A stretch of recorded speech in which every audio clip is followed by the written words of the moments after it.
We can see you, love you wherever you are. And we also like to appreciate to Chukwure of Owerri, the Federal University in Owerri. He's the captain in Owerri. So let's appreciate him also. He's also online and will be joining us virtually. So the program is going to be a hybrid, both online and offline. And it will be recorded and you can get access to it later. So you are in for it, right? And before we do that, I just want us to be more free and relaxed. It's somehow cold, the energy and vibe is cold. So I think I want us to interact with it. So I'm going to go around and I'm going to be passing the mics. I'm going to bring you guys on board with what we're doing. So I just want to hear from us how you got to know about cloud computing or how you got to know about this program and what are your expectations for the program. And after that, we can move forward to the first cloud keynote from one of the co-captains. So if there's anybody here that wants to volunteer, and if there is, I'm going to be picking you. So if you look at me, you know that I'm going to be picking you. So I just want what I want to hear from you is okay, what do you know about the AWS cloud computing or how did you get to know about this program? There are two questions in one, so if you need to answer one of the two or both. So we'd like to know how you got to know about this and what are your expectations for coming to this program. So can you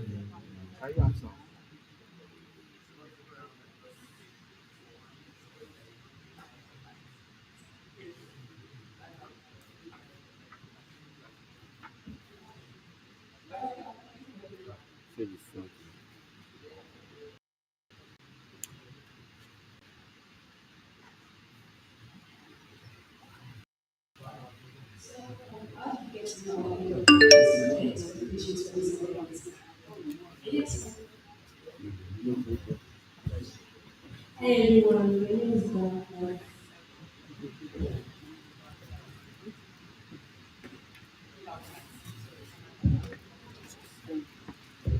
For those who want to join actually, is there a link or something?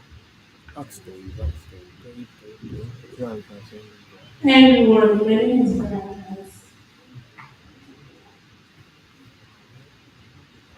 Comment from different Outside. Robbie. how to learn about AWS. Thank you. Okay. I bit only learn more about AWS because I think you guys for the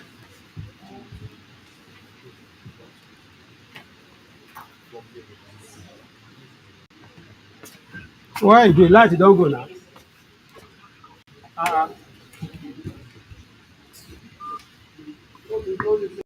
everyone. My name is Robert. That means I'm a I'm actually an MLC. So I'm here today to network All these things are. AWS. I'm still learning. So I'm here to learn. What's the next?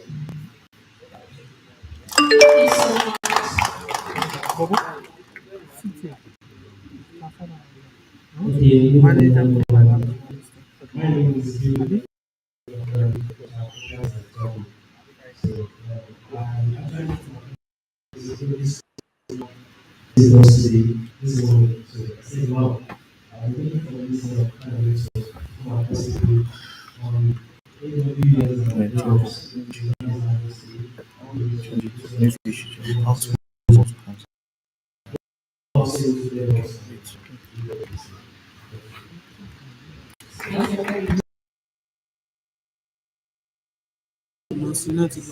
Yeah, yeah, about to.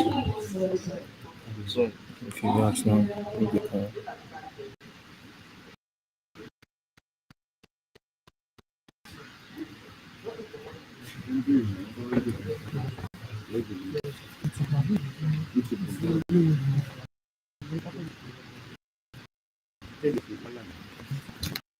That's only create and not very concerned.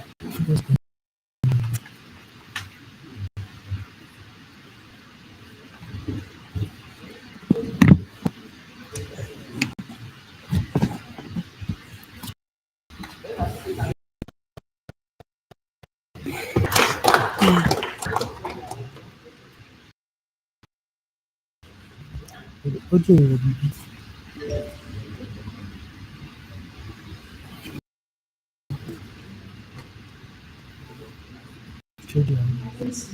Who won the team for us now?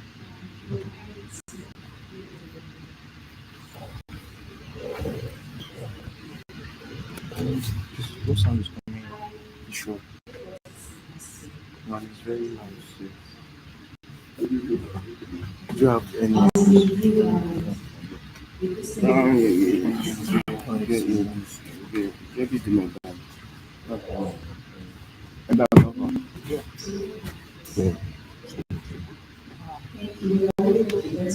I think it doesn't.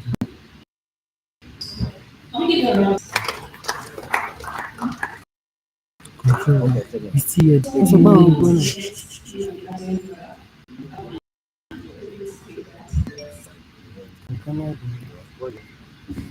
Thank you. So let's appreciate ourselves once more for being part of this program today. So hello, we are not appreciating ourselves, we are not appreciating ourselves. Like some of you said, they're here to lecture, they're here to learn, and that's exactly why I'm here. I have a little background experience with data and I'm an analyst, and I'm here to just understand what the cloud computing world is all about and to get more knowledge from this season, guys.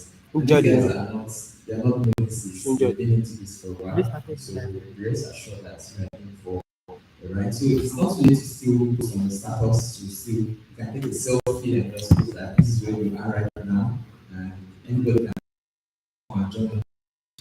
I would appreciate us if you can do that social channel like right now. You can take a pics with maybe one or two people beside you and just hashtag this is where we are AWS Similar. So can we social channels real quick? Please, right? So just send what out that is what we have. AWS website is compressed and computing platforms like Amazon, it offers a wide range of services, including computing power, storage options, networking databases, analytics, security, and more. And some key components also key aspects are security. Cloud storage services that include simple storage services and block store. So these are some of the things that we're going to be looking at, and this is a more comprehensive explanation of what it is. And database services for those that are not looking at that, your own just be mostly with data. So it's also for this for it's also for network for those that need to network private is also for network and machine learning is also involved.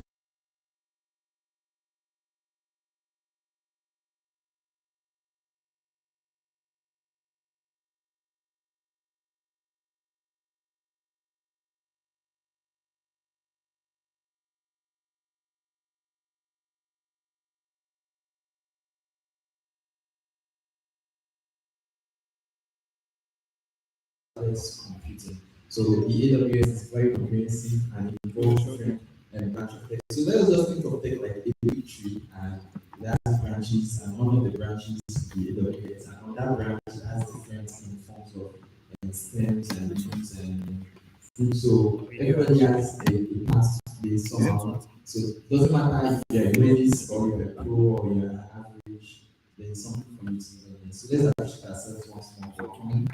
Let's achieve ourselves now. So we are pioneers, and today we'll start with how the cloud keynote speaker is going to first speech. So let me get ready. Whoever is doing that should please get ready. And I just want to share some few. I don't know. Is there a reward system? It's more how many of us know that when you're coming in? The breakfast, whatever.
catch a virus?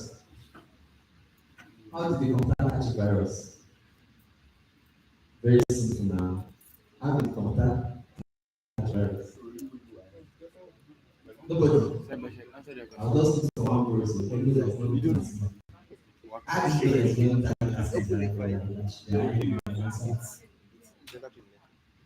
The question again. Okay. How did the computer catch a virus? Don't even need don't even need Okay. There you go. To see that. More cliche way to see that. Just think like a woman.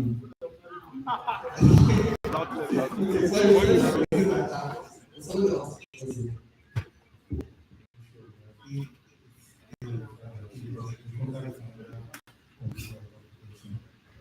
That's what I'm like here. You didn't use protection. So can we appreciate you? Can we appreciate you?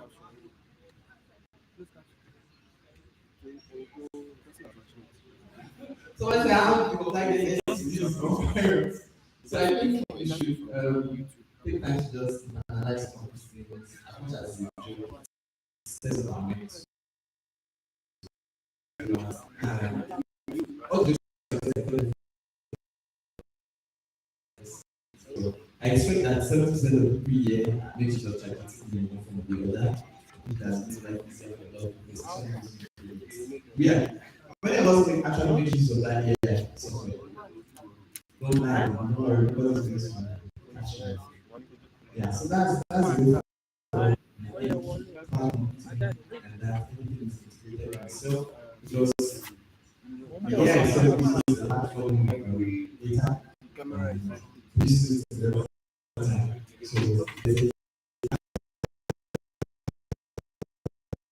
So so I'm sure it's more for being this one. So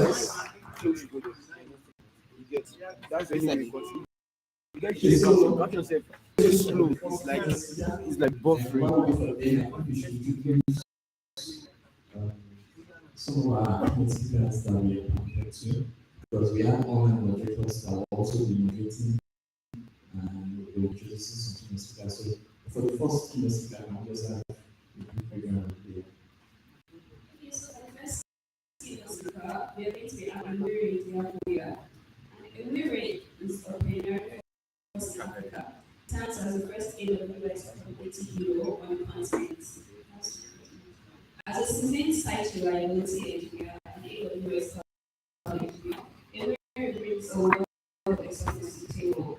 Emery is also the author of Dictionary, a groundbreaking book that addresses simplifies systems, DevOps, AWS, and cloud computing. It's commitment to knowledge sharing and innovation. So we need to have a very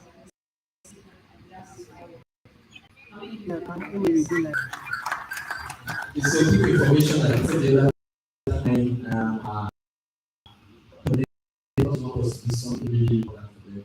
Don't take 5 years to this. So take a selfie, picture, and on your social media platform, Twitter, Instagram, WhatsApp, any social media platform, and LinkedIn, just hashtag it, AWS hashtag launch app, account that please, so that it will, they are going to do the rest for us. Can we just have minutes? Yes, just exactly.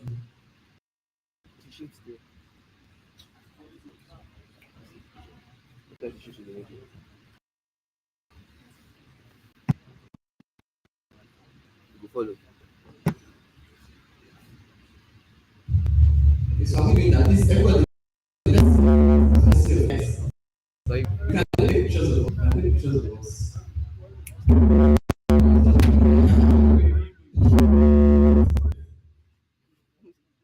Okay, so let's do that quickly, please. Please, everybody, please participate. Let's just take a snapshot of ourselves.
and change the so please do that quickly.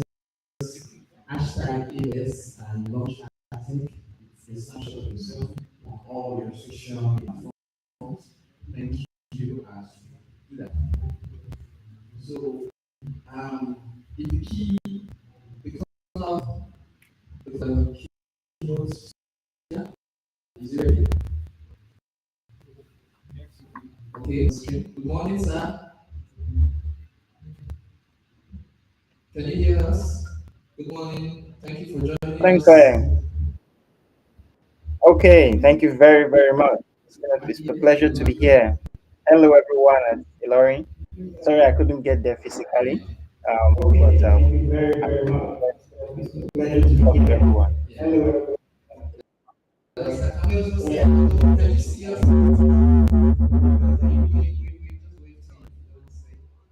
Hello, can you hear me?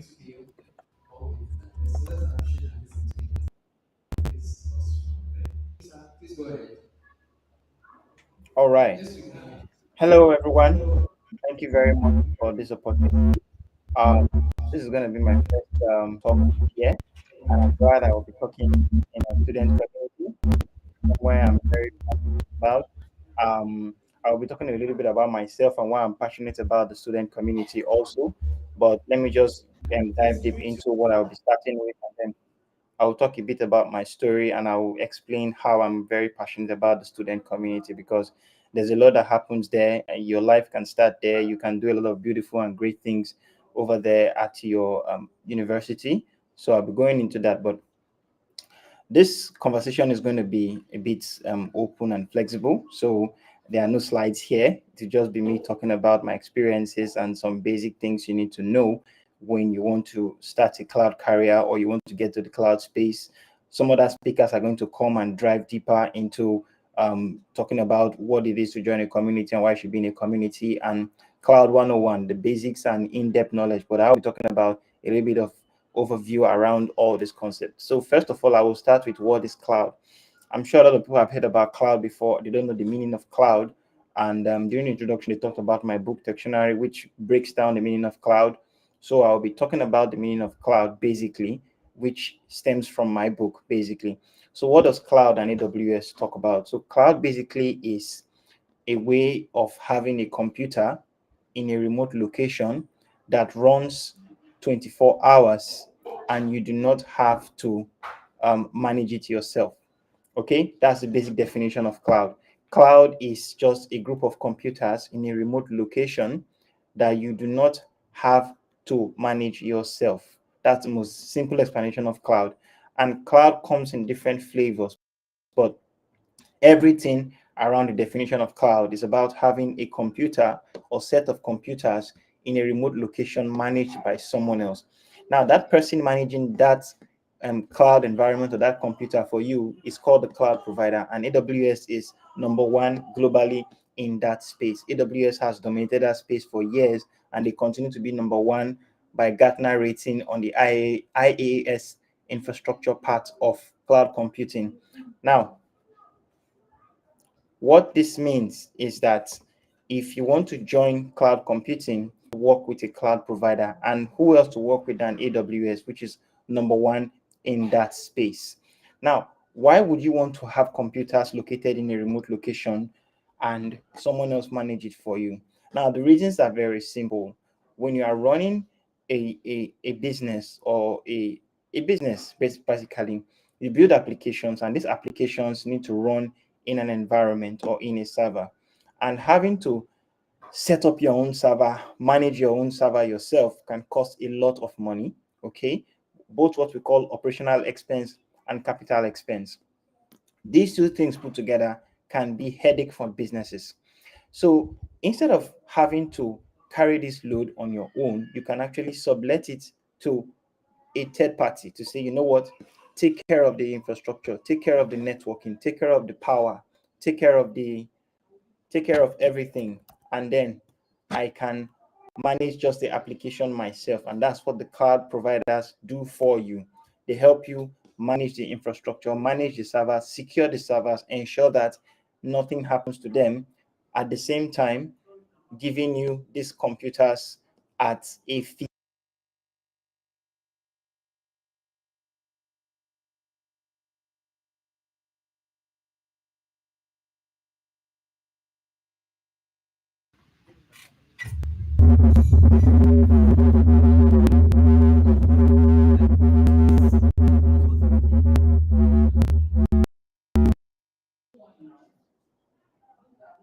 Hello, can you hear me?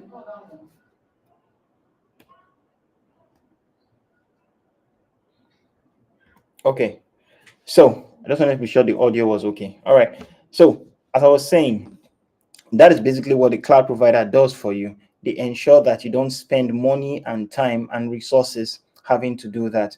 So there are different kinds of applications you can run on the cloud, from basic web applications to IoT based applications to AI model applications and different types. AWS provides all these different kind of services. And the technology offerings AWS offers include compute services, container services, database services, and serverless. So if you take the basic concept of what a cloud is, meaning that someone else can help you run the computer, someone else can help you provide electricity for the computer, someone else can help you provide internet for the computer uninterrupted. That means that your innovation is going to be at a new level.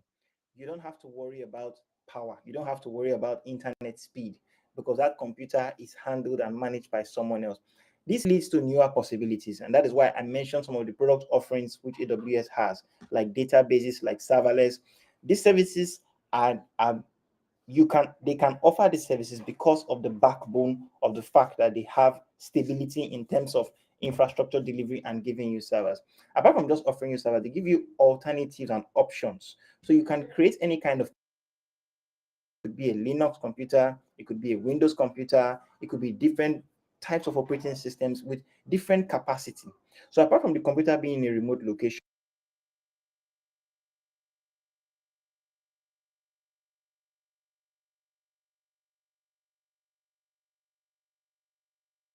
with very large,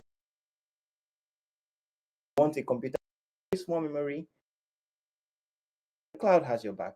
So these are the flexibilities and the options that the cloud provides for you, that having to do this on your own will cost you a lot of money. Because averagely, if you want to set up this kind of servers, we're talking about getting a physical machine, getting a physical hardware. You set up the internet connectivity, and we are in Nigeria. We know how the internet is in Nigeria, very beautiful. You don't want to rely on that. And then you talk about the power. If you want to give yourself uninterrupted power on your own, it's going to cost a lot of money. But the cloud is saying you don't need to bother about those overhead. Just come to us. We'll charge you a certain amount of money, and then we give you all this, and you get that particular server you want. That makes life much easier and very, very, make things very efficient. Now, who can do cloud computing? Who can actually work as a cloud engineer? The truth is, anybody can. Okay? Who can learn cloud? Anybody can learn cloud. You know, during my early days of getting into cloud, some of the people I met were people who were not engineers. I have an engineering background. I'm a graduate of production engineering from the University of Benin. But most of the people I met during my early time in my career, they weren't engineers. Okay. I met someone who graduated from business administration, someone else who was a lawyer, who entered the cloud space, and they are doing great things years ahead. So what it means is that no matter what you are studying right now in school, be you in the arts, be you in the social sciences, in engineering, whatever department you are in, you have a chance in the cloud space. You have a chance to give it your best. You have a chance to come out as a cloud engineer and be sought after globally. Okay, so it's not like what we used to hear, that, oh, you have to be an engineer, you need to study engineering to be an engineer, you need to study this. No, in the cloud space, there's no discrimination, there's no segregation. So long as you are ready for the journey and you go through the right process of learning, mentorship, and training, you can become a cloud engineer, no doubt. Now, a little bit about my story. I was talking about being connected to university ground. So I started most of my technical career as a student in the University of Benin. Okay, though I started earlier than that, but most of my learnings came from University of Benin. So what was I doing in University of Benin? I used to be a software engineer, and I used to build applications for students for various reasons. Okay, for personal reasons, for project reasons, and that built my career a lot, okay? Because when it was time to get into the labor market, I already had a lot of background experience. I already had a LinkedIn profile with about 8 to 9 applications I have already built. So I had a lot of experience already, even before getting out into the university, getting out of the university, which gives you a lot of mileage when it comes to getting to the labor market. What happens in the labor market is a lot of employers are looking for people who are already experienced in a field. And unfortunately, as students, most times we are very focused on just the education and forget that there's so much more outside the education. Okay. So what I would encourage you is at this point in time, see how you can start learning cloud skills. And you're already at the right place, because in this kind of gathering, in this kind of meetups, you meet people who are already learning, people who just started learning, and people who know nothing about what they are here for. Okay. So you get to connect and you get to exchange and learn from them. One thing it will do for you is you are not under any kind of pressure. At this moment, you are not under any kind of financial obligation. So you have a lot of time to learn and learn very deeply. If you don't learn now, what makes it difficult is that it's going to take you a longer time to get things right. Because maybe you get out of the university, it means that you have to learn as fast as you can with a lot of pressure, okay, finances and all that. But the university is one of the best times to learn. Now, talking about myself, because from my 100 level days, I was already programming in PHP and Visual Basic, building applications. I built a social media with over 10,000 users. I had all this experience. And what it did for me was, when it was time for me to transition into cloud computing, okay, it was a bit easier. Why? Because I had background experience. Now, I didn't just build applications. I used to deploy applications on what we call shared hosting, okay? And I had experience about servers. I had experience about how applications work. I had experience about what an application is. So when it was time for me to do an interview for a software engineering job, because I did not start as a DevOps engineer, I started as a software engineer before I moved into DevOps. Okay. It was like a 2-year transition into DevOps. When it was time for me to get a job, it was very easy because I already had software engineering background. I mean, the interviewers were very impressed with my profile. They said, this guy is already made, and I mean, this guy is good for this job. I got into the job as an intern, okay, but an intern with experience, not just an intern with, you're trying to show the person the ropes. No. So most of the time, I was just given tasks to do, even with little or no explanation, because I had built a lot of applications and I was seen as someone who has experience already in the industry. When it was time for me to move into cloud computing, it was pretty much easier because I had experience with computers, I had experience with software engineering, I had experience with scripting, I had experience with servers. So many of the things connected with me. Okay. That doesn't denote the fact that you cannot do it without being a software engineer at first. No, like I explained earlier, anyone can do cloud computing. You don't have to specifically be an engineer or come from an engineering background. All you need to do is you just need to be ready and prepared for the journey ahead. I also have a story of a lecturer who left her lecturing job to be a DevOps engineer, one of the people I mentored. Okay. The person is right now in the UK. So the person was very interested in DevOps. The person had a day job as a lecturer and a night job as a DevOps engineer. It was a lot for her. Funny enough, it was a female. So up to all the females in the house, just to let you know that you can also do it. Okay. She was a mother of 2 children. So I'm just trying to explain to you the level of responsibility she had in her hand. But fast forward 2 years later, she's doing great as a DevOps engineer. She has been able to work for global companies and been able to achieve her dreams because she always wanted to work in the DevOps space. So what am I trying to explain here? DevOps and cloud have no discrimination. All you need is determination and the right guidance to be able to do it. Now, something else I want to talk about is that the cloud space is a very fast evolving space. Okay. So, what I will advise is stick a lot to the community. Somebody will come and talk about community, more about community, but the community is very helpful in helping you connect with people and getting up to date of what is going on. Reinvent just happened last month. Reinvent is a program by AWS where they launch, talk about new products that have been launched and launch new products. Okay. There are a lot of services that was launched in Reinvent. I gave a talk about this some weeks ago. And What you learn now, unfortunately, you will discover that you need to learn more based on what was launched just last month. That's how crazy the cloud is. So you have to try your best to keep up. You need to try your best to keep up and continue to follow up with what is going on, so that when you are ready to get a job and ready to work, what you'll have learned is not still knowledge. It can happen, because if what you know today, you're not able to work with it now, in 6 months time or 1 year time, you get that job or you're going for an interview, you discover that even if it's the same knowledge, the method at which it is being done is gradually changing. I personally have been in this field for about 8 years. I personally have to upskill. And one of the times I upskill is usually holiday periods in December. Okay, this December, this Christmas period I just passed, I took it as a time for a lot of reading and learning. And I've taken up a new section of the whole cloud and DevOps space that I'm going to focus on for the first and second quarter of the year. It could also be a strategy you use or any other strategy that works for you. The goal is to keep learning, keep growing, and keep knowing that new things will continue to come. You just have to be prepared to take them on. So I'm going to give some advice on how to keep up with relevant information. I already mentioned the community. There are also blogs. I have a blog which they will share very soon that you can read to learn about cloud computing and some of the things that one of my experiences that I share there. And there are so many other blogs. There's also the AWS blog that you can subscribe to. You can go from time to time to learn about new services and new products that Amazon releases.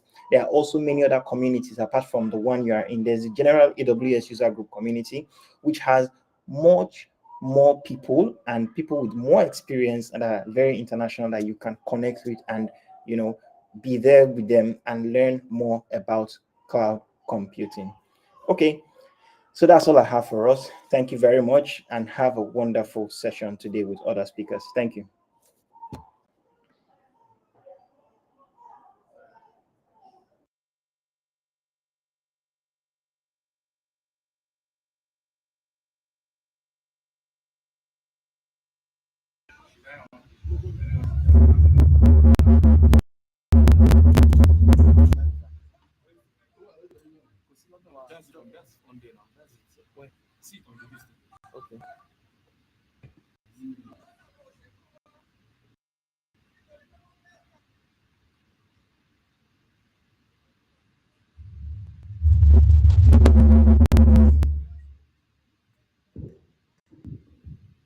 Okay, thank you, Mr. Emery. Can we appreciate Mr. Emery? That was quite insightful. Can we all agree that that was insightful and professional? So he was talking about upscaling and having a community that you're part of and constantly learning. And I think that is foundational knowledge for anybody that wants to go into cloud computing. Since it's an ever evolving space, so you have to evolve and change rapidly with time. And give examples of a mother that's children still able to mentor. We are students. I believe we can maintain a balance between development of education, upskill, and get ready for the future. So I think Mimi is going to be introducing the next. So Mimi, are you online? Mimi, if you're there, can you just sit in front so that we know you as we introduce the next keynote speaker? Let's appreciate Mimi. She takes it from here. Mimi.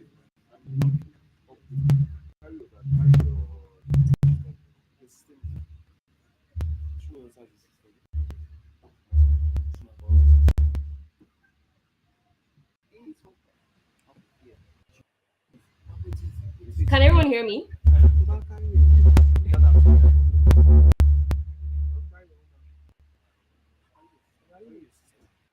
Can everyone hear me?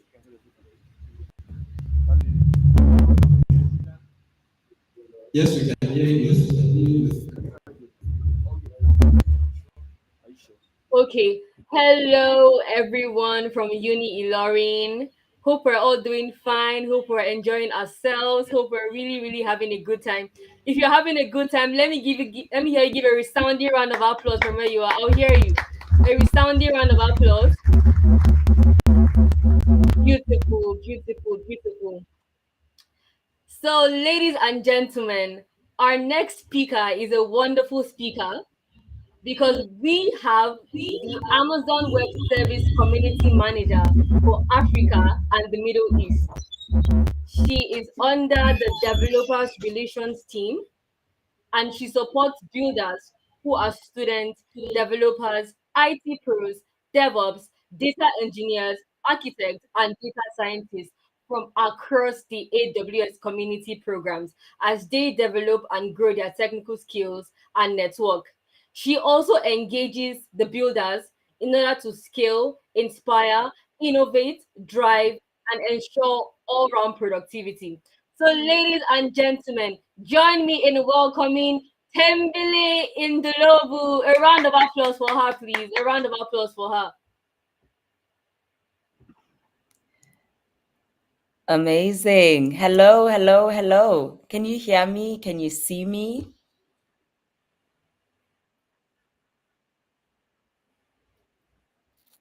There we go. Perfect. Thank you so much, Mimi, for that introduction. I am really excited to be here. This is our first student symposium. So, before I start, I just want to say congratulations and well done to the Cloud Club captains in Nigeria. You have really, really done a great job pulling this off. So, let's just start with congratulations. I am really, really excited to be here for the first one. And I have a very interesting topic to talk about. But before I get to that, just to make sure, I'm Tembi Lendlovu. I'm the AWS Community Manager for Africa and Middle East, and I work within the DevRel team in AWS and really working with amazing people like the ones that are hosting this event, but also like the builders and developers that are curious and attending this event. And that's you. So I'm really excited that I have the privilege to work with you and support you in your initiatives and in your own cloud journey. Today, the team has asked me to talk around tech communities. What are tech communities? Why do we join them? And what benefits can you gain from being part of a tech community? So that's what we're going to talk about today. And I love to start with this African proverb, which is if you want to go fast, you go alone. But if you want to go far, you go together. And this to me really summarizes what community is all about. So, tech communities, one of them is the one that we're attending and we are part of. And these are informers. They serve as a space where you get the latest updates, latest developments, and get a different exposure in your area of expertise or an area of expertise that you want to be an expert in. So these can take the form of online. Many of us have joined online today. I'm joining from Johannesburg, South Africa. I see we have colleagues that have joined from Kenya as well. But some of them also happen in person, like the cloud clubs that are happening in your various universities, the meetups and the user groups that host in-person events. They form a safe space for one to be able to ask questions, talk about the challenges that you're having as you're developing and building. They host regular meetups and most importantly, also give you an opportunity to gain hands-on experience in the form of workshops that might be run. So a tech community is really, in essence, a space where you can develop your skills, network, and continue to grow in your cloud journey. Now, many people have said, okay, I get that, but what are the benefits of being a part of it? So, as I've mentioned, one, you be able to connect with like minded individuals, individuals that are seeking to grow their networks. So many times people come through to say, as a community manager, can you help me? I'm trying to develop these skills. Where can I get them? And I'm like, connect with your colleagues that are part of the community, or they're looking for an internship or looking for a job. Many of the people that are part of the community, either one, have started their own companies, but also they have access to other organizations that are looking for talent. And you are that talent. So it's really about connecting the talent to the opportunities that exist. And where better to find out where you can get that knowledge, where in that community, where there are people that are operating in that space, they can see your skill sets and then are able to recommend you and refer you to individuals that might be looking for that skill set. Another thing is it gives you an opportunity to innovate. When you're working by yourself, you are thinking almost in a narrow space. But the minute you start interacting with other individuals, that perspective widens and it really opens up more opportunities for you to start thinking creatively about solutions that you might bring for the issues that you might be working with. It really, really helps you to develop your skills. So, gaining skills in new areas, and most importantly, helps you to stay ahead of the curve. We know that we're in a dynamic space that is constantly evolving, and you want to ensure that you're in touch with the latest developments that are coming up.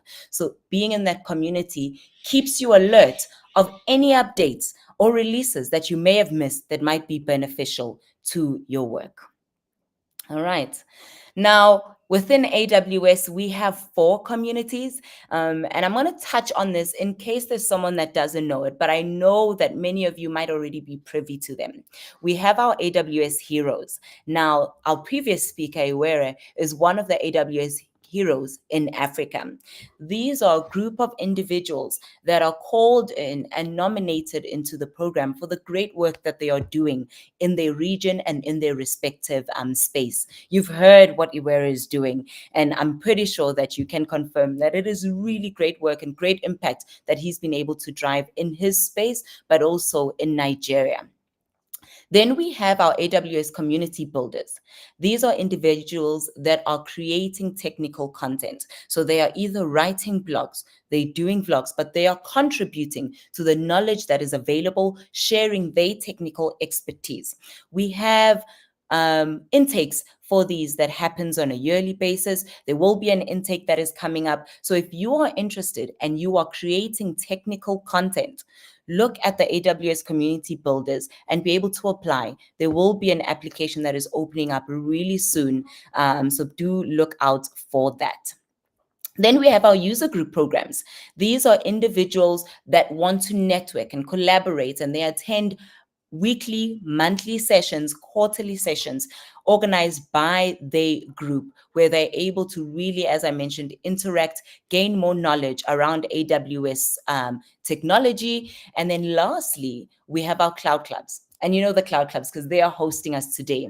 These are groups within the university structure, and they are really targeted at students. So as you're starting your cloud journey, you're able to then join a cloud club. And as you grow, you can then navigate into the groups and also be part of the community builders program as well. And I always say it's so important to know what are you seeking to gain from a community so that you gain and join the right community. So if you're not creating technical content, you're not writing, but you want to be informed, maybe a user group is a better community for you to be a part of. But if you want to contribute to the technical knowledge that is out there, write papers, the community builders program might be a better program for you. So it's always important to understand what are you hoping to gain out of it so that you're joining the right community.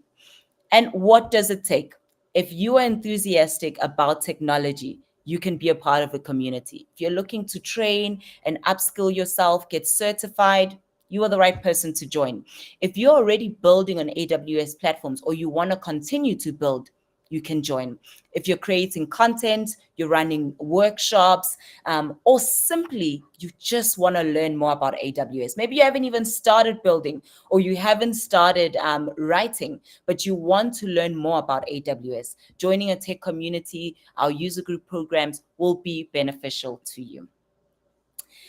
And with that, I always say you gain out of a community what you put in. So it's so important that you are an active member in your community, even if it means it's asking questions, attending those events so that you can gain the knowledge that you are receiving, being able to participate in some of the discussions. Sometimes someone says, I just have my fundamentals. I've just started, so I'm not sure if I can add value. Yes, you can, because there's someone who hasn't even started their fundamentals. There's someone who's still thinking, how do I navigate getting the cloud practitioner certification and gaining insights of Cloud 101, you would be able to help that person. So just because you're starting doesn't mean that you can't help someone else who might be also looking to start. And being able to showcase the skills that you have is very important because, as I mentioned at the beginning, you are not sure who might be in your community looking for the skills that you have. So share what you're doing. If you're speaking at an event, share that. Post it, share it with your community. If you are building on a project and you need support, ask those questions because that is how you grow, but also help other members in your community to grow as well. Now, just to make sure that I summarize, there is an opportunity to get connected with all our community programs. One is you can meet the AWS heroes. If you go to the AWS website, you can meet a hero. Find a hero in your country. Sometimes you might not have one in your country, but in your region. Our heroes are always looking forward and happy to engage you in conversations. Find a user group in your city. You may have joined out from outside of Nigeria and might not know what user groups are present in your own city. You would be able to find a user group near you.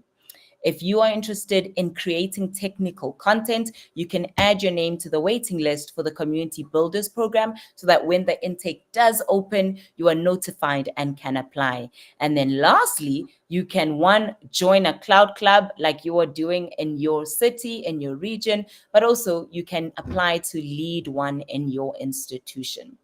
And with that, I want to say thank you.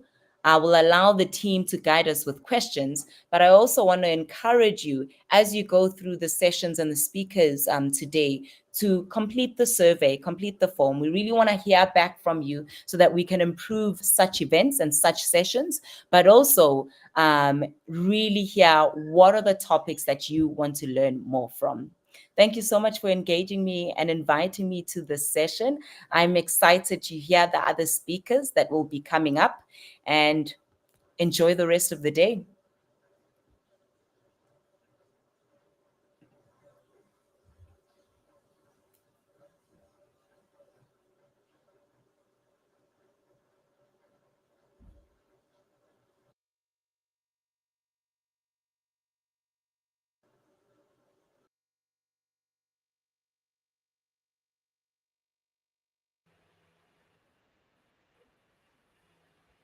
So let me just, I'm not supposed to, but like, that's fine. Okay, thank you so much, Tembele. We really enjoyed listening to you, and I'm sure everybody also listened and enjoyed hearing her talk as well. So, for those following us virtually, if you have questions, feel free to drop the questions down, those physically as well. And at this point in time, I'm going to be handing over the microphone to the physical moderators to go on with you. Please, a round of applause for everyone once more.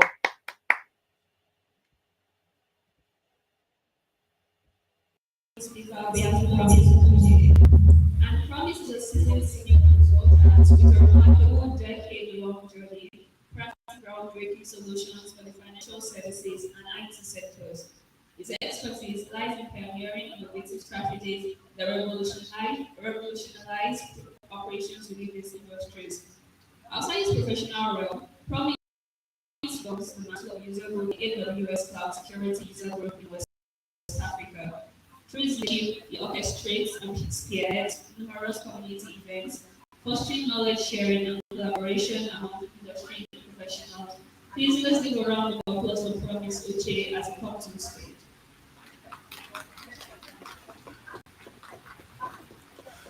Hello, everyone. How are you all doing today? I hope I'm quite audible.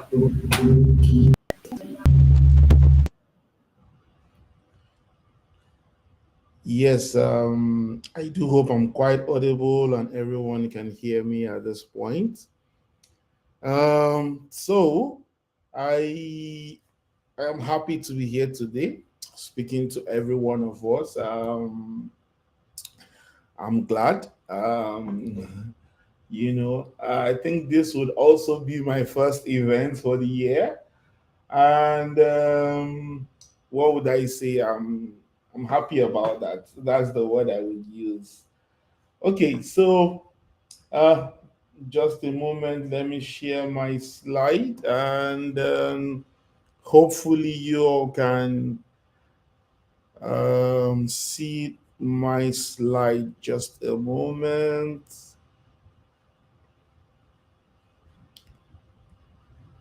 Just a moment. Okay. All right. I do hope everyone is able to see my slide. I don't know if that is coming up. All right. Okay. Um, just like the speaker earlier introduced, my name is Promise Uche Onwachukwu. I currently lead the AWS Cloud Security West Africa user group, and I would say it's been an honor leading an amazing team because it's I would just say it's an opportunity actually. And I remember when I was approached to take the keynote session for the Cloud Symposium for Uni in Learning 2024. Amazing work you guys are doing. I think you guys need to know that because, like someone posted, it said this is the first Symposium in Africa for Uni in Learning. And I think it's an amazing effort everyone is putting in, and I would really really love to appreciate that. Okay, I wouldn't like to waste so much time, and I would generally be speaking on emerging trends in cloud computing and the future of work. Right? Really, I believe as students who are learning to be experts in the various fields you have chosen, you need to be able to understand what is happening out there outside of the school space. So, yes, we are happy that there is a school space and we are happy that everything is going on fine and we are learning the various concepts. Maybe some of you studying engineering, you're probably doing some of those physics, maybe mathematics or engineering maths, right? And you're wondering, how do I apply all of this to the physical realm? Like when I say the physical realm, I mean the work realm. Um, it's no what's the word to use? It's no important studying all of those things and coming out of university and you struggling to find your feet. That is why right now, as you're studying your course, you should pick one skill and learn something. I would actually tell my or younger people which I coordinate or I mentor, pick one thing and be a master of that thing, right?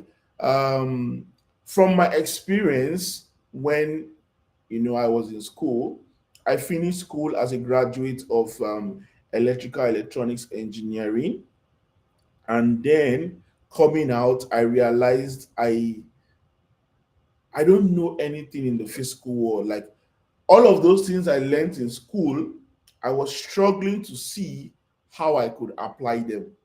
Because for me it was basically studying some of the circuit components and all of those things, and I was like, okay, how do I translate what I learned in school to the physical work? How do I get money from that?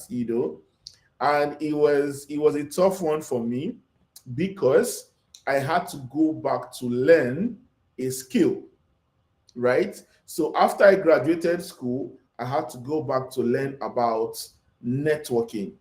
I started doing the CCNE exams, CCNP exams, and that was how I had a skill.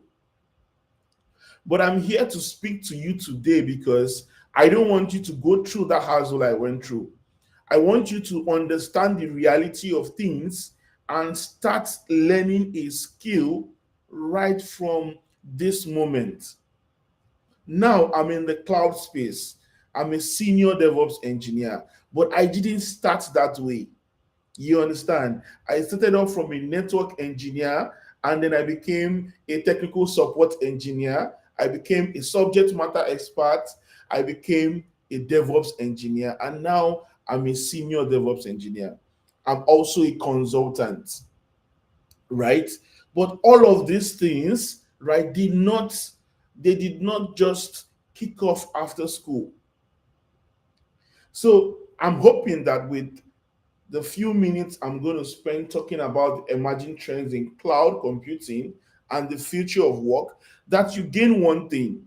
And that one thing I want you to gain is that learn a skill, master it, and then that would help secure your future when you are outside of school. Um, I'll be speaking about this concept on cloud computing. What is cloud computing? What services does cloud computing provides? And what are few major computing trends in 2024? For those of you wondering what cloud computing is, cloud computing just generally helps to provide computing resources which you can use for your databases, for your storage, your servers, your software solutions, right? All of these services are being provided to you by that platform called the cloud computing. Now, the beautiful thing about this is that it's very scalable, flexible. You can always learn, reuse, relearn, right? So, assuming now you're in the cloud computing space and you thought you knew something, and then you met some other colleague, probably through this community event, and then you learned something new, right? So, the idea is that what you thought you knew before is not a waste, but you can always improve the knowledge which you have learned before by learning something new aside what you had. And also, you can also learn on how to do better on what you were previously doing. I was speaking to a friend just recently about PowerShell, how I used to script in PowerShell. I've been on this IT field for over 11 years, right? And I thought that I understood how to script in PowerShell, but recently I met some other people who script in PowerShell. And the interesting thing about this was that the scripting which I saw was different from mine. I loved what I saw, and I said, okay, I was going to learn this new way of scripting. And today I can tell you that when I script in PowerShell is actually better than what I used to do. This is to tell you that I know you know lots of things right now, but you can still learn more. You need to have an open mind, right? That helps you identify something new or trends happening and how you can tap into those trends. All right, let's move on. Basically, the various services which we have in cloud computing, right, are platform as a service, infrastructure as a service, software as a service, everything as a service, and function as a service. I'm sure some of you will be wondering, what do I mean by platform as a service? Now, what I do is basically setting up platforms for software development. That is one of the things I do as a DevOps engineer, right? I help people set up platforms which they use to develop their softwares. I also help them manage these platforms. Now, platform as a service, it's like, let me compare it to AWS. AWS What it does is that it provides various services on their platform, right? And then they also provide a platform for you to build more customized services. So you can actually look at AWS as a platform as a service. Yeah, because they are providing that platform for you to run your services. Infrastructure as a service. So AWS, funny enough, also provides you infrastructure to be able to run your service. So one of the beautiful thing AWS does is you could go into AWS, sign up, get a subscription, and you can be able to make use of their servers, infrastructure to build your own services, right? So you see how AWS is actually offering the service. So AWS provides a group of data centers in various locations that can be used for software development. Now you have software as a service. Now on AWS platform, AWS has various services, right? Let me say, look at it as any of the security services AWS provides, where you can just go onto their platform, you can be able to monitor the servers you have running there, you can be able to monitor your software, you can be able to check, you know, how much CPU is being used. So still the same AWS is offering you software as a service. Now there's something called everything as a service. Why is it called everything as a service? So the idea is this: if you can provide anything as a service, right, you can as well, get paid for that. So I term it everything as a service, because anything that provides value and solves someone else's problem is a service which you are offering. And then the last one, function as a service. This is basically scenarios where I'm sure you've heard of serverless computing, right? You trigger a specific function just to be able to solve a particular problem. Let's say this: you want to send an email at, let's say, 8 a.m. in the morning, right? And for you to be able to send that email, you need maybe a server to be built, right? Or you need some application, right, to be built for that email to go out. You can actually write some codes, right, and inject them into your serverless system in AWS, and that system is triggered exactly by 8 a.m. in the morning, builds the software or the application you want it to build, and sends an email out for you. That is one of the beauty of function as a service, right? So all of these services which are being provided by AWS, you can tap into any of them.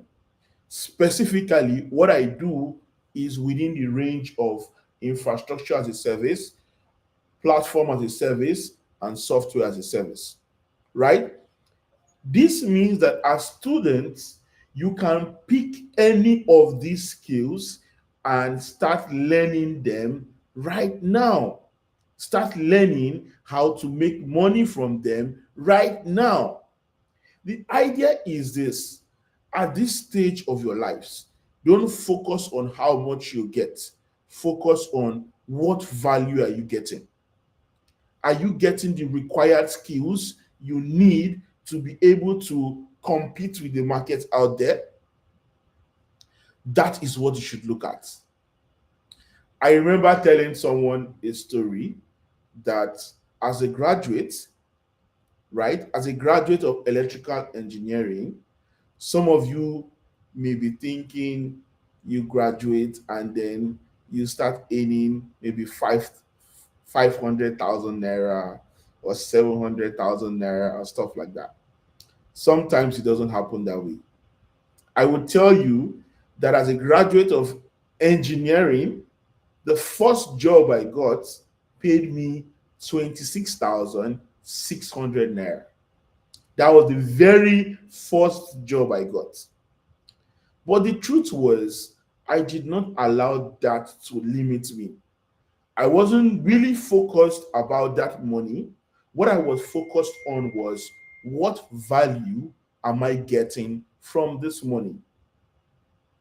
And through that job, I was able to build my skill as a network administrator, programming various routers, switches. And after 3 years in working in that field, I could confidently take up a project, right, to build or set up a company's network infrastructure, ranging from the server room, all the Cisco switches, all the routers that needs to be configured, and down to the endpoint to provide use internet access to every single user in that organization. But imagine if I was focusing on the pay, 26,000 naira. I don't think I would have been able to get to that point. I think I would have been discouraged. So, one thing you need to focus on is build the skill, build the service. This is very, very important. Now, in 2024, right, these are cloud computing trends that I want you to tap into.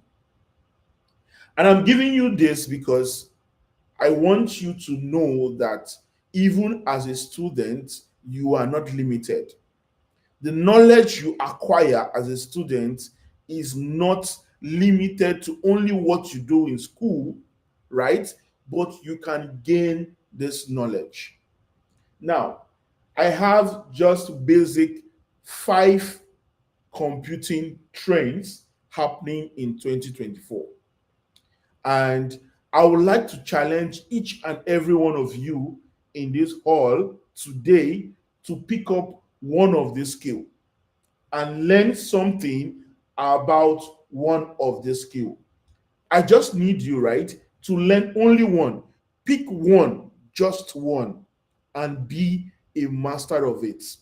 If you decide that today you want to focus on DevOps and DevSecOps, or you want to choose Kubernetes and Docker, or you want to choose serverless architecture, you want to go into disaster recovery and backup or generative I would like you to just pick one and build yourself in the next 1-2 years on each of these skills. The interesting thing is that you can actually pick up DevOps and pick up Kubernetes and Docker. You can as well learn what serverless architecture is about, learn about disaster recovery and backup, and generative AI. You are not limited. You can do as many things as which you set your mind to do. Right? So these are very top computing trends in the cloud computing sector. And I want you this year to focus on one of these skills. Focus on one skill and learn something, right? Learn one skill and be a master of it. That is what I'm going to leave you with today. Learn one skill, just one, and be a master of it. And today, I am going on 12 years in this industry, and I know where I am, right? The interesting thing is, I started out from Nigeria. I'm no longer based in Nigeria. Of course, I do come to visit, but I am where I am now because I decided to focus on the skill. I decided to focus on the value which is very important. So today, if there is anything you're going to learn from me, if there's anything you're going to learn from this session, what I would say is pick a skill and learn it. Be an expert in it. Learn it to the point that if somebody wakes you up in the morning and says, "Ah, do you know about DevOps? Can you help me set up a server? Can you help me run Terraform? Do you know how to build a Kubernetes cluster? Can you set up a cluster for me? Can you deploy an application for me in a Kubernetes cluster?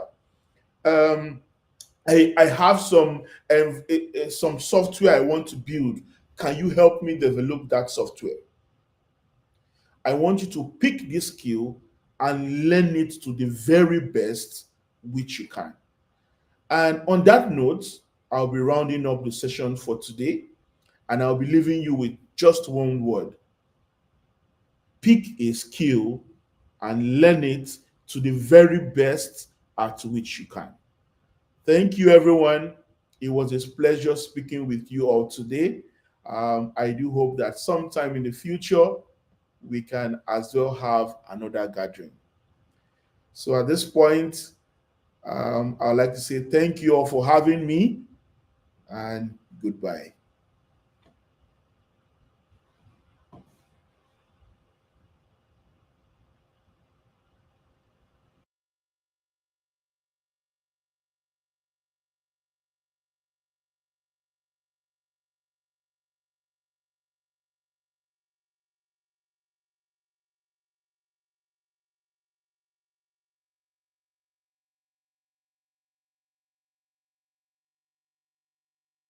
To do that and the platform institutions. So let's make sure to avail ourselves to be part of those communities here or online. Then we thank you, Mr. Promise, for opening our eyes to some of the opportunities that are there. I think he spoke extensively about his own personal history with in relation to how he became what he is today, and he has given us some insights into what cloud computing is. I hope we're okay with our writing materials.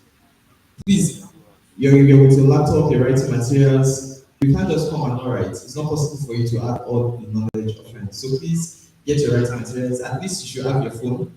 And if you don't have any of that, you can at least record with your audio, with your mobile phone. So he spoke extensively about services provided by cloud computing, platform as a service, infrastructure as a service, software, everything, function as a service. And those are things I've never heard before, and it was eye-opening for me. So we're going to go to the next thing on our agenda now. Are we tired? Are we tired? If you are not answering, that means we are tired. Are we tired? Let's answer now. Let us know. Tired, if you're tired, you can stand up and stretch, you can stand a little bit so that you don't get fatigued. So we're moving on to the next thing on our program. Today we have one of our sponsors, Primus Learning. I'll be briefly introducing them to you. Then we have a representative here with us today, and she'll be coming up. And we also have something interesting that we're going to be doing with our phones after all the introduction. So Primus Learning is on a mission to transition traditional degree-centric education to hands-on practical learning approach that equips students with the skills demanded by today's dynamic IT industry. They offer both online and on-site, and have trained over 400 working professionals across 500 Fortune companies who work as architects, yes, both remotely and on-site. Whether you're a seasoned IT pro or you're aiming to begin your journey into tech, Premise Learning is welcoming you to be part of a transformative experience. If you are seeking DevOps training or cloud computing, you can join the next cohort, which is coming up on the 22nd of January. That means let's appreciate Tech Ops one Primus Learning one more time as I invite a representative. We're going to take a short video from one of our agents of Primus Learning, but we also have someone on ground here, and I want us to appreciate that. Please can you stand up and let us appreciate you, Anointed Faith. That is our Primus Learning representative for today. Let us appreciate that. We can do better than that. We can do better than that. So please, on the visual, can we have the video? Can we have the video, please? Can we have the clip from Primus Learning? So I hope we all have our phones here because we'll be playing the game and you have to be online. to participate. Very simple and fun. So immediately after the video clip, we will have our representative come forward, and after that, we will play a little tech game. So we are still waiting for the video clip to come up from campus learning. Technical units, please keep working on that. So if you're tired, you can stand up. Please, if you're behind, you can move forward so that you're closer and you're within the capture range so that we can capture everybody properly. Thank you. So if you're just joining, welcome to the AWS Cloud Club Student Symposium Africa. This is the first of its kind, so it's a great privilege to be part of this. So appreciate yourself for being here. If you are just coming, we've been learning a lot. 2, 3 speakers come up now and tell us what this is all about. We've been learning tremendous knowledge, tremendous things so far. So we'll continue learning with Campus Learning video. Campus Learning, we're still waiting for the video.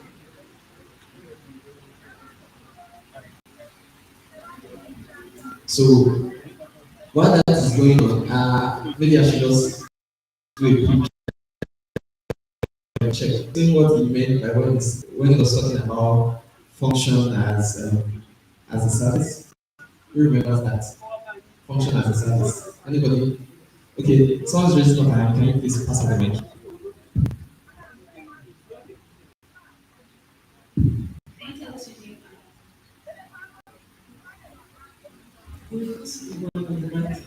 Afternoon. My name is Daniela, and I think when he was talking about cooking service, he mentioned how that you can kind of set up some stuff, how later it will, if you want to like send an email and all, that you would have set everything up and I think you can put some stuff there. And the specific time and all of this. Thank you so much for trying. Thank you. Okay, she said something, she used word specific, said performing a specific task on the platform. Okay, when he was talking about having the ability to build within the AWS service, what does that, what category does that fall into? It says you have the ability to build within the AWS service. Everybody, very simple. Okay, someone is raising up his hand there. There is no there. There was a time you said you can actually build with the okay, there's somebody in there. So I want to give us the other, or I think there are 5. Okay, I should repeat the question again. Do you need me to repeat the question? When he was talking about building within the web service, under what category does that fall into?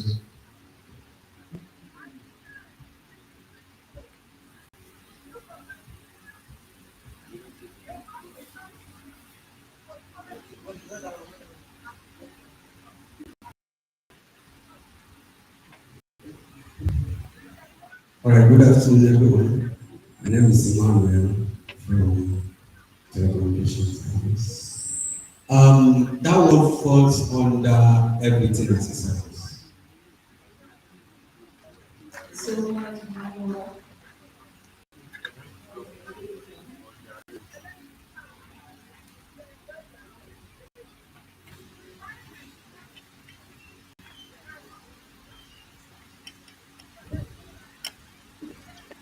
Hi everyone, my name is Primus Beku, and I'm the founder of Primus Learning. I'm excited that Primus Learning is one of the sponsors at. Can someone just mention 2 or 3 for us? Then probably take some jokes after that. I just want to be sure we are all on board. I just want to be sure. When you can check your list. So there are cloud computing trends.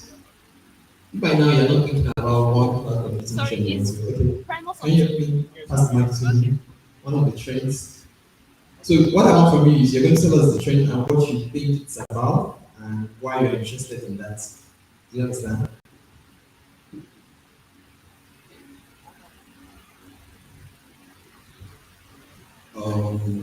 Good afternoon, everyone. My name is Ibrahim.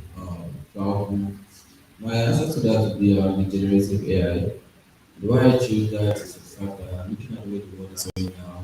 Mostly everything is developing to AI, artificial intelligence, and if one should actually venture into that path, I feel like it's going to be a very, very opportunity for everyone. Thank you very much. Very much.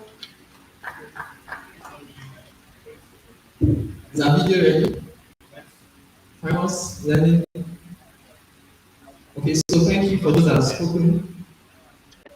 Hi, everyone. My name is Primus Beku, and I'm the founder of Primus Learning. I'm excited that Primus Learning is one of the sponsors at this event. So the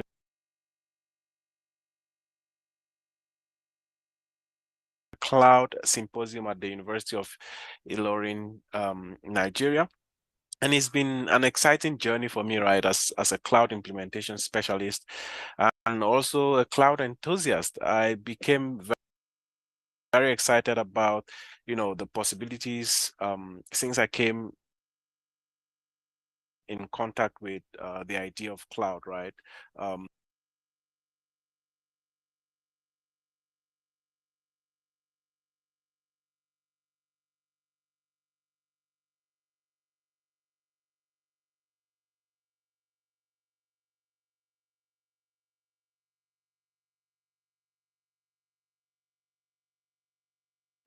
This was through, uh, you know, I started off my cloud journey, practically through my first job.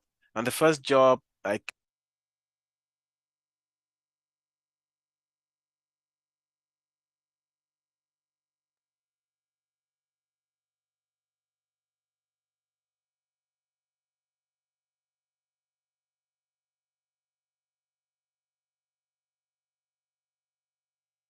in Nigeria.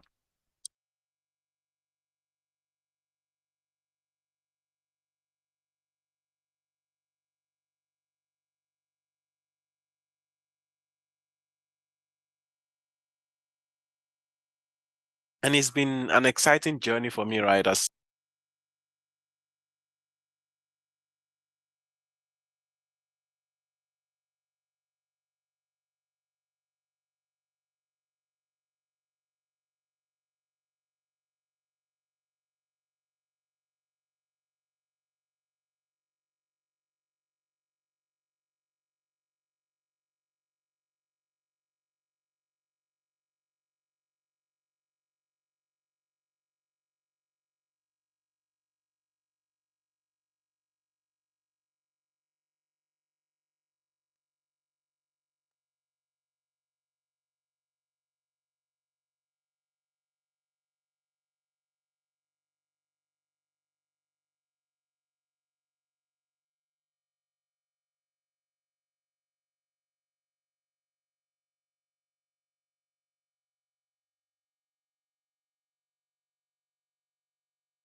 Your waist, stretch your hands, don't stretch your much. Then don't help anybody to stretch. For example, stretch somebody's neck. So stretch. You can also take the time to just read for a minute how you're enjoying it, and this and that. Can we be friends? Can we exchange cards? Tech is supposed to be friendly. You're not supposed to be shy. You're supposed to be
So it's indeed a great honor to be here again.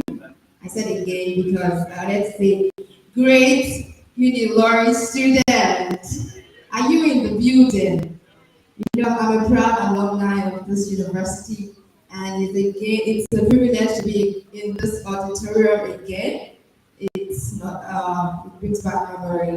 So at the previous learning, apologies for the videos that is yet to come. I was thinking that honor, founder and CEO of Previous Learning, to talk to you more about what Previous Learning is all about. But today, I just want to prep you up because right after the video or the conversation with our CEO, there's going to be an amazing activity that's going to come up. Fasten your seatbelt before that time. So this is like, we call it while we're undergraduate expo, right? I believe that nobody does that yet, right? So there is going to be an activity. There's going to be a game session anchored by the previous learning. And the amazing thing about that is that there's going to be awesome prizes for those that come up top in that engagement. So to kind of all up, there's a flyer with me. After the conversation, you can walk up to me. I think I have to leave this front seat so that you can always walk up to me and have an engagement with me. So previous learning actually covers trainings, extensive trainings within the DevOps space, the cloud computing space, data science, SEOs, and the like more. We'll talk about that more. But one thing that struck out for me in the last presentation of Mr. Oche was that the top trend, if anybody was paying attention, was DevOps, right? I know possibly he did that in an order of hierarchy or not, but for it to come up as the top trend within the cloud space means that it is something of importance, right?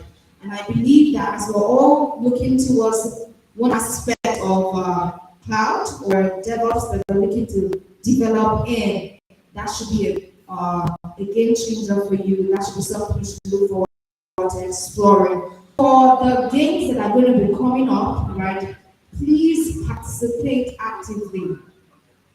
Participate actively because a lot of people will be going away with 100% scholarships for our programs, going away with 50% scholarships, going with items that I think I'm saying too much, but please be active for that gaming section, and I hope to hear from you. Please reach out to me. There's flyers. We'll meet if you want more conversations about that. So not to say too much, technical team, are we good to go? Okay, a few more minutes. Okay, so just to reiterate what you hear from our CEO, is the dynamics that previous study was bettered on. Most of our branches are not in the African community, but we're currently investing in the African community. One thing that is prominent is that there's a gap within the African community and the global space, and it's our agenda to bridge that gap to the best of our capacity. As we speak to you, we have active branches in the Nigerian community, we have in Cameroon, we have in Senegal, we have in Ivory Coast, and we're looking to launch into other aspects of the African continent, right? So our main branch is at Kentucky in the US, but we also have in France and in other locations.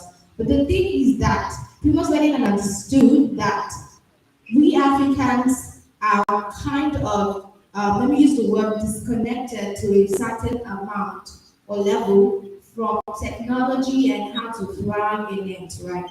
You will see that most of the offers or jobs requirement that you get are mostly for space and for those that are upcoming here in Nigeria. So Primus Learning understands that for the African community. And one thing that we will do to cushion that effect is to come offering our courses, our trainings at a very affordable and highly subsidized rate, right? Because we understand that all these courses are rated in dollars and the exchange rate now is quite on the high side. But we try to accommodate everyone and everyone within the African communities. So one thing that you should pay attention to, oh, the codes are already coming up. The codes are already coming up, so you can start joining. You can start joining while that is well speaking. So another thing to note is that we offer possible internship placement contract jobs because we have quite a vibrant communities. Because we understand that the skill is not just what it is about. We can learn the skill today, but we do not have a platform that we can use to exercise that skill or to earn while we are learning. So there's something that we call the Primus Floor, whereby you get to be connected to contracted jobs. Within the tech space, we know that how spontaneous it can be when they say, oh, I need somebody to help me with certain aspect of tech for 3 months, for 6 months, or even a full-time placement job. So these are the things that you get these are the things you start to gain connecting with our community, all right? And so many other options and so many other variations that you can also come along. There's so many other tech preferences and other skills that you can learn on the go. So 2 minutes is up, right? So please do connect to the Slido and let's see how we take it up from there.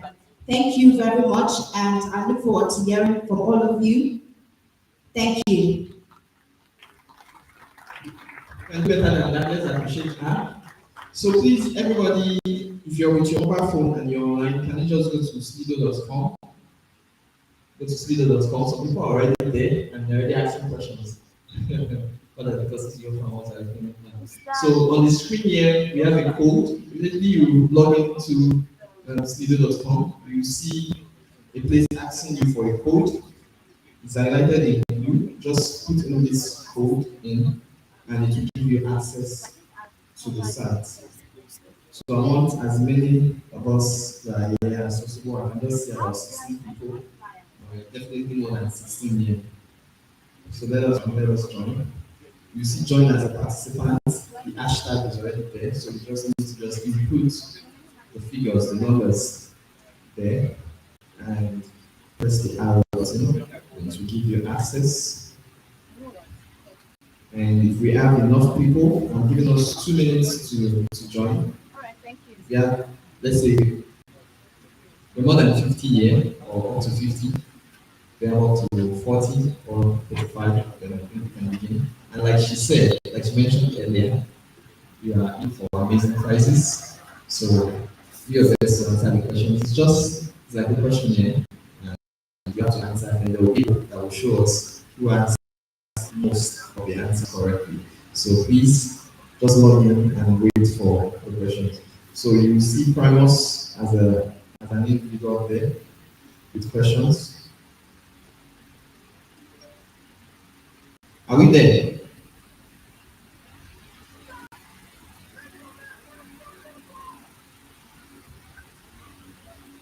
Has it taken the flyer out? Some people are asking if they want to get back Okay, can we stop typing for now? A lot of people are asking questions. Just hold on. who are you? Just hold on with your questions.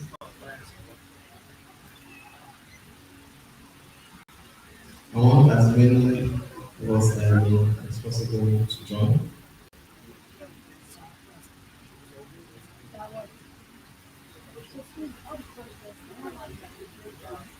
I can see about 40 questions.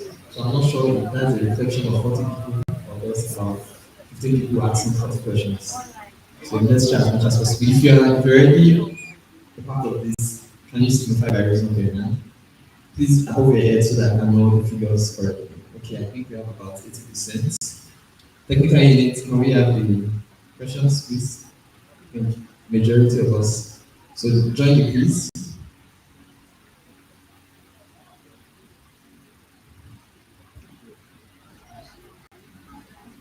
Okay, these are the participants. Who is Ghost? Ghost, show yourself now. Come and scare us a little bit. Ghost, are you shy? Who's Ghost? Oba. Okay. Okay. That's true. Wow. 170 users already on board. Okay. Still working on it. 113. So we have, yeah. If you can get to 150, that would be fine.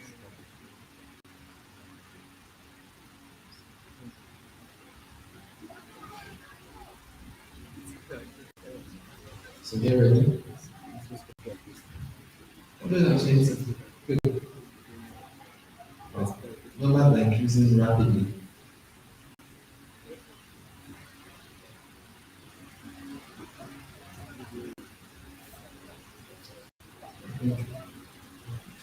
Technical, can we begin? We have 124 users online now.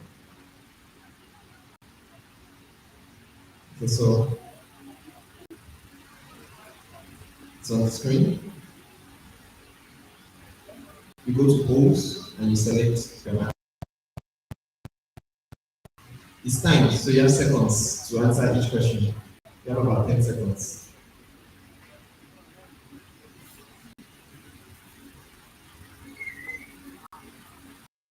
It's fast, fast. Okay.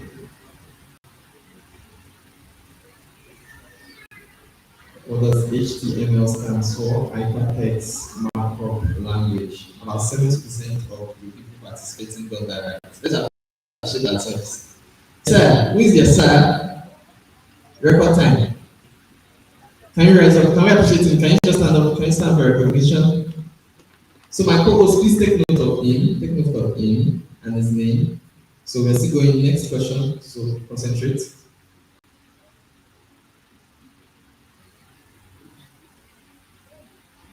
There's no even like to choose.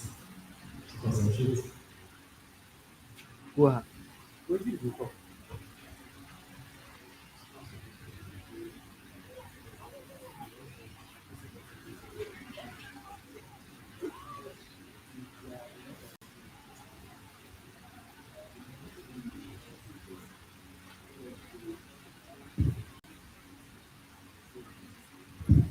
What's the main function of operating system?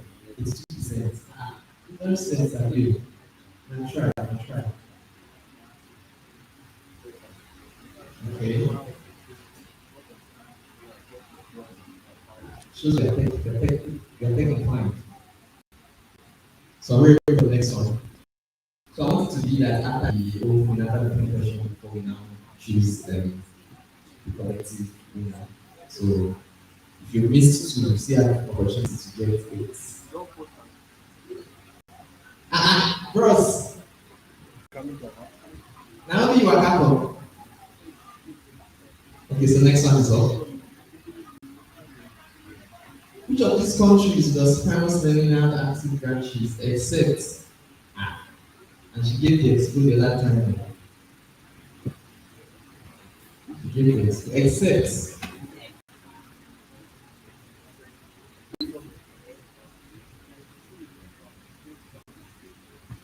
wow, Egypt. This one's a tough one.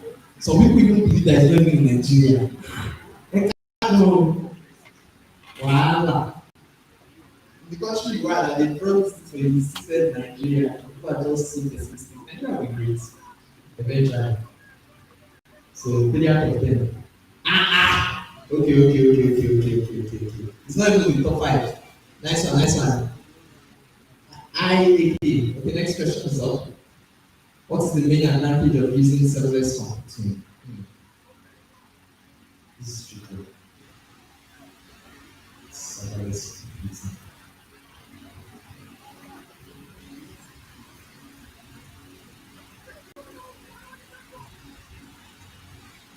I'm not even seeing myself in the license. Wow. 2, 1, time up. I'm eager to know the answer of this one. Wow, I got this one. Discuss. 38% of us. Obaka is worrying the rest of us. We're wrong. Okay, so the last one. Which programming language is known for its versatility and is widely used for web development?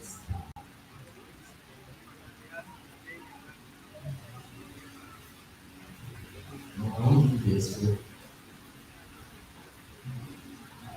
Which programming language is known for its versatility and widely used for web development?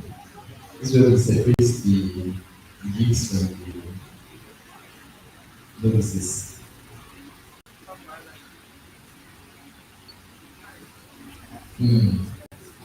Overwhelming JavaScript. Next one. Amiga to see. Oh, Jay, you again. Who's Jay? Jay is a female. Wow, interesting. Next question. Which of these trainings can you take with premise learning today except okay, so she gave us a breakdown of all the courses they offer. She said it is except one. I think there's an obvious answer there.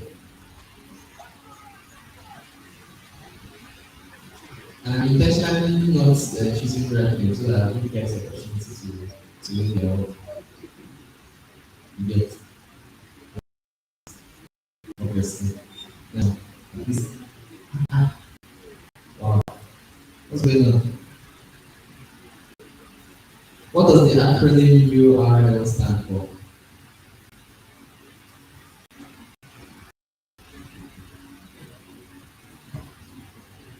I contain you get to know if you eventually know. But I believe in myself, I'm still going to know 7/10.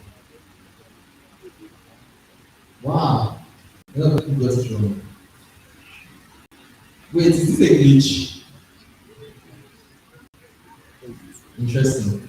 Next one. What does CI/CD stand for in the context of DevOps?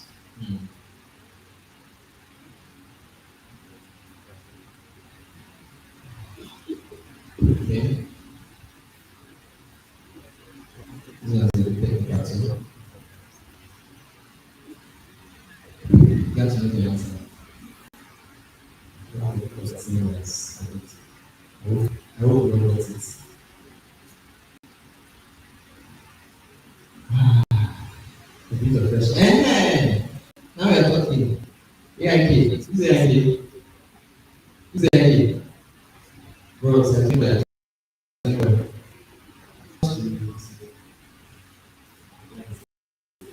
which of these are the effects of translating? I only like 5 seconds late.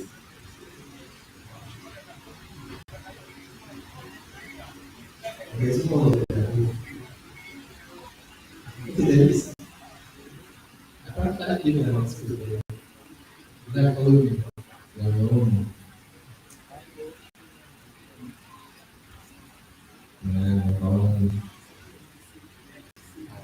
Okay. Same here. Interesting. Now the race is becoming tight. Becoming tight. Really becoming tight. And we got to do this. Where are you now? What's happening? What's the primary goal of DevOps? DevOps now. DevOps is the primary goal of DevOps. Now I'm trying. Question is not correct. That is how we should do. You don't know the answer. Excuse me, sir. The question number 2 is not correct. Where are you again? Oh, okay. I always want that. Now the question is free. What's the collaboration communication? Interesting. Wow. That's one. And that's all. Okay, so are we going to have like the grand poll? This is the grand poll. 9 out of 10, 9 out of 10. for its record time. IAK. Can IAK stand for recognition, please? Can you stand for recognition? Please can we have the virtual round of applause for him? Yes. So I want you to meet us after the program so that we can discuss the terms of the scholarship like this. So let's appreciate it one more time. Okay, so you want to say something?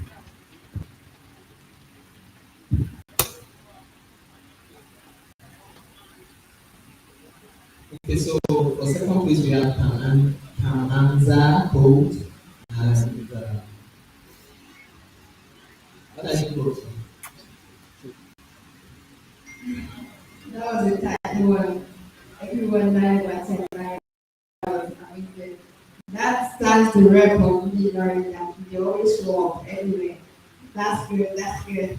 So congratulations to everyone that participated, but more to the top three persons, right? So for you topping the gaming session, the person with the highest score is going to be working on the way today with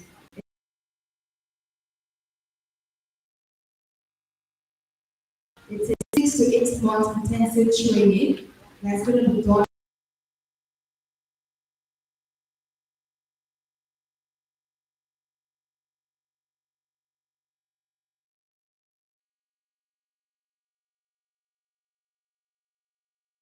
as a cloud implementation specialist.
Okay, hi everyone who is connecting virtually. Please, if you can hear me, confirm in the chat box that you can hear me.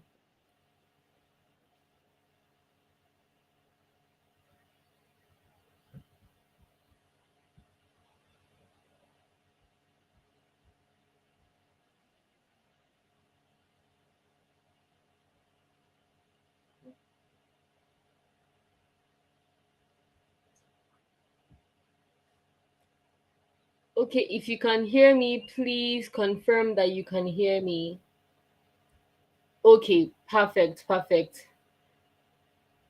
All right. Okay, so most people can hear me then. Okay, so while we're trying to get back to every other person, let's quickly just get to know ourselves. So, can everyone please type in the chat box where they are streaming from? Where are you streaming from? What's the time of the day there? Just text or write down your location currently where you're streaming this fantastic event from.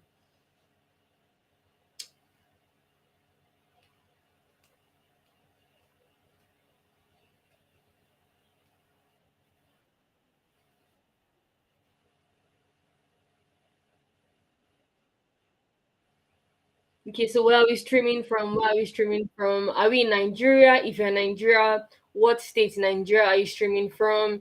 If it's Africa generally, what country are you streaming from? If you're not in Africa, where are you from? We're very, very much okay. So I can see the comments. Abuja, beautiful, beautiful. I'm actually currently in Abuja as well.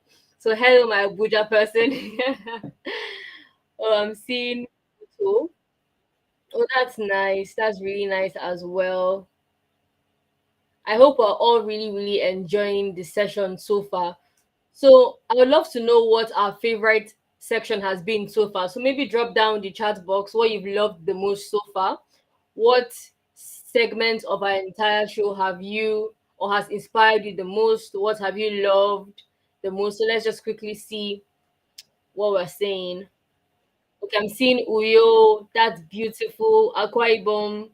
That's amazing. I'm seeing Lagos, Nigeria. I still see Abuja again. I see FUTO. Beautiful, amazing, amazing. I love to see that we're all from various sections of the country and the world in general connecting to the fantastic event. So, like I was saying, what has been our favorite part of the entire event? What have you loved the most?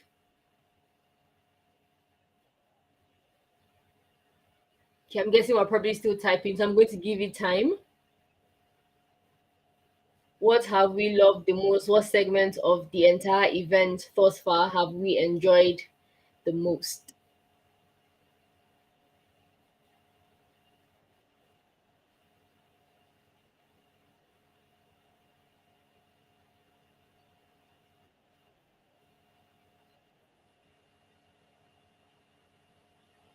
While I'm still waiting for the comment, I also just want to quickly commend everyone who has been able to join virtually.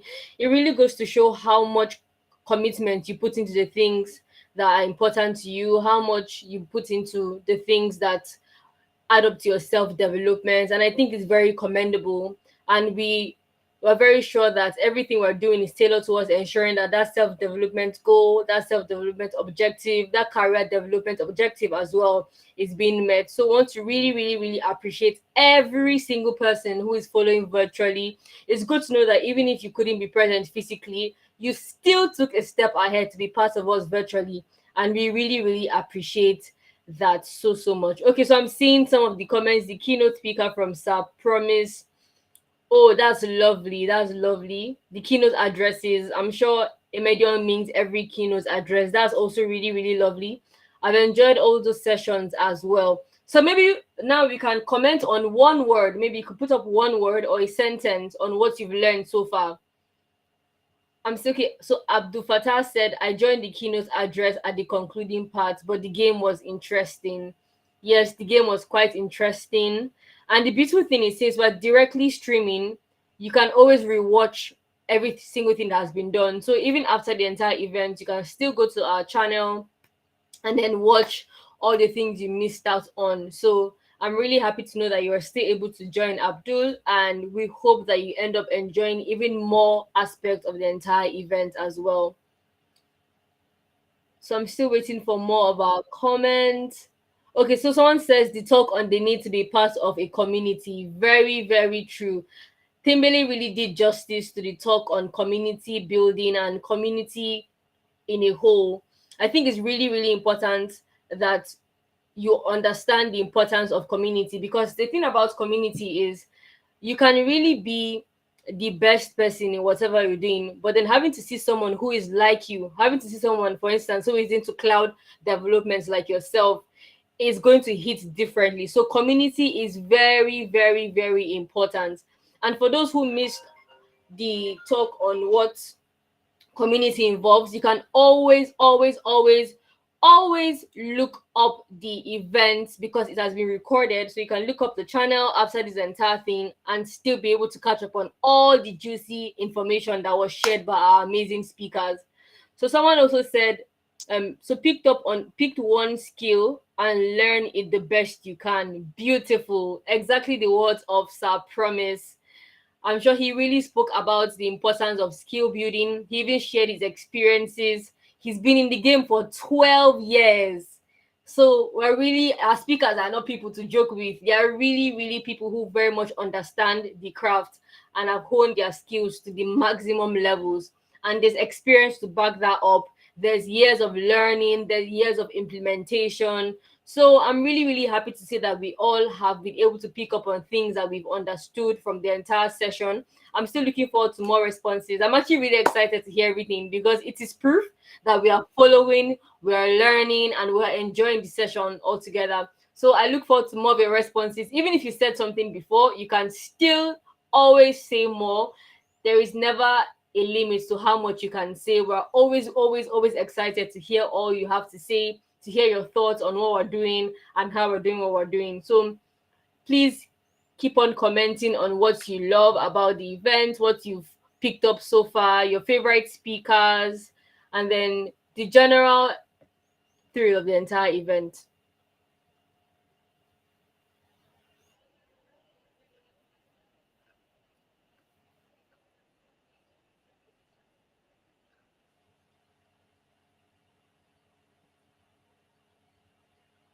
So I can hear you. So please also confirm if you can hear her as well.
So, guys, please feel free to still bring in your responses as we work on bringing our next speaker onto the entire live. Okay, so for those of us that are just joining in, we're talking about first of all where we're streaming from. So if you're just joining in, please let us know where you're streaming from. If you're in Nigeria, where are you streaming from in Nigeria? If you're in Africa, what country are you streaming from? If you're in anywhere outside of Africa, in the world generally, also let us know where you're streaming from. It's going to be really, really good to know where we're all streaming from and things of that sort. Then you can also let us know the part of the event you've enjoyed the most. Most people have said the keynote addresses, and I cannot agree anymore.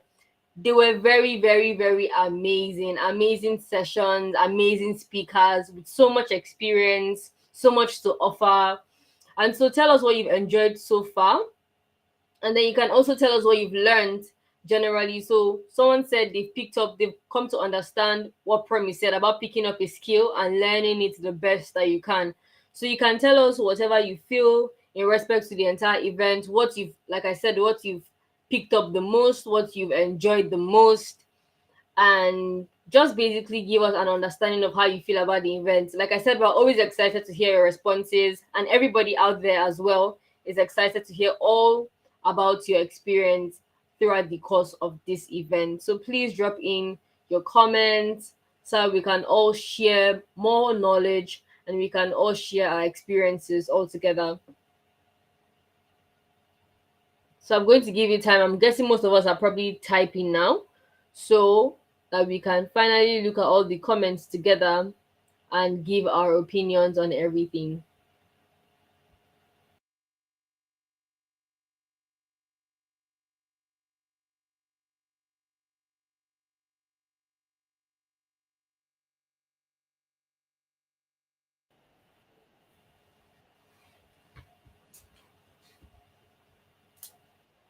So I'm waiting for our responses.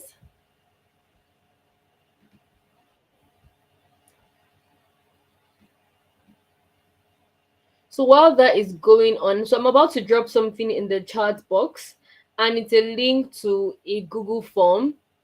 Initially, we had spoken about that at the beginning of the session, and I'm still reminding us about it as well. I'll resend the link for people who were not able to access it at the time. So, and it's basically a registration link and also a way to get your feedback on how you feel about the event so far.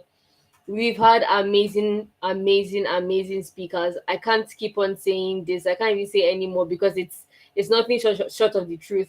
We've had amazing sessions with amazing speakers. So much has been happening, and it's important that we get to gauge your experiences, we get to gauge your responses, and then we also get to add you to the list of. So I'm sending it right now. Okay. Yes, that's the link. Okay. Oh, sorry, hold on. Um okay, that was the link for this channel. Let me resend the Google link again. Give me 1 second.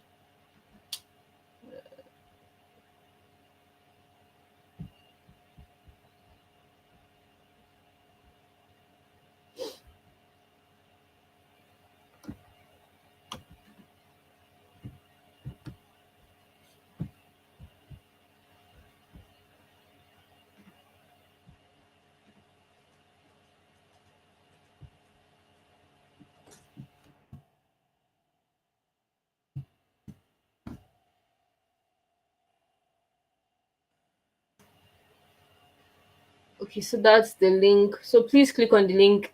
Filling this form is going to be less than 10 seconds. It doesn't take anything at all. Rather, it even adds more because, like I said, you get to get yourself registered fully, and then you also get to drop some feedback and even more when you eventually look further. So please ensure to fill in the link so that we know the people that we have on the program generally. It's really, really important actually for accountability's sake and just for general order and control. So please ensure to fill in the link, fill in the Google form, sorry, and this the link to the Google form is the one I just uploaded there.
just like Netflix, Netflix.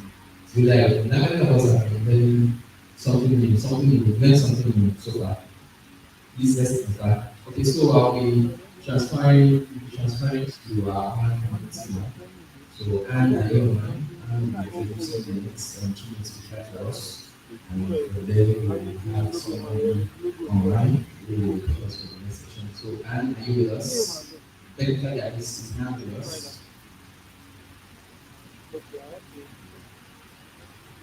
Let's appreciate Mr. Ademo time. That was quite insightful and well spoken down for us to capture. For someone like me that I have little or no idea about how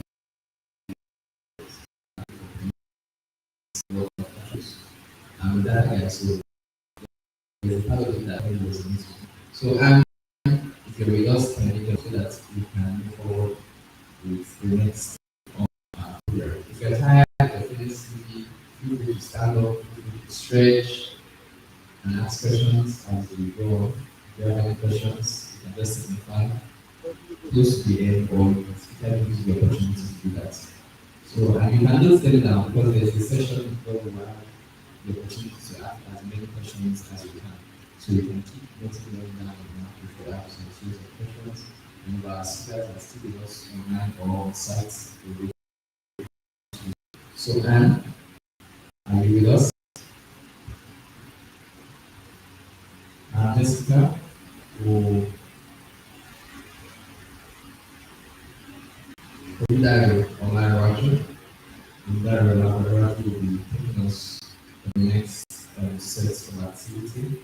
And from there, we will have another person come up, which is Jibril or Yetunji. Then the house and this in the back, Jibril or the house. Okay. Then we'll go back to virtual setup and we'll have some nice recordings in between. And then we'll have questions. And from there, we're coming closer to the end of the program. So stay tuned. It's not too late to still engage people online. Take a picture of yourself and hashtag AWS, hashtag AWS PowerPoint, African Students African Symposium, with selfie, post on LinkedIn, Twitter, Facebook, and all other social media platforms. So while we wait for our moderator, let's do that. Let's do that. You can do that as quickly as possible.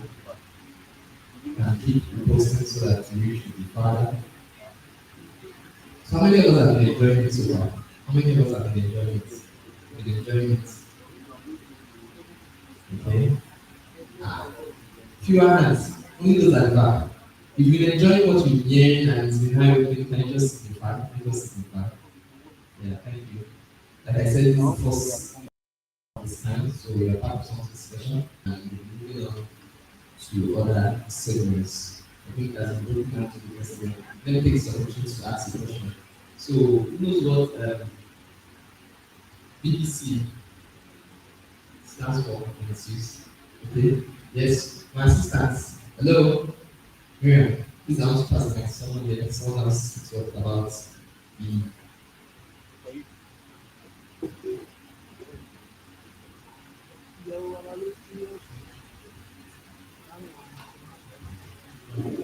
BBC cultural practice for somebody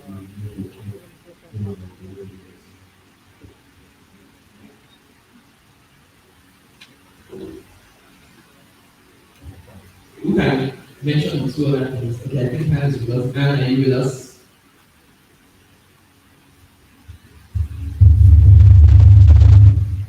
So I'm sure that we are comprehending what we are doing. What are the other two things you mentioned?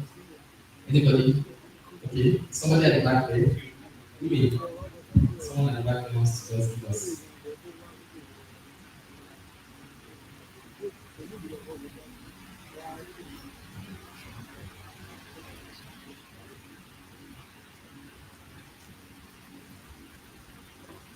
So you mentioned STD and EC2.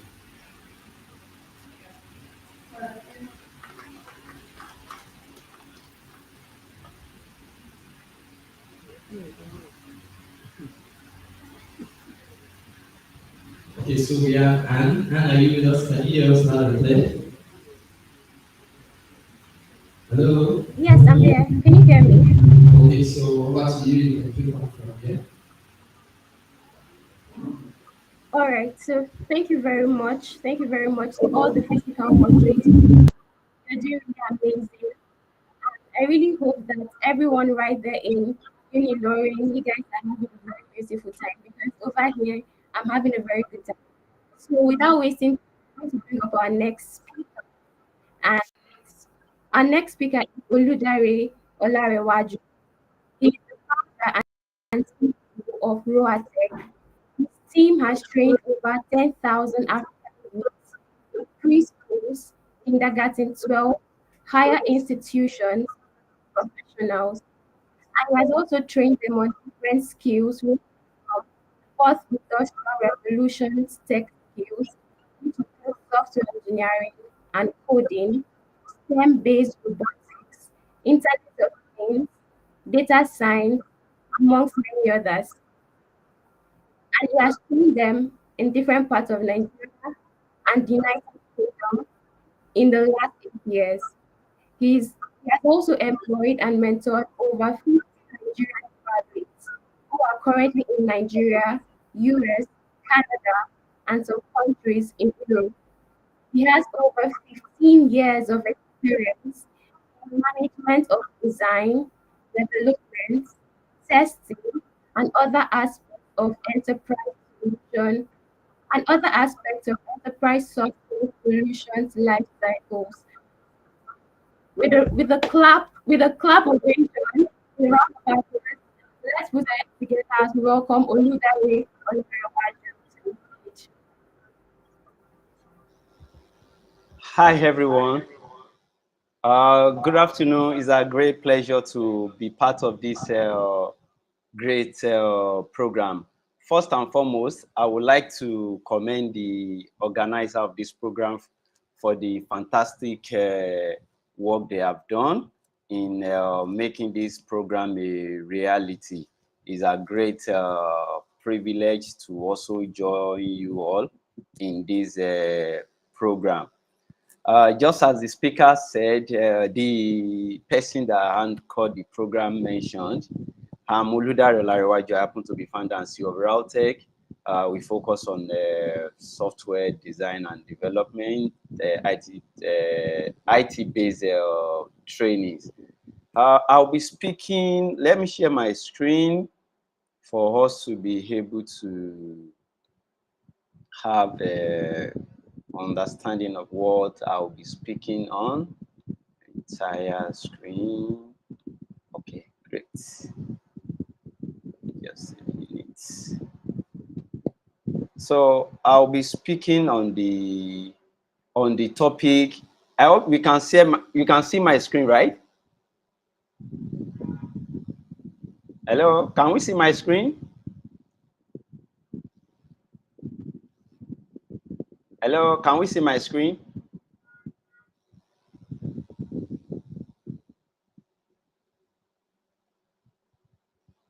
Can you see my screen? Oh, okay, great. Okay, so I'll be speaking on the topic cloud AI and IoT, strategy preparation and a big opportunity. Before I proceed, I believe some of us could have heard about the word cloud. I'm even happy before we started this session, my other great speakers, they've actually given us a great insight into cloud computing and other key area. However, I will, without wasting much of our time, I'll be focusing more on the area of IoT, review of existing activities in the area of cloud computing and IoT. We've all heard about cloud computing, and let me define it the way AWS, that happen to be the partner of cloud computing, define it, is the on-demand delivery of IT resources over internet. And the previous speakers, they've spoken greatly on the importance of cloud computing, the processes, and the lot. So I don't need to talk much about that. And we've all heard about the buzzing word, artificial intelligence. Basically, we know that artificial intelligence is an arm of computer science that focus on creation of what we call intelligent machines that can carry out tasks that requires human intelligence. And we've seen a lot of quite a number of these intelligence systems now in this area of artificial intelligence. And I would also like to briefly talk about, let us look into development of cloud computing, AI, and IoT. As we all know, well, the first person to propose the word cloud computing was John McCarthy. That's a British computer scientist. That was in 1961. Interestingly, this man happened to be the first person that also coined the word AI when the first AI conference was held at that month. So the journey has been great in the field of cloud computing, AI, and if I believe you can still see my screen, you cannot talk about artificial intelligence without mentioning the first person that carried out the first well-known project. That's Alan Turing in 1950. Then let's move to the IoT, which happen to be our area of focus in this session. What is IoT? We all know it to be what we call the Internet of Things. In IoT, what are we trying to achieve? We are trying to connect as many as possible physical devices together. It's like you are bringing physical and virtual together to achieve some specific goals that can make life easier, because every of our invention, whatever we are doing as engineers, scientists, and other experts in this, let me use the word, in this fourth industrial revolution era, we are doing our utmost best to make our world a better place. So regarding IoT, the first person that coined the word IoT was Kelvin Ashton in 1999. He's also a Briton. And the process continued. So why do we need to see IoT, cloud-based IoT, as a field that we should pay great attention to? I believe some of us that are in this industry, we have heard that in the next, according to the statistical research-based report, by 2025, the market size for IoT end user solution is going to reach $1.6 trillion, which is very huge for economy. So it is very important that this feed, we should not take it as something that we should just overlook. It's worth giving necessary attention to. What are benefits and disadvantage of this IoT? We've all heard about smart cities to make life easier, to make us to have a kind of a world whereby everything we work at a pace of, let me say, at the pace of speed of light. You want to get medical attention, you can get it easily. You want to control all your gadgets in your home, you don't need to be there physically. You can do that irrespective of your location. So we have some of these benefits of IoT. Reduction in operational costs. As businesses are getting bigger every day, we realize that it is not easy for big organization to manage large number of human resources, employees, property, and manufacturing equipment. However, with the introduction of IoT into the activities, we've seen some of these organizations to have drastic reduction in the operational cost. And this is one of the area where I so much believe businesses around in Africa can do more by investing more in IoT-based solution. Kudos to AWS that happen to be the pioneer organization in the area of cloud computing. AWS platform supports IoT-based solution with efficient and state-of-the-art cloud platform.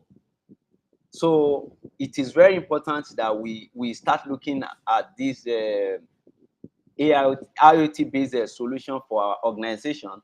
So we also have another benefit, customer centricity, that is insightful data that you are getting from your client activities, whether on your platform or as they visit your organization. Such data could help your organization to give better services, to provide better services and products to your client. And IoT-based solutions are all over around us to help us provide these opportunities. And gathering of data, I've mentioned that, yes, virtually all solutions have some disadvantage. However, if you compare both the disadvantage and the advantage, we'll see that advantage of IoT, they are far more than the disadvantage. Some of the disadvantage are data security, privacy issue, and some complexity, especially when you are building a big network. And I also briefly talked about world population. When we compare the total population of our world to the total number of IoT devices we have, they are far. The disparity is very high. We have more IoT devices than the total number of people we have in this our world. And from the graphics you are seeing on my screen, you can even see the total number of IoT devices that we have globally. I won't want to spend much time on that. Let's quickly move to the area of application of cloud-based IoT. I hope we can all hear me, right? Can you see my screen now? Please, can you see my screen now? Okay, great. Okay, great. Okay, so let me continue with where I stopped. In the areas of application of cloud-based IoT, I've mentioned smart city, smart vehicles. I'm sure a lot of us, we like electronic, what we call it, Tesla cars and some other smart vehicles. Most of these vehicles, they have cloud-based IoT devices incorporated into them. Smart healthcare, beside the most common one, some of us, we use a smart wristwatch to check our the rate of our heartbeat and some other activities in our body systems, in our body systems. So these are some of the advantage, benefit of IoT. Areas of application of IoT: smart grid, that's the power sector. And recently, one of the US university, that's in Florida, Florida recently announced that a Nigerian-born assistant professor, Moses Anubi, will be leading a team of US researchers on how they can prepare US power system against cyber attack. And I'm very sure and there will be application of cloud-based IoT solution in order to ensure that they are able to achieve their goals. We have a smart farming in a situation whereby you are automating some critical aspect of your farming activities. This has helped farmers in developed nations to have to increase their yield, the quality of their farm produce, to even produce more. And in Africa, we need to do more in adoption of IoT-based solutions, and we should give the kudos to AWS for bringing some of his data center into Africa. So we need to leverage on this, and we are also happy that this symposium is holding in Africa, first of its kind. So we give big kudos to the organizer, because this is an eye-opener opportunity for us as African youth to see opportunities in different areas of cloud computing, IoT, artificial intelligence. And we also have smart logistics, which is also very important. Smart logistic ability to track your goods from one point to another. Smart industry. Besides, this is very, very important. For you to be able to grow your economy, any economy, most developed economy in the economies in the world, they depend on manufacturing industry. And I believe if African leaders can invest more in this area, or by ensuring that industries that are in Africa, they are upgraded into state-of-the-art IoT driven production lines, it will go a long way. And we've spoken about smart home. Let me quickly move to the next slide.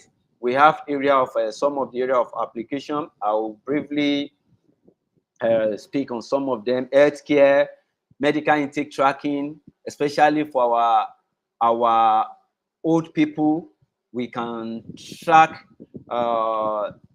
their body activities in order to ensure that when there is need for special medical attention, we give it to them. So we have what we call remote health monitoring, smart hospital space, drug tracking. Besides, we've had a situation whereby just because of inability to make drugs available to some Africans, some have, not only Africans, in some other countries, some have lost their lives because of that. However, we can reduce the rate at which we are losing lives as a result of timely availability of drugs. IoT-based solution can help us in this area. In the area of agriculture, I've mentioned that earlier, water management, because water is very essential to farming. Drone for field monitoring, machine routing, soil monitoring, sensor, and the like. These are some of the areas where we can apply cloud-based IoT. We also have the area of, we can also apply it in our educational sector, smart classroom. Security-wise, we can apply it. Recently, we got a client that wants a station by. He wants to know when a child is in class. And as soon as the child is sitting down on his desk, the parent should be notified. We are deploying this solution through the use of IoT-based devices, which is very doable. And this could also be tailored to other problems, to solve some other problems in other sectors as well.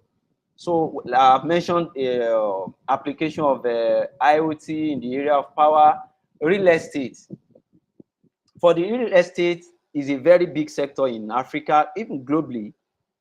However, we've heard about serious different reports, collapsing of houses, and I can tell you all categorically that there's what we call structural monitoring of buildings, which IoT based solution can solve some of these problems. Here in Lagos, sometimes a few years ago, we had a situation whereby a house worth over 15 billion naira collapsed, and unfortunately, a lot of people died in that building. And think about a house that worth $15 million, and that house killed a lot of people. And I believe if IoT solution had been incorporated into that building, the management of that, or the owner of that property, would have been notified earlier that, oh, this building is having structural defect somewhere. And these are some of the important areas of application of cloud-based IoT, where in such a way that we can save as many as possible lives. Because if I'm not wrong, over 40 lives were lost in that building, including the lives of the owner of the business and some of his staff. We can see a typical example of how IoT was incorporated into a bridge. Besides, there are some monumental bridges in some developed nations. Those bridges are being monitored not only with IoT alone. The IoT system was also incorporated into satellite-based means of communication, such that the bridges are being monitored continually for any structural defect. So IoT has a great impact it can make in real estate sector in Africa to reduce the rate of collapse of buildings. And we are encouraging our government at different levels to see how the regulatory bodies in different countries can incorporate IoT-based solutions into their regulatory activities, especially in monitoring some infrastructure that can take as many as possible lives in case they fail. And I would also like to talk about how our government in Africa can help this cloud-based IoT solution to be readily available to us in Africa.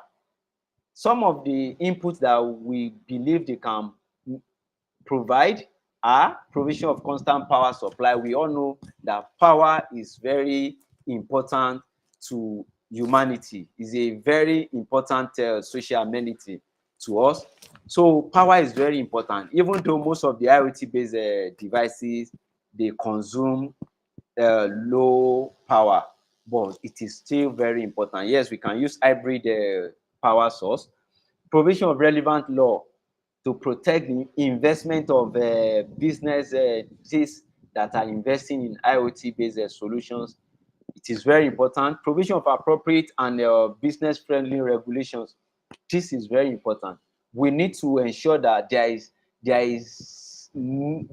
a business-friendly friendly regulations that will encourage both foreign and local investors to invest more in this field of cloud IoT. Provision of necessary support.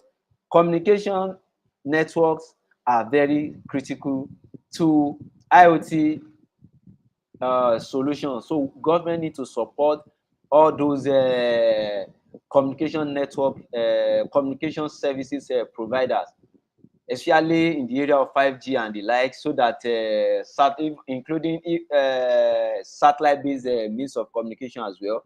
Our government needs to open a lot of opportunities to these people so that they can invest more in this area.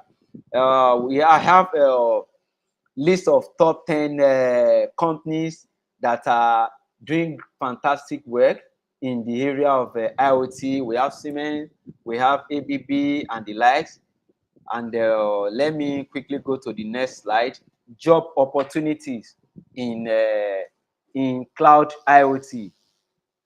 As a student, a lot of you are still contemplating, oh, which area should I focus on regarding my career. I recalled one of the speakers mentioned how he started his journey into cloud computing. I will advise us, I will advise you all, you can see different areas of job opportunity. We have project management, full stack analyst, cyber security, data analyst, cloud engineer, UI, UX designers. These are opportunities, job opportunities that are available in the area of cloud IoT. And it is very important that you pick some of these skills and be good at it. Just as one of the former speakers said, it is very important. I will use myself as a case study. While I was in university, that's a 200 level systems engineering Unilab. One of the 15 Nigerian guys that were trained to manage Nigerian SAT-1, that's a Nigerian weather communication satellite. The guy told us, he came for a program in our school. He told us, some of you that you don't have IT skills, kindly ensure that you get the skill, because very soon Nigerian communication satellite will soon be up and running. That was what I picked from the guy's message. During the long vacation, I enrolled myself in IT for IT training. That was the beginning of my journey into IT, and to the glory of God, God has used me to make some impact in the country in helping quite a number of other younger ones. So I encourage you all to use this opportunity. Every pieces of advice you've gotten in this program, please ensure that you put it into practice. So let's move to the next page, slide. Some of positive impact of cloud IoT: it enhances productivity and efficiency, make our environment convenient to live, it transforms our lives. Think about it, you are in your sitting room instead of you are in your room instead of you you want to switch off your light, you can do that on your phone, or you want to even make the power source in your house to be passworded, and you decided that you are incorporating IoT into that. I'm going to show us a video. Okay, I'm going to show us a video of password activated system, whereby you can control the lights of in your house. So this is this boy should be 5 years when he was trained on this project. I would like you to just watch.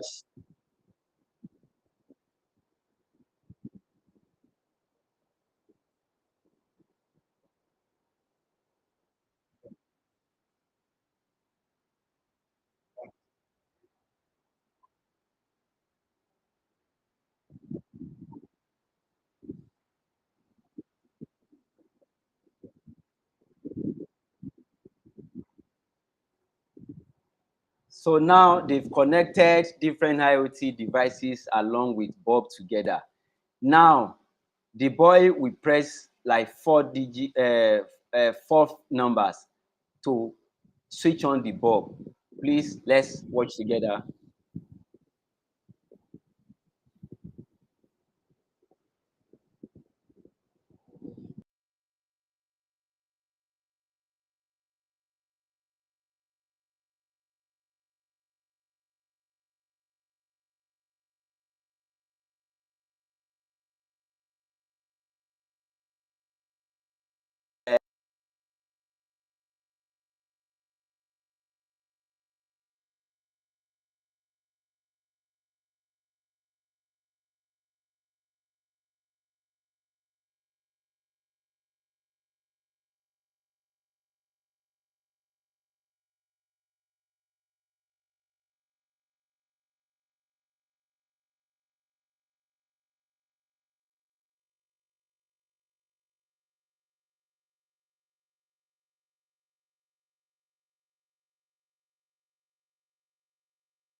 Mr. Jibril, if you're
okay, so while we wait for Mr. Jibril, I asked a question the other time.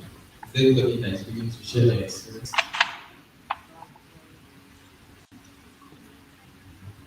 So I asked, what is the most difficult part of engaging or following the correct path? Is it the data? Hello, and can you hear me all right? Some of the rates of exams. So everybody wants to share their experience. What do you think is the most difficult aspect of it? Thank you. Nobody. Any response? For you personally, what do you think is the most challenging aspect? Okay, so the difference is very important.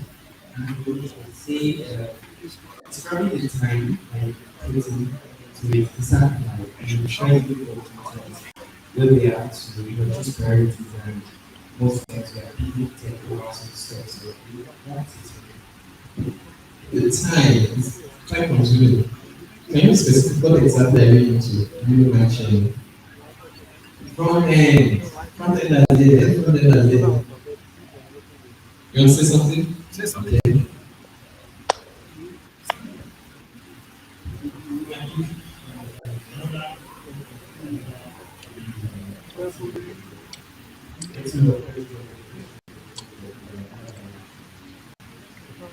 The first job is always in the difficult. They promise you if you do this course, you should get the job within six weeks. How many of you have experienced that before? Or how many of you are still looking for jobs? I know maybe I can connect you. How many have job? What value can you offer? Content writer. Ah, okay, so anybody want to share their challenge? Challenge. Mr. Jibril, we are hoping you join us as soon as possible. What was the analyst? All right, cool. Can you hear me? Mm,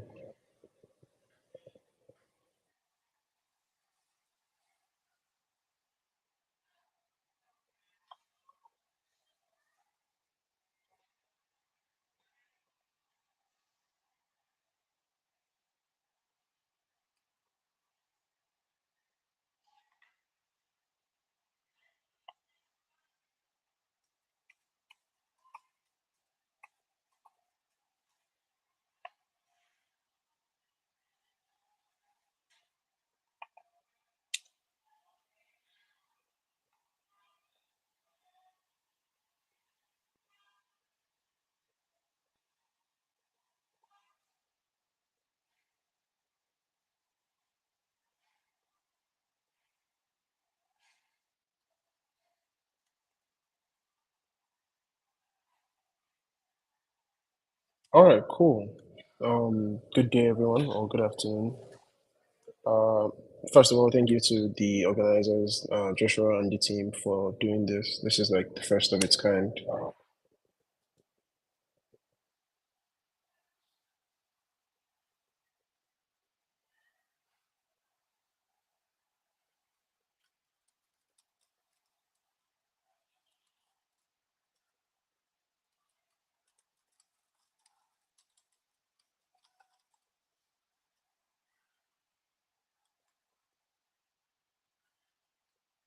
Okay, cool. Yeah, I was saying thank you to the organizers for having me and for putting this together. Okay, cool. So my session is titled "What the heck is cloud native?" and today I'll be trying to explain cloud native, what it is, and how you can get started in AWS. Cool. So, first off, who am I? I'm Jibril Tunji. I'm a DevOps engineer. I'm interested in distributed systems and the cloud, and I also lead the Cloud Club at Quality IC University. So, with that said, let's go. But before then, story time, which is going to be a backstory of Cloud Native and how we got here. So, one good way to know or research a term is actually Google Trends. And if you look up Cloud Native on Google on trends.google.com, you'd see there was a sharp increase around 2015. And that started like the rapid increase in the search for or the interest in Cloud Native. The funny thing here is that 2 years before 2015, Docker released, and Docker was actually one of the technologies that propelled the adoption of containers and furthered the interest in cloud native. So a quick breakdown of the journey to cloud native was that in the early 2000s, apps were running directly on dedicated hardware. Companies would often purchase their own infrastructure, and then they would run their applications directly on that hardware. In the mid 2000s, virtualization came in, which means companies could now utilize the hardware they already had, but split it up into smaller operating systems and then share resources, thereby making more efficient use. In 2006, AWS emerged as one of the first cloud providers, and then they had a pay-per-use model, which was way cheaper than purchasing hardware upfront that you may or may not use. After that, the hybrid cloud came in, which is a combination of the on-prem or the hardware that companies who had purchased them in the past had, and now the cloud using providers such as AWS. In 2008 and 2010, GCP and Azure launched, and like I mentioned earlier, 2013 Docker releases, which really propelled the interest in cloud native.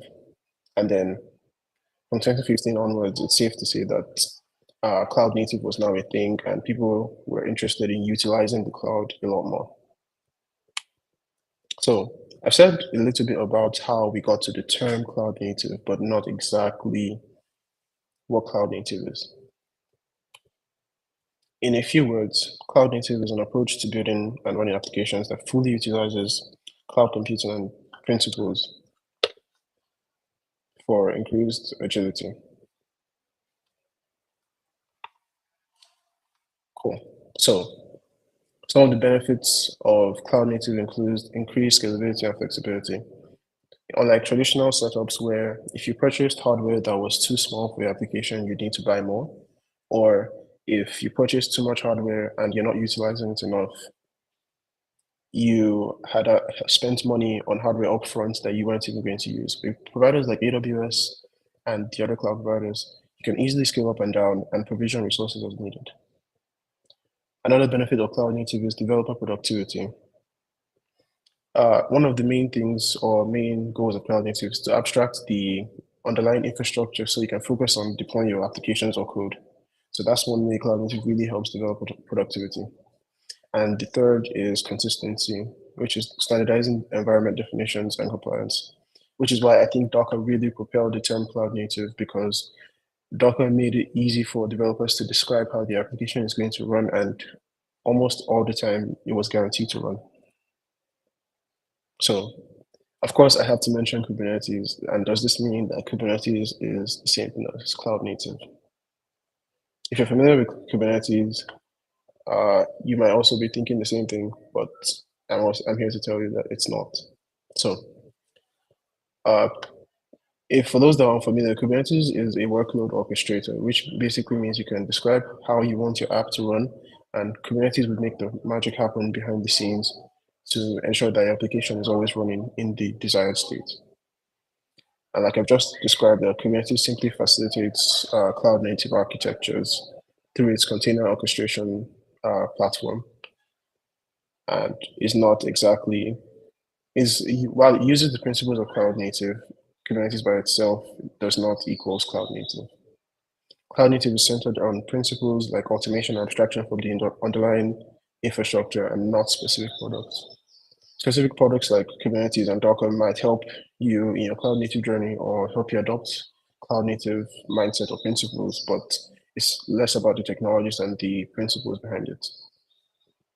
And again, like I just mentioned, while popular projects like Kubernetes and Docker help you realize these principles, locking yourself into specific tools is really missing the point of the shift towards like optimizing your workloads or applications for the cloud.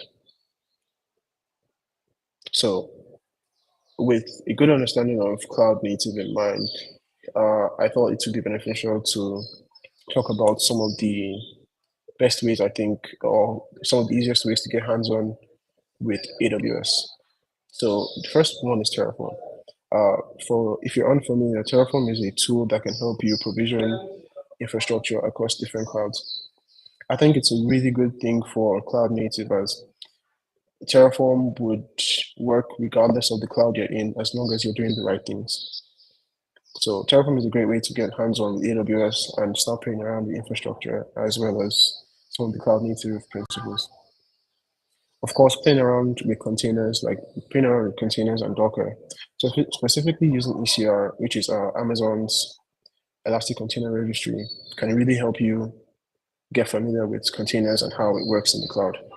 And of course, I had to throw in Kubernetes here because it's a really big thing, and it really Kubernetes is actually a great example of cloud native software. So EKS is Amazon's Kubernetes service, so you can play around with it.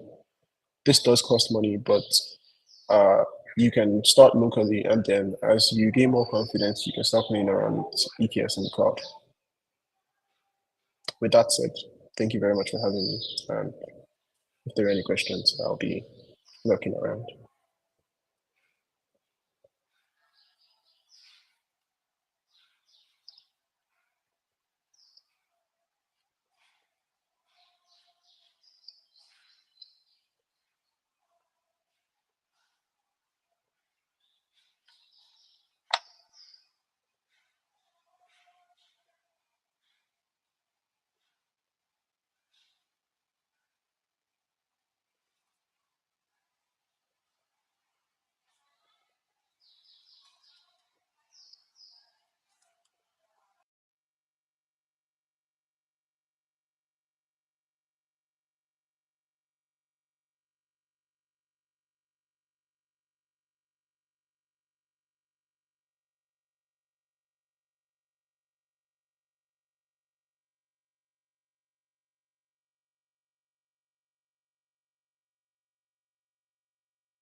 Wow, wow, wow, wow.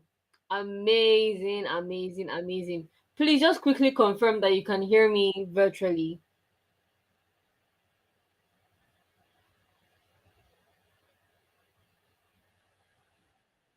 Okay.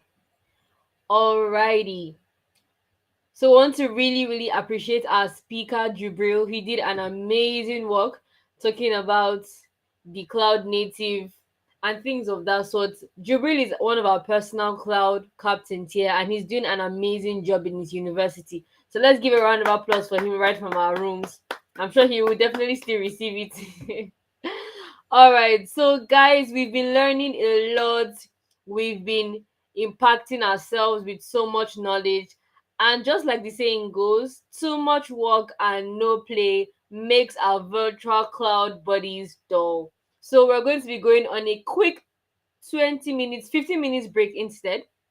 On a quick 15 minutes break so that we can refresh ourselves. If we need to drink water, stand up, stretch a bit, and do things like that. We're also going to be having the break physically as well. And the reason why you should not miss the second half of this session is because we have more games to be played. We have panelist sections. We have workshops as well. So there's so much after the break. So ensure that you do not miss out on all these things. It feels like we're really saving the best for the last. So come finalize the session. We're literally almost done. Once we finish our workshop, to get ourselves equipped with skills. We have a panelist section. We have more games to be played and more prizes to be won as well. So please ensure to come back after our quick 15 minutes break. And we'll be looking forward to seeing you, to hearing more of you, and eventually learning all together. Thank you guys for staying up until this point. I will see you right after the break.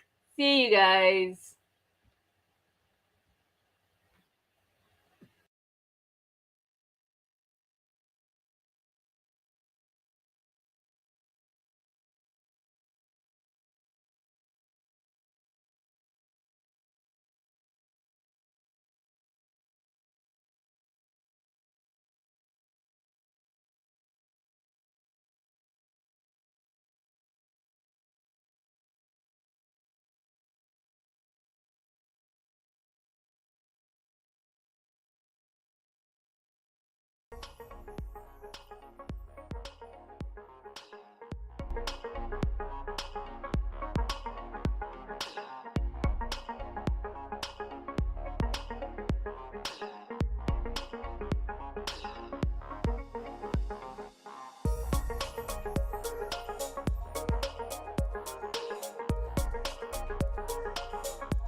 Good afternoon, everyone.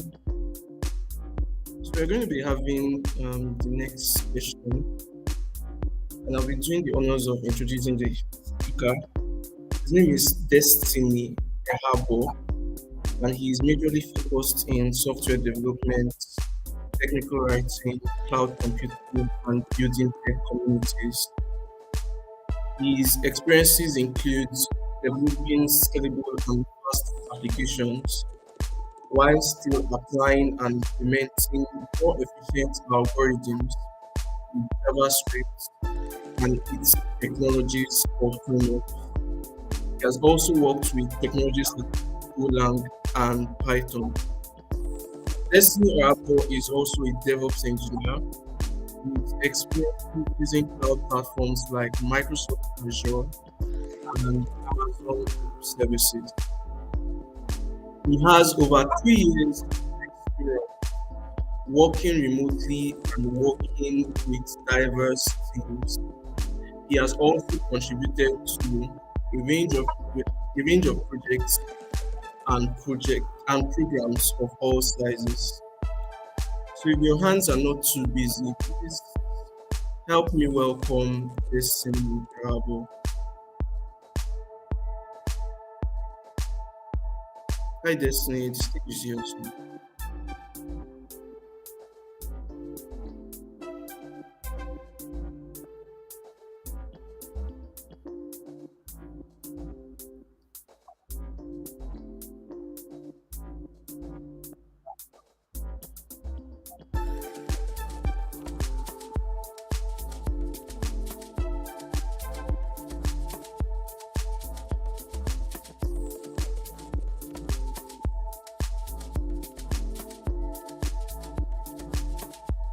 Right, so if you're still joining us online, feel free to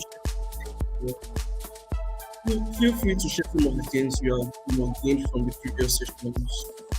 I think there are different prizes like going in, and I don't know if there's a prize for most engaged person in this call. So feel free to share some of your experiences, probably with the cloud or your experiences here on this.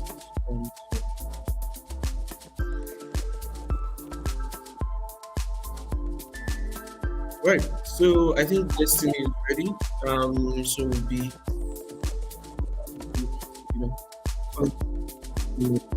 okay.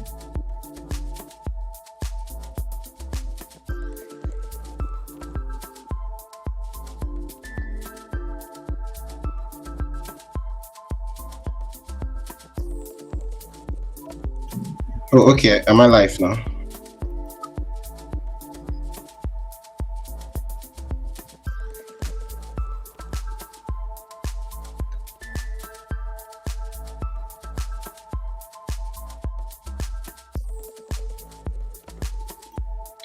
All right.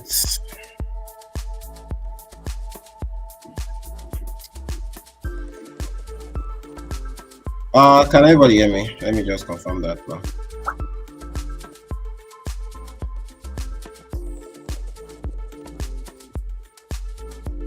Hello.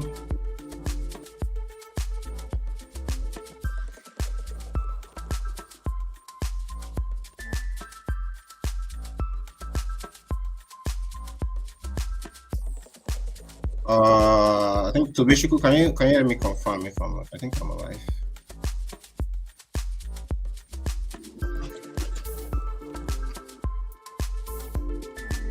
All right. Thank you very much. All right. Thank you. My name is Destiny, and I want to appreciate the speakers for the organizers for this amazing event. So I'm just going to do a walkthrough on how to host your front-end application on AWS Amplify. So AWS gives you that freedom, that seamless deployment, rather than you having to create your own instance and all those stuff. So I want to share my screen now. Just let me know if you can share. If you can see my screen. All right, thank you.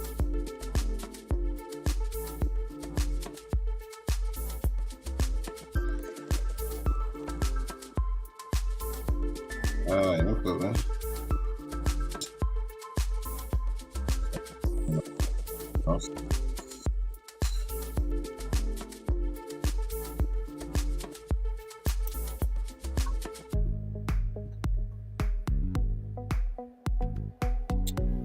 My screen is up, right?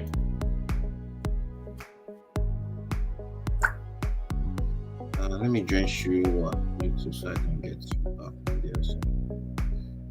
Okay, my screen is off. All right, so my name is Destiny. I'm a cloud and a software engineer, and in this lesson, in this workshop, we are going to talk about how you build and deploy your front-end application, right? So we want to move from your local host. If you write your HTML or your React or your Angular, whatever framework you use, you want to be able to give it to your users. You want your users to be able to use your application. You don't want it to just be on your local system, right? You want it to be out there to the world. So with AWS Amplified, you can easily do that. You can just there are two ways. You can push it to GitHub. So GitHub is where you can manage your code, collaboration, and all. And AWS Amplified helps you do the continuous integration. So you don't need to set up your own pipeline for it. AWS Amplify will help you do all those pipeline and everything and deploy it for you successfully. And you can track these deployment processes. Now you can also get the build and just bring the build to AWS Amplified. We'll check that soon enough. From the AWS Amplified doc, you see it tells you that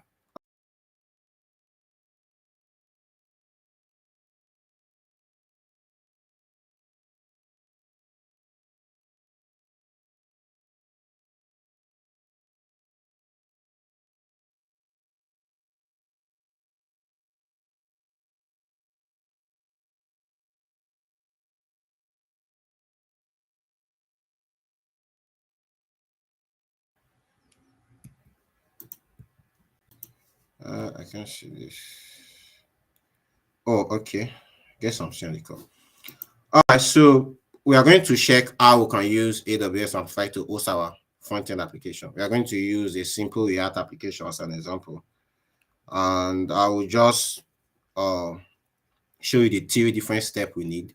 You need to first of all build your front-end application, right? Write your code, HTML, CSS, JavaScript, and all, or use React or Angular to write your code, right?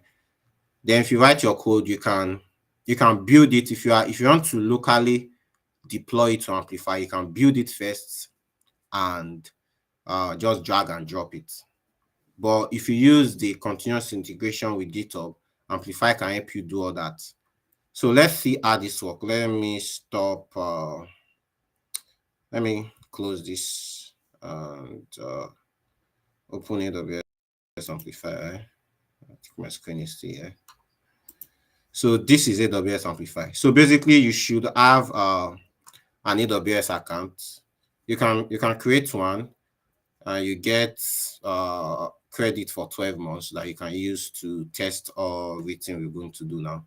So for the sake of time, I'm not going to walk you through how you create an AWS account. I'm assuming you should have created one by now. So basically, if you open your AWS, this should be, let me open the home screen. So this is the home screen. Yours might be different from this, but this is our, and you can easily click on all service, or you can search for Amplify. Let me search for Amplify. Right. So you can search for Amplify, or you can look for all the service. So you can see AWS Amplify here. And if we click on it, it's going to show us the dashboard for AWS Amplify. Let's see that. So you can see that with AWS Amplify, you can develop your mobile and your web application very fast, and you can see it supports different. You can see this is React, this is Vue, then this JS. So you can build your native mobile application, Android, iPhone, iOS, and all. So you could see with the Amplify, you can do all those stuff. Right?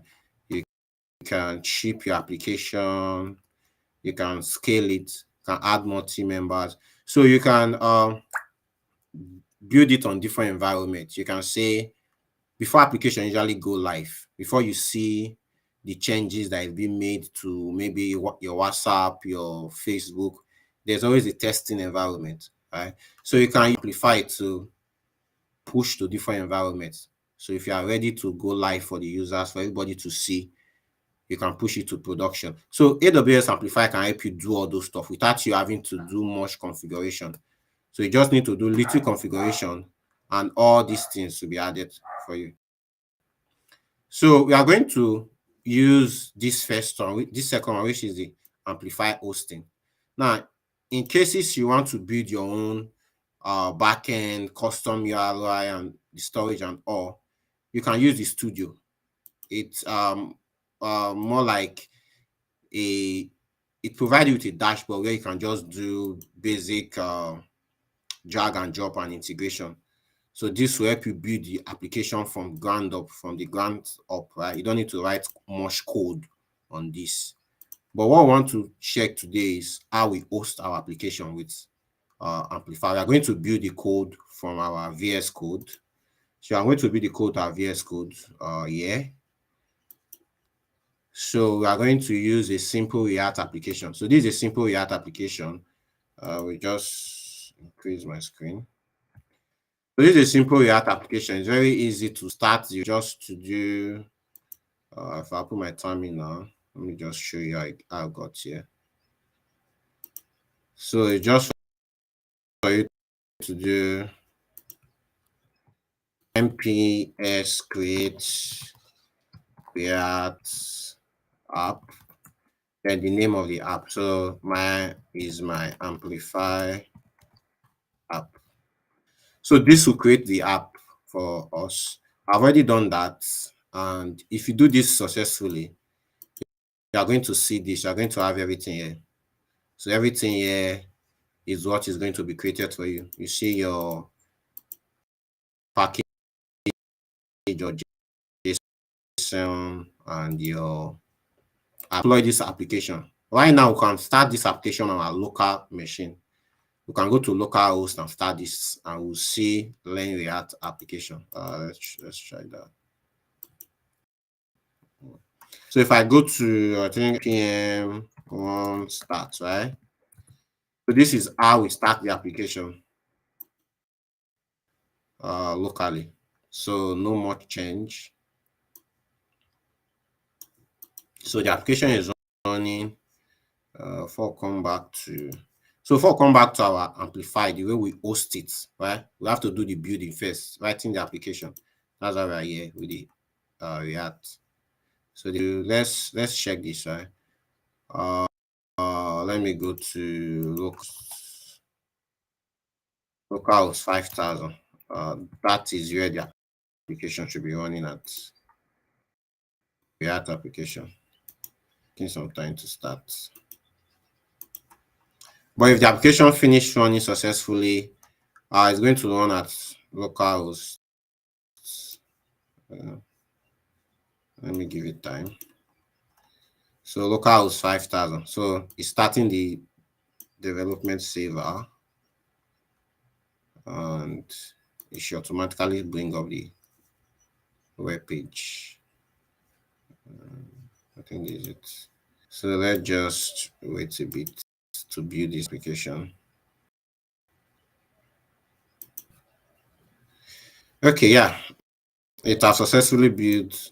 Okay, it's 3,000. So you can see it is running at host 3,000. So I'll just copy this URL. I stopped it again. I'm just going to copy this localhost 3,000 and come here, paste it here, localhost 3,000. So this is supposed to start our saver, and it's just going to show us this. It's going to show us learn, react, edit, and save. So this was going to show us. If we come back to the terminal and see if it's on. So our server is running. Let me give it time. So you see it's loading to come up. So while it's coming up, we can start building our application, right? From setting up the environment we want to host our React application that we built. So if we are going to host it, you are going to host your web app. So if we click on this, now there are different ways you can host your web app. Okay, our application is already running. That's why it's so this application is a React fault for all React application. Right? Then let's go back to our hosting application. To host your application on AWS Amplify, you can choose different options. So these first three options are all Git providers, right?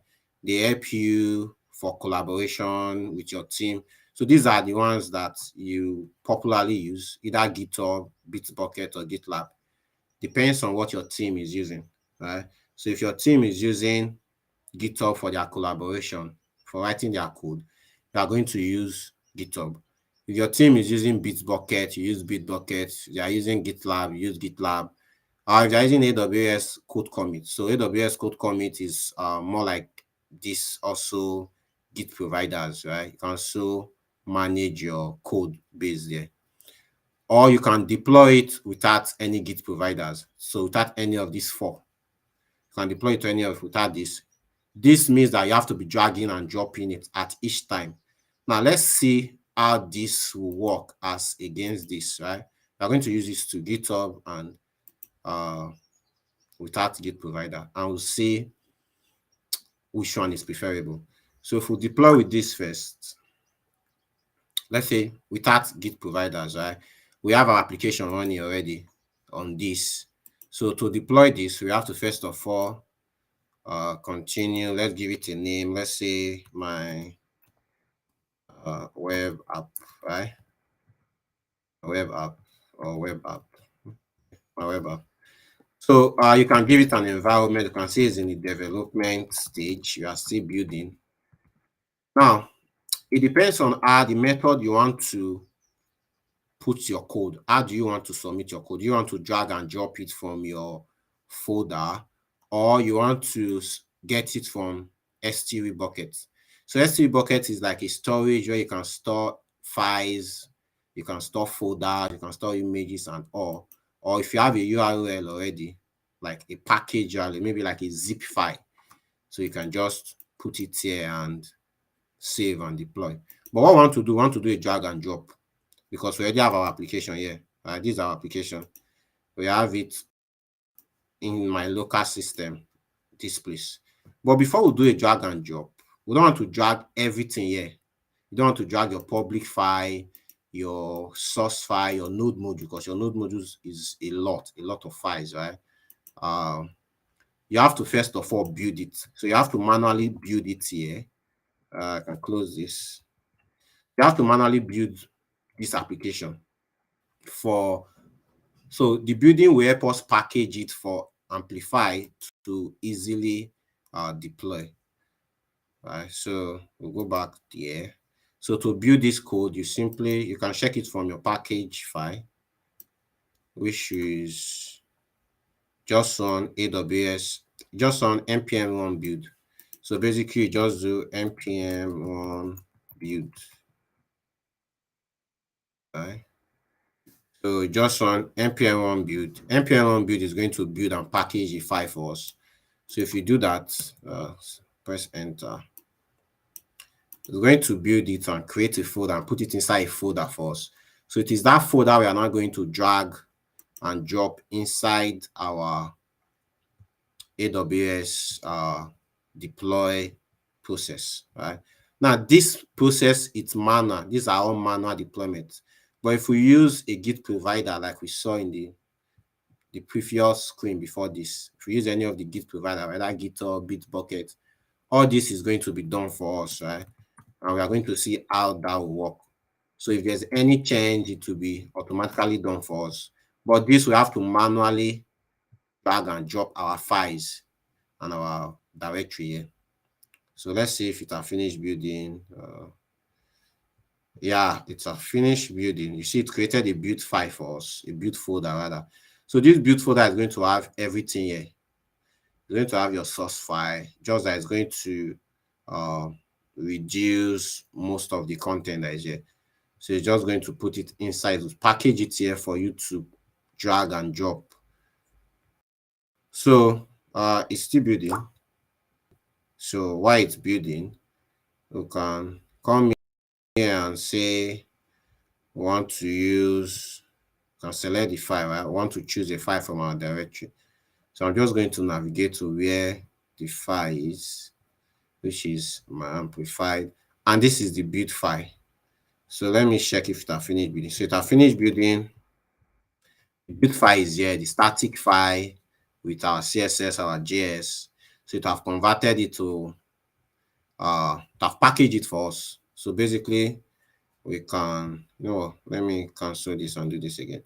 So you can choose file, come back to desktop, test, then amplify. So I'm just going to drag this build here. I'm going to drag it to this point. I can close this. So this is my build file. If you open it, you should see everything that is inside our build file. So it's going to still be the same thing as what is here. So this is our build file. So the next thing I want to do now is deploy it. So this is automatic. So we're going to click this, save and deploy. The environment must contain only letters. Okay. Let me say dev instead of development. Now you see it's going to start creating our application. Yeah, I'm going to start creating our application. You just give it time for it to create our application. Now you can see our application is successfully deployed, and you can see the domain that it gave us. Now, if you have your own separate domain, you can add it. You can come to domain management and add. We'll talk about that when we use GitHub.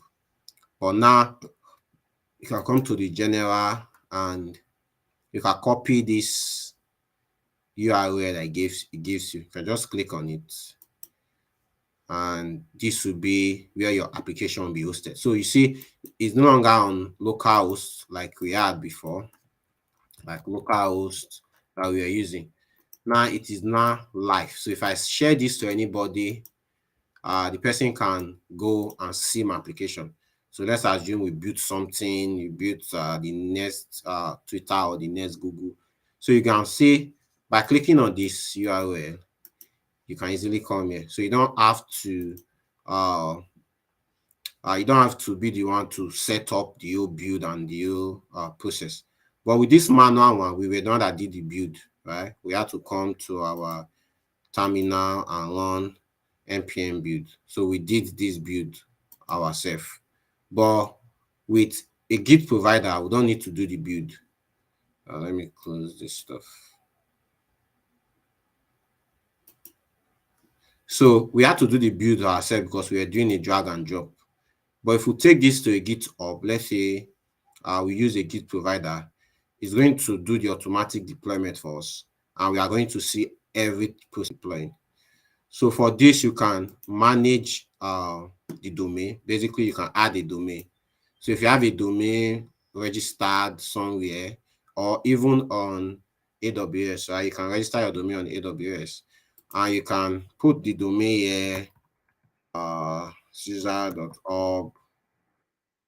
You can configure your domain. So we don't have any domain, so I'm just going to not do this. So you can configure your domain, right? And anytime I point to caesar.org, my website will be loaded. Anytime I point to www. So instead of this random one that AWS assigned to us, so you can buy a domain and configure it, right? So if you don't want to use the one the amplifier is going to give you, because amplifier is going to give you one, which is this. Now, the other thing here is you can set notification, right? You can set notification to any email. So I can put my email here that anytime there is a new build that is going on in my development environment. I want to receive an email if it fails or if it was successful. So you can use this to track if your teammate is sending bug on the code or not. And you can also check the access control to manage who have access to different branches. Now, before we explore more, we'll just delete this sake of time. We'll delete this and we'll check how we can do this. So to delete it, just click on the app, your action, then delete, and delete. So this is going to delete the app for us. And if you come back to this URL, it's not going to be valid again. So it does not exist because we have deleted the app. Now, what we want to do next, you also come here, we are going to post that same application. But we are going to use GitHub, right? Instead of doing it without Git provider, because without Git provider, anytime we make a change to our application, if I come to this application and say to learn React with Destiny, right? So if I finally come back to my terminal, this is my terminal. I have to manually come back to my terminal and do npm run build, then drag and drop it again. So that's manual work. That's not what we want, right? We want it to be automated. So that's where we come. That's when the CI/CD comes in. The CI/CD. So the CI/CD is simply integrating and developing your application, deploying your application. So it means that if you are a team of 5 or 6, right? If someone push a code on a fix, you want this your CI to automatically have the continuous. So to automatically or any test, anything that will fail, anything that might make the application fail, maybe linting, test. So do all those integration.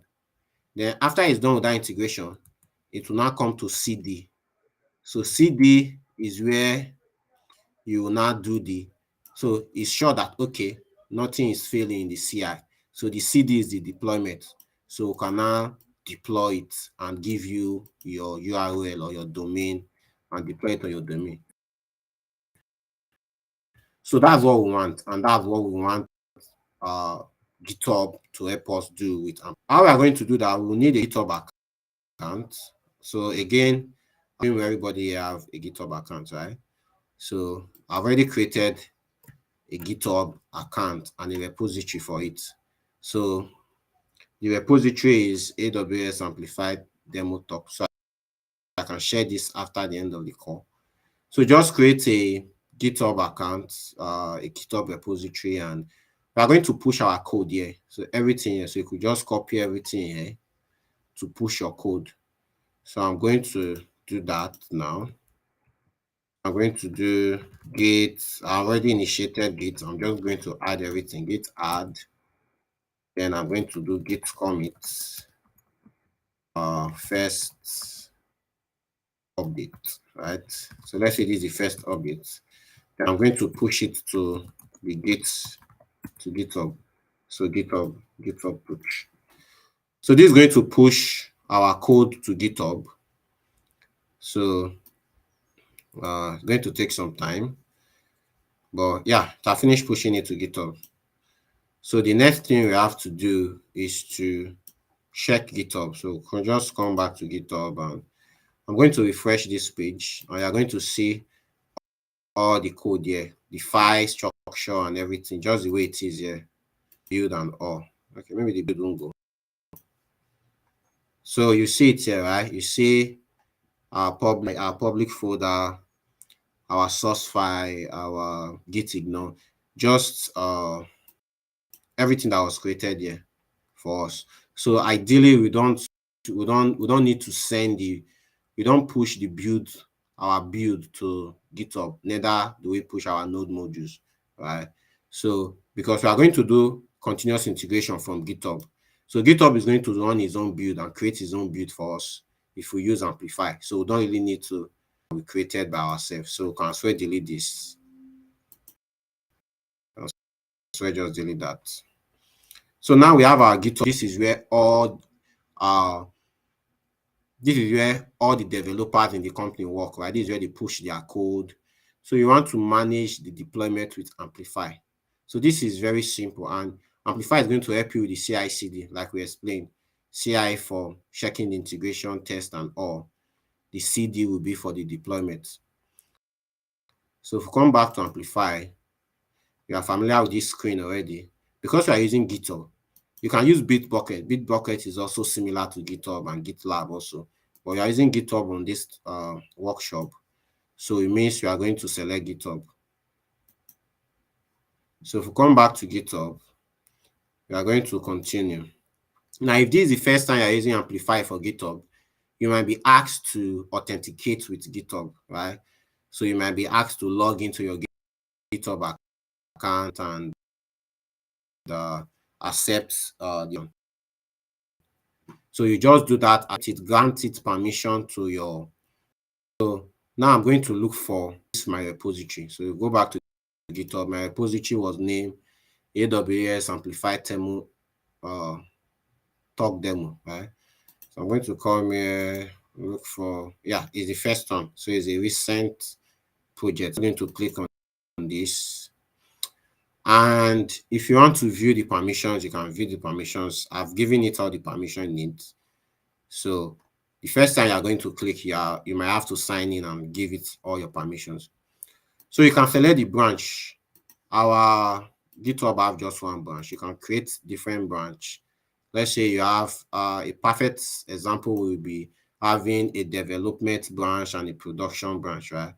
So your developers don't push directly to the production branch.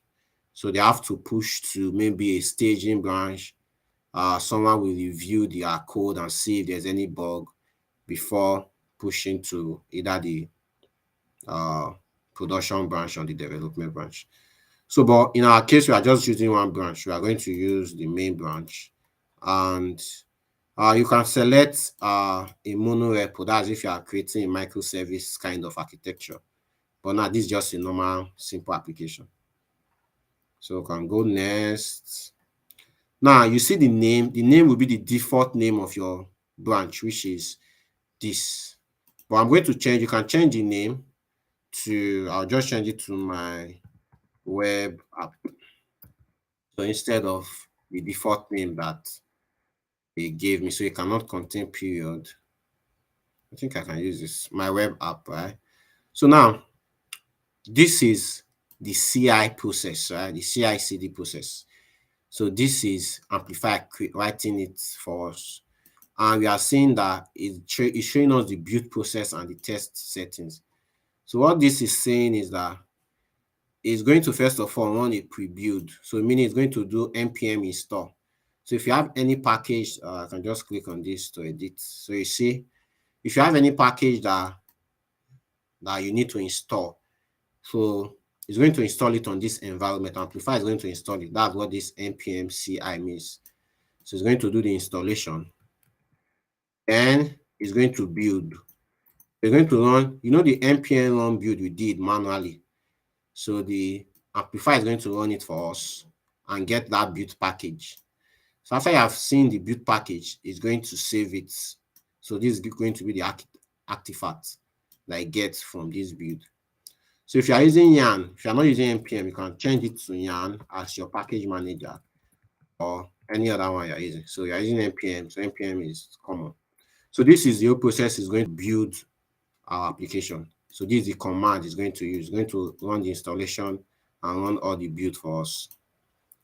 So we have that. Then if you have any image, let's say you are building any image. So image could be Docker file, but we don't really do that. We are not doing it. It's just a simple React application. If you have any secrets, you can add it. So now we are going to go to next. So that's all. This is just you reviewing your application. You can see you are using GitHub. This is our repository. This is the main branch. This is our app name. And it will automatically detect the framework for us, which is React. And you are using the default React image that they have. There's no environment variable. And the build will be automatically detected. So you are going to see how this auto detection works. So if you make any commits to our page, it's going to automatically deploy it for us. So now let's save and deploy. So you see it is already creating this deployment for us, right? So it's creating this deployment. Yeah. And you see our application are finished building. You can see the whole process. Now it is still building. Now it gave us, this is our domain, our random domain that was created for us. But you can click on this different process and see the process it's using to build for us. So it's provisioning it for us. You can see the build process. So right now the build process is still pending because it's still provisioning it. Then you can see the test process. Then finally it will deploy. So it's going to pass through this 3 stage.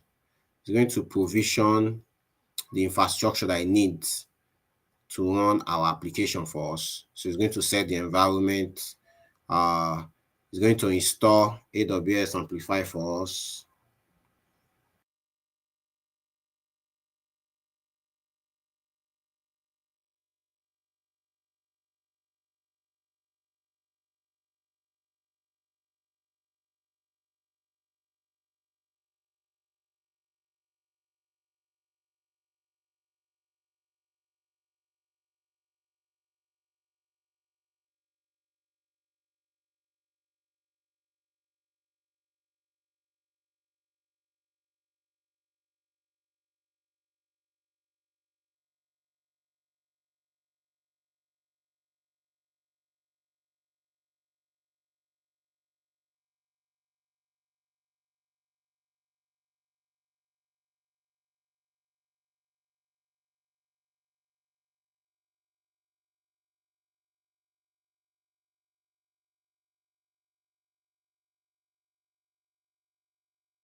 Basically, for secondary school students, we, we all have the level of still in secondary school. So it's everything is going on the world is changing and we also need to change so it is going to be nice if we try to bring our local ones into the text stage. So we are going to offer the inspire and scribe program for the secondary school students or the middle school students. So this basically the program is going to during the weekends or when they have summer holidays. So we are going to teach them basic things they need to know about the whether UI design, whether software engineering, whether cloud computing engineering, any aspect of tech that they need to know. We are going to take you through that. So the third one is the tech voyage. The tech voyage is basically for the undergraduates. So we know that being a student is very classical because you need to read, you need to participate in school activities. So we have this special program for the undergraduate students so that we are going to work with their flexible hours. So I'm going to so, so most of our like doing all this from you are going to be state the internship with us, and also for the tech voyage, which is for the graduates, we are going to teach you about building automation and how to create a resume because most people are very very good.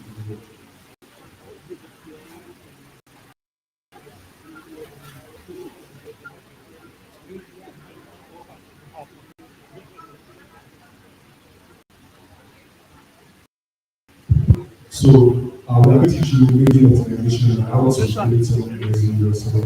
And lastly,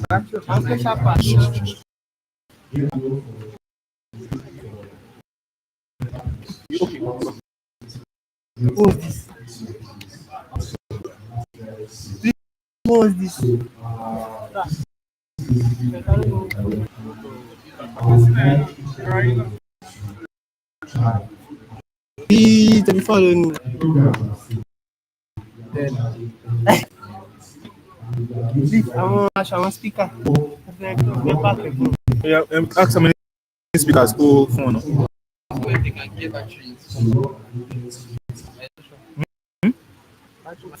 Ah, your battery. One more battery.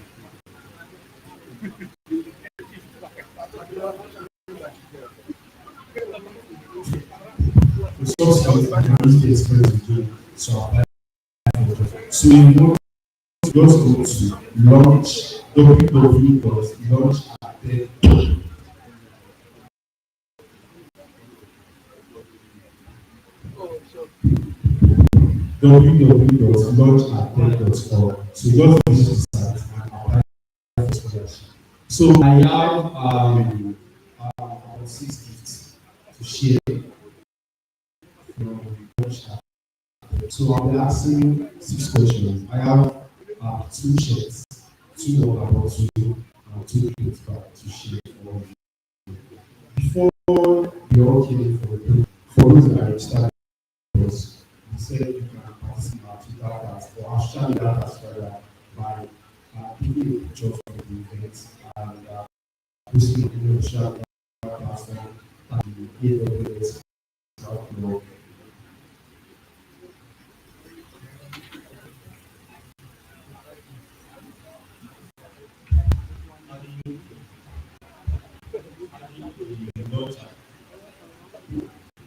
Adding the launch activity on Twitter.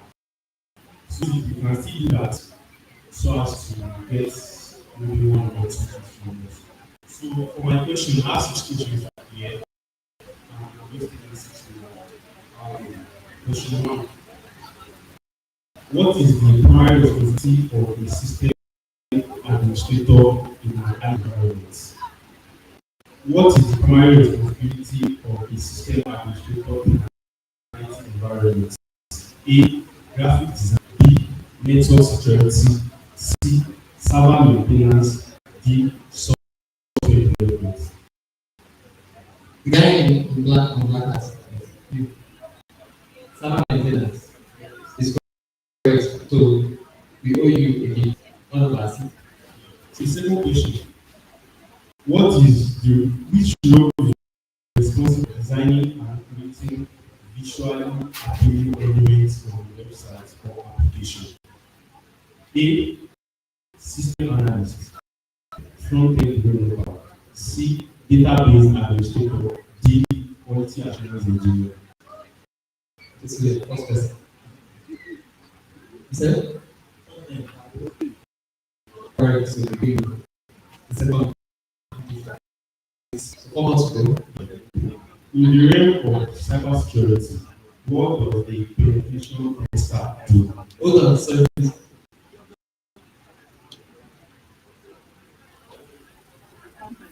Once the question has been called and the option has been called, then first person to raise this and out. Because if there is not parent and there's not out there, so let me finish the question with the options. Then is if you raise your hand before you finish with the option, consider it first. So maybe there are options. So maybe the last one for cybersecurity. What does a penetration tester do? A. Develops encryption accordingly. Test the vulnerability of systems. C. Manage the network infrastructure. D. Designs firewalls. Okay, so this is first person according to that standard.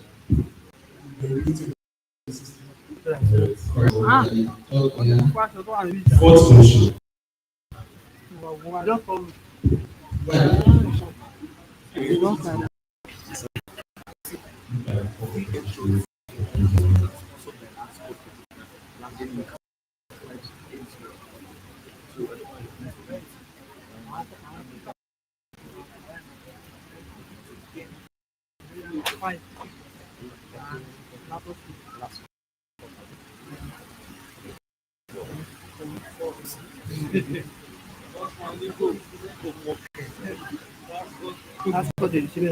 Okay, continue.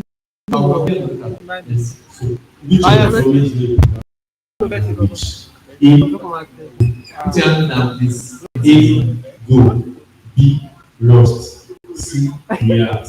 D, python. Okay, so the guy on please, Emily, can you speak out? You didn't get the question. So you really don't know again. Everybody please sit down. Which of the options? Just read the options again. A, the first person. B, go. B, lost. C, react. D, python. You guys are not following the rule. You're confusing me. Please read it again. Yes. Please don't raise your hand. Which of the following is not optional language? A, go. B, C, react. Python. So this person was on time. He was on time. Correct. Yeah. So you have to time it. I'm actually capturing it. Yes. So that's it. So he says the option before you raise your hand. These are the options. Please read it and raise your hand. I will not pick you. So until it's done, the fifth question. Which of these is not a core tech field? A, UI design. B, graphic design. C, pen tester. D, cloud computing. Okay, so it was that guy. Yes, it was that guy. Wrong. Wrong. So you read the options again. This one. A, UI design. B, graphic design. C, pen tester. D, cloud computing. Sometimes. No. Yeah, yes. Wrong. Wrong. Okay, so read the options again. Let me ask you that. Okay, ask another question. What is the primary responsibility of a dev engineer in software development lifecycle? What is the primary responsibility of a dev engineer in the software development lifecycle? A, writing code. B, managing databases. C, building development and operations. D, designing user interface. We're too early. C. Correct. So my last question, um, what is URL of our website? Come again, all answer. Sorry. All answer. Again, what is the URL of our website?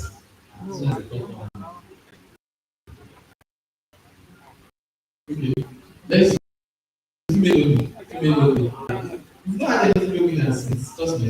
So mail don't participate. At the URL of our website.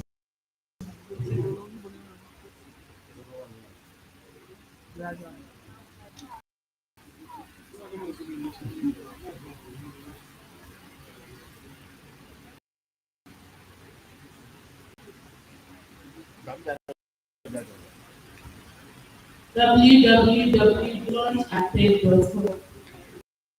Wrong.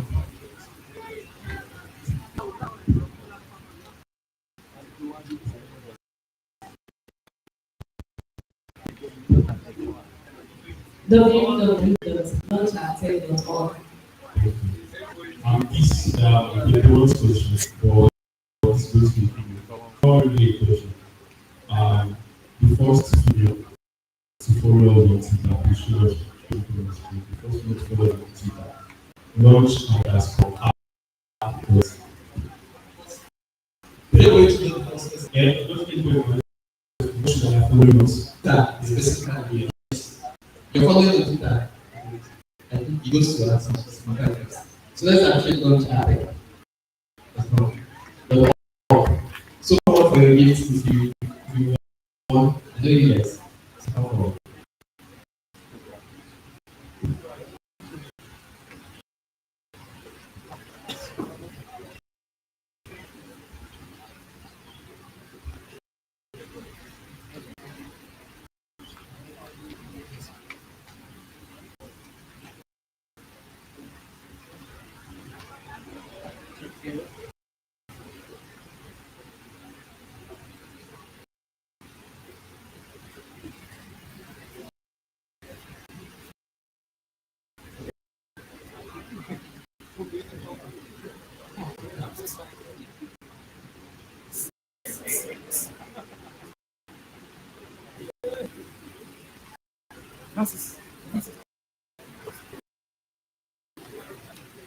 Alpha.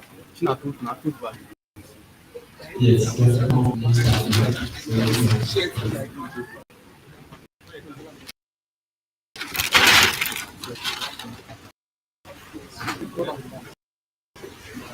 Okay, so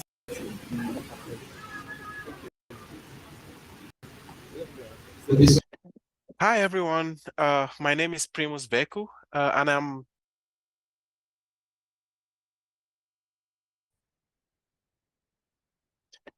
Hi, let's everyone. My name is Primus Beku, and I'm the founder of Primus Learning. I'm excited that Primus Learning is one of the sponsors at this event. So the Cloud Symposium at the University of Ilorin, Nigeria. And it's been an exciting journey for me, right, as a cloud implementation specialist and also a cloud enthusiast. I became very excited about, the possibilities since I came in contact with the idea of cloud, right? This was through, uh, you know, I started off my cloud journey, practically through my first job. And the first job, I came in contact with a cloud implementation. I was a business intelligence developer, and I came in contact with the possibility of implementing Oracle Business Intelligence applications in the cloud space in AWS. That is how I knew about the cloud platforms. That's how I knew about AWS, about cloud computing. So I decided to take a kind of hands-on practical training to learn more about it so as to be able to help my team through the implementation. And I found out that it was an exciting journey. I became very excited about the possibilities in the cloud and what it promised to offer me personally and, the organization in general. The benefits were amazing. I think this was back in 2016 or 17, if I'm not mistaken. And so it gave me the possibility of I saw the different opportunities that cloud computing brought, right, to me personally and to the organization I worked for. And so I decided to, with my full chest, to go after it. And I studied everything that is related to cloud computing.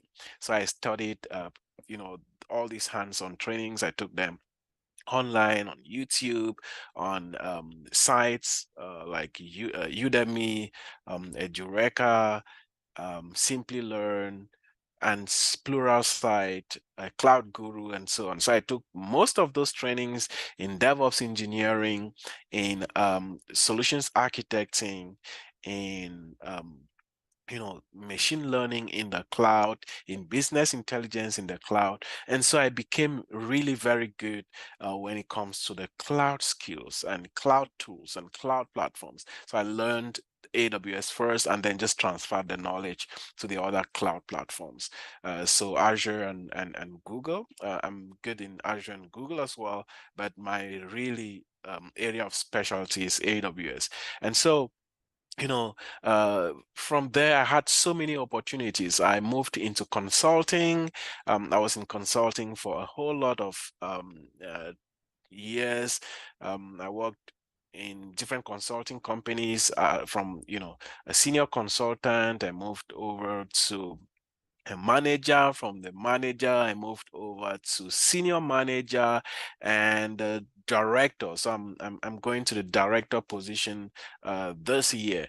And that's how I moved in consulting and also within different consulting organizations out here in the US.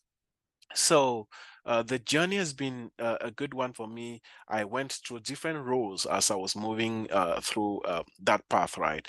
Uh, you know, through DevOps engineering roles, through cloud implementation specialist roles, through solutions architecting roles, through data engineering in the cloud types of roles, So I occupy different roles as a consultant, right? And as a senior consultant and as a manager, I manage teams that did implementations or that are doing implementations in the cloud, large complex implementations, that have to do with so many different services within the cloud space and even on-premise migrating applications to the cloud and so on and so forth. So it's been a huge journey for me.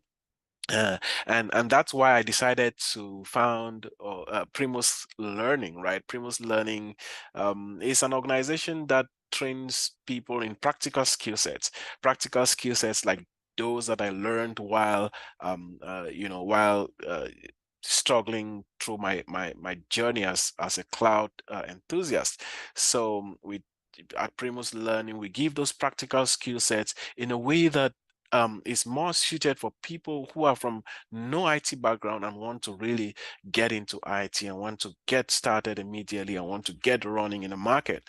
And so Primus Learning really aims at helping people, uh, you know, gain practical skills that matter, practical skills that can bring them value immediately. And so our courses span from 6 months, 7 months, 8 months, and so on. And our teachers are professionals, all who are working in the industry. They are industry experts in the cloud space, in DevOps engineering, in data engineering, and different skill sets, right? And so that's how Primus Learning was born. I've been hiring manager for long, so I talk with candidates every time, and I measure how the market looks in out there in consulting firms, out there in the whole market. And so we design our courses at Primus Learning with with that background knowledge in the hiring processes, what recruiters are looking for, what is really heavy in the market, what is in demand in the market. And so we tailor our courses to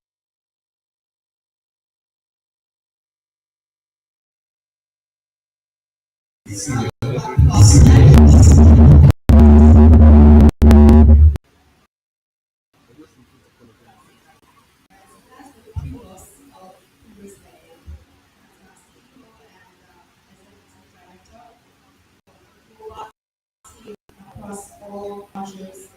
It's based in Kentucky and was basically DevOps over.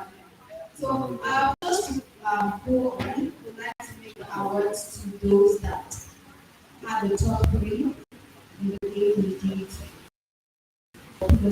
So top three participants for that were recognized for scholar for. So that is IAK, and Dale, Riley, also. And I will please to indulge the speakers, panelists around to please join in our photo session. Just please. Thank you very much. So our speakers are asking those from join us. Okay. So we'll close.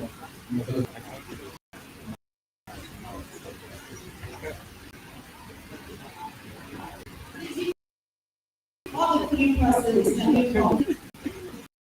Take you one. Okay, so come for your Person, please.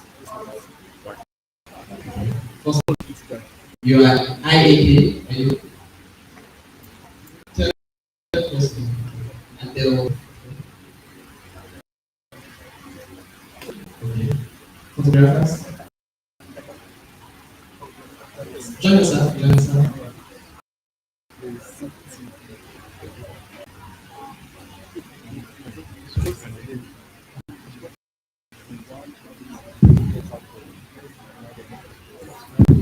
We're with a 25% off scholarship for our program. Please reach out to me after the program to talk details on that. Okay, so second from the end.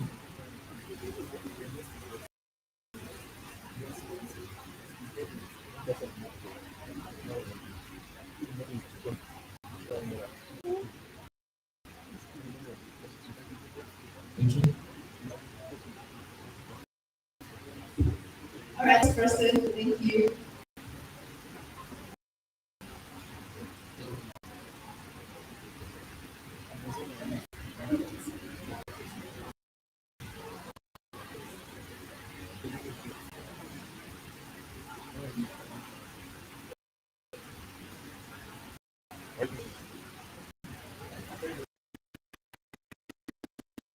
Thank you, AWS Cloud Talk, for having us, and we look forward to seeing every one of you in our community.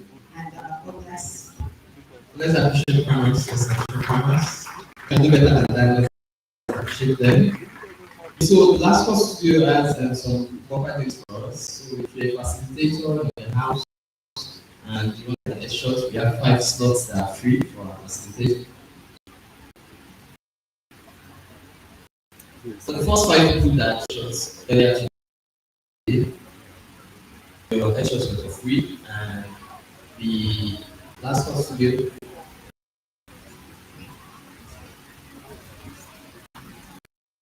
Okay, I had one of our moderators for the first position from the primary school. So please can you come forward first position? You have a gift, an additional gift from Mr. Idris Alao for being the first. Let's appreciate him as he comes forward to appreciate our moderator for this thoughtful gift.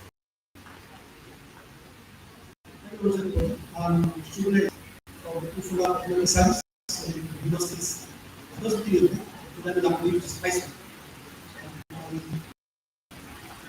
Because first position from the service. One here.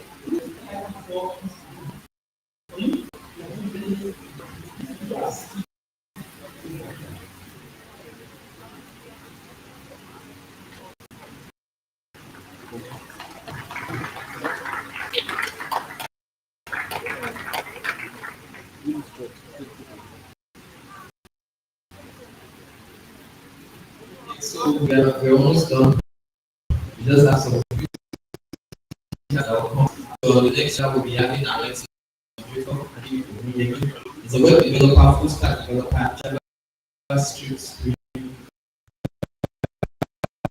and is a passionate web developer specializes in front-end technology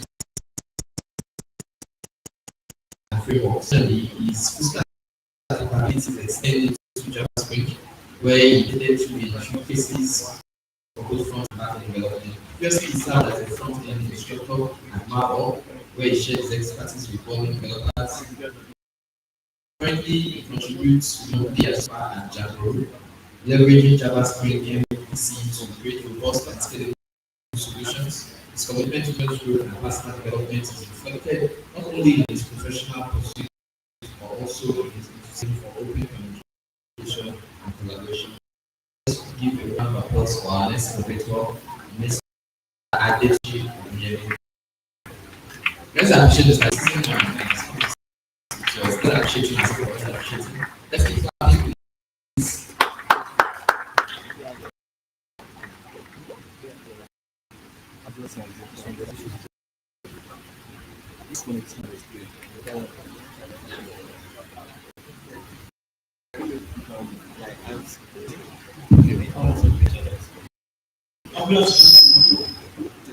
Good afternoon. We are listening to that.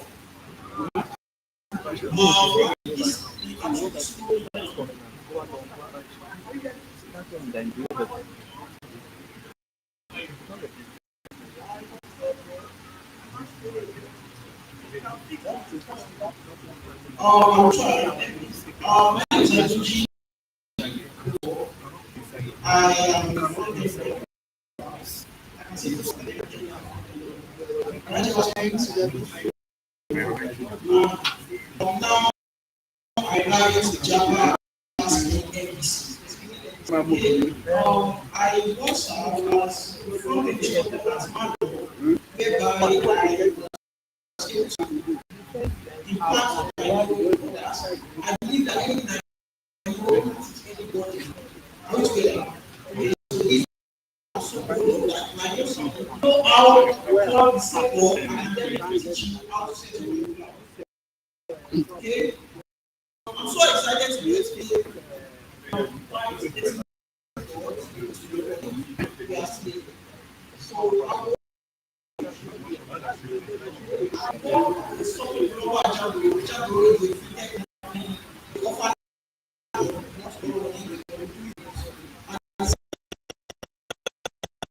work at sacrifice the people that work mind.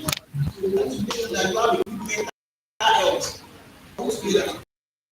Okay, so I think I thought we should start tomorrow. Now, today I'll walk you through on how do I manage life? Am I doing it?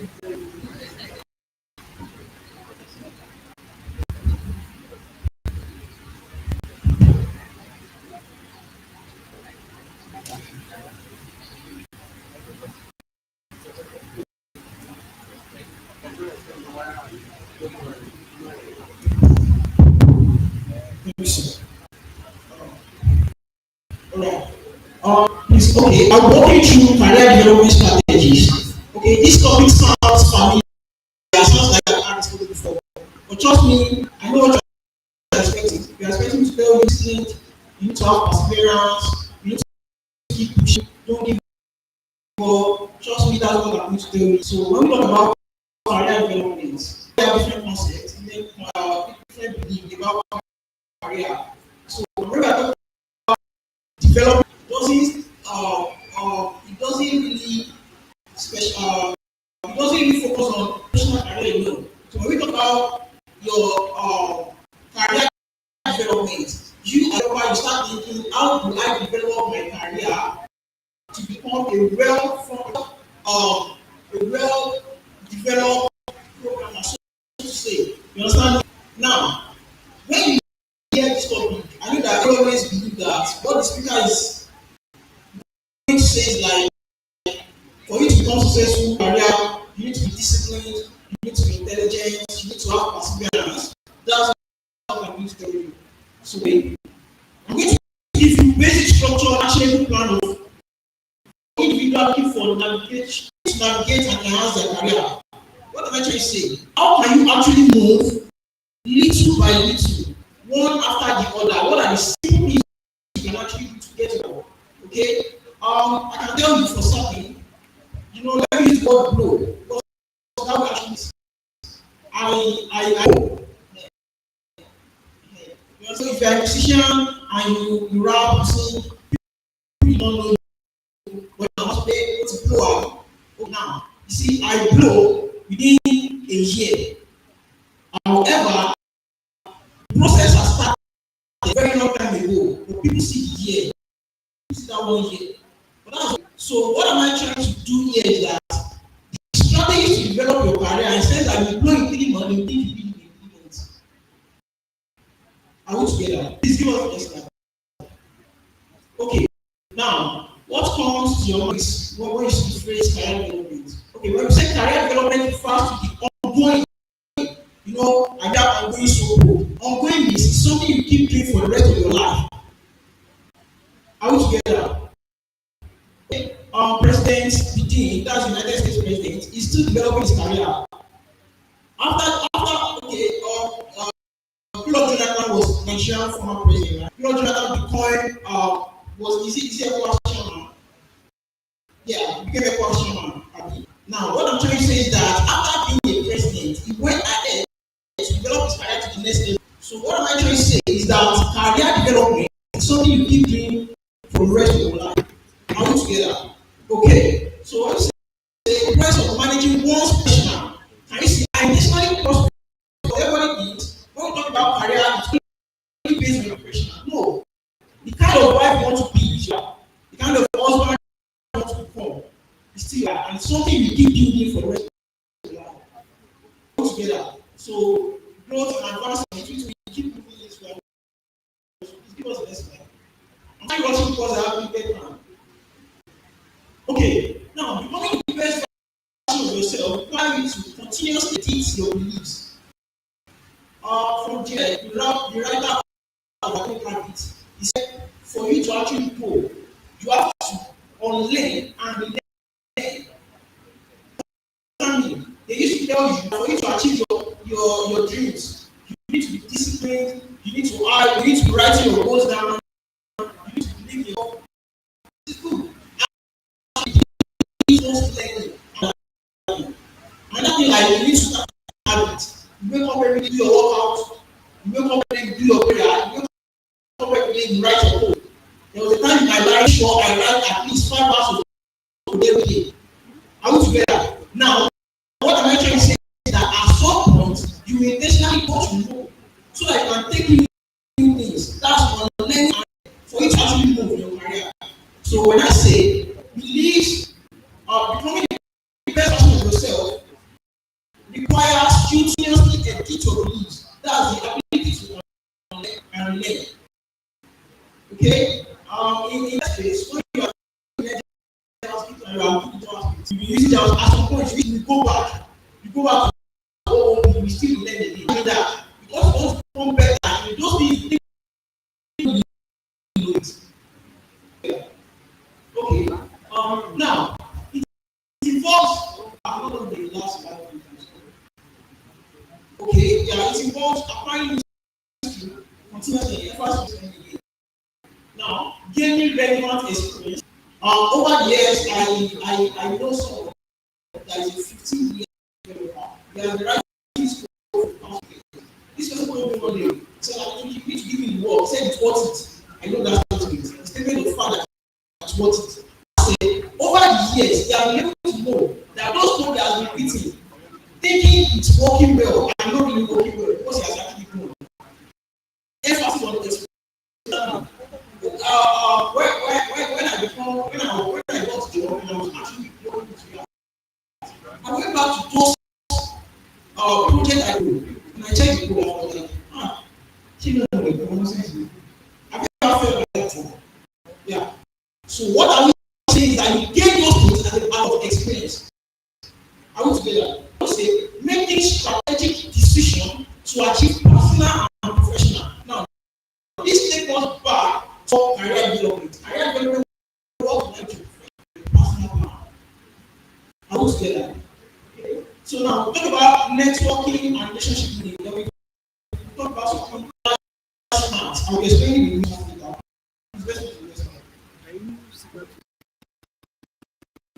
okay. Okay, now personal and professional goals. Importance of aligning career development strategies with aspiration. Stop at 21. I have mentor. This person is not a tech practitioner. Just for it. But he's not working well. He taught me a lot of things I know today. Now, he said to me one day, he said, okay, at the end of the year, I went to I'm trying to do, I'm trying to account for what I achieved that year, the next project. The next he told me, he said, now, you are grown enough to start arranging your plan, your goal, in terms of your career and personal. He gave me fashion plan. He gave me career plan. He gave me business plan separately. That was his goal today.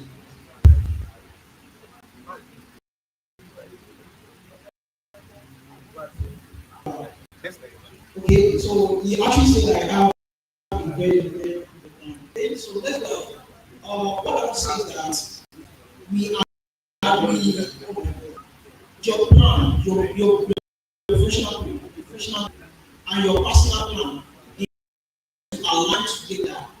Not that they are looking at the same thing, but at the end of achieving this thing, let me give an example. Okay, I can do the next 5 years.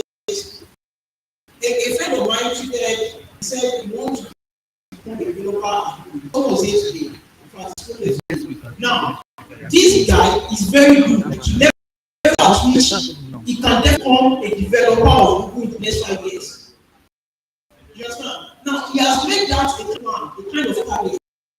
But the amount of work he's putting now can actually make him achieve that kind of target. You understand?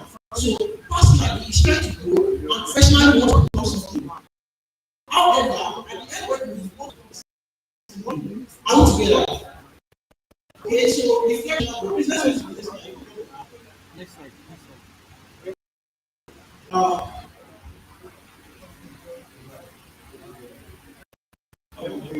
You started also this.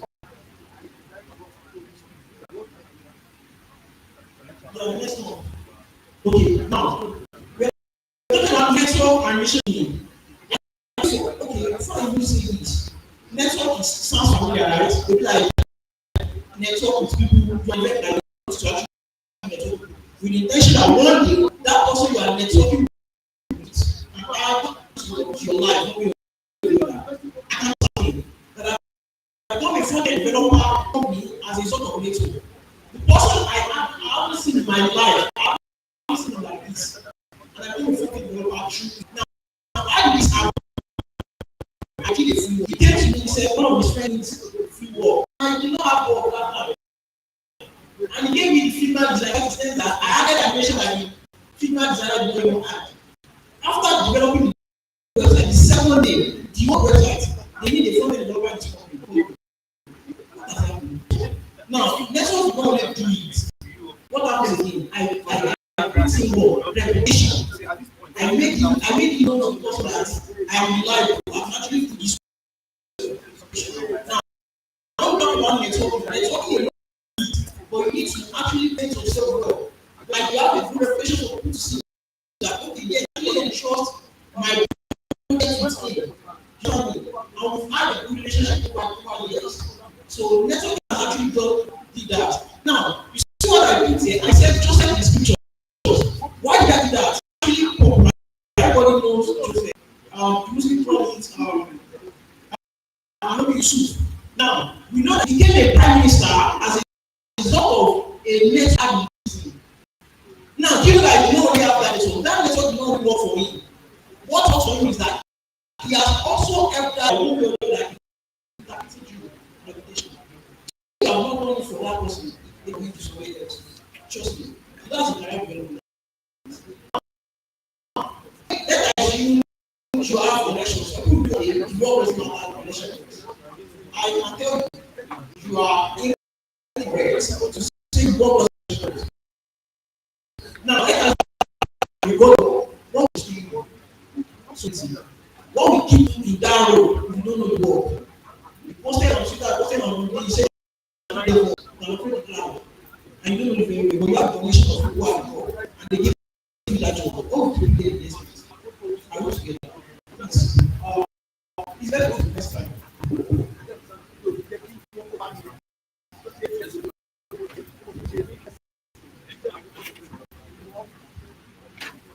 Let's see. Oh my God. Apply smart. Apply smart for high development. Simply, just want to make sure let's this is not that I want to become in 2022. I said I want to make but I mentioned people that I want to make it in 1 month. Is that actually realistic? That's not realistic. So you need to be realistic and very specific. In fact, there was a time I couldn't that's not specific. It's not so specific enough to know the next step. My dad told me that if you are tired, you are depressed, did you know the next one step that I need to take? If you don't take it, so you need to be measured. I posted something recently. I wrote it in my lead. I want to get job before July. I said I want to do this. I posted it very well. I said I want to get job before July 31st. Do you know what happened? I got job. Because they were not July. So I got job almost. Did you understand? Actually, I initially set that target. You understand? So from later that if I be working on this, I would have used what I said I want to do. Relevant items,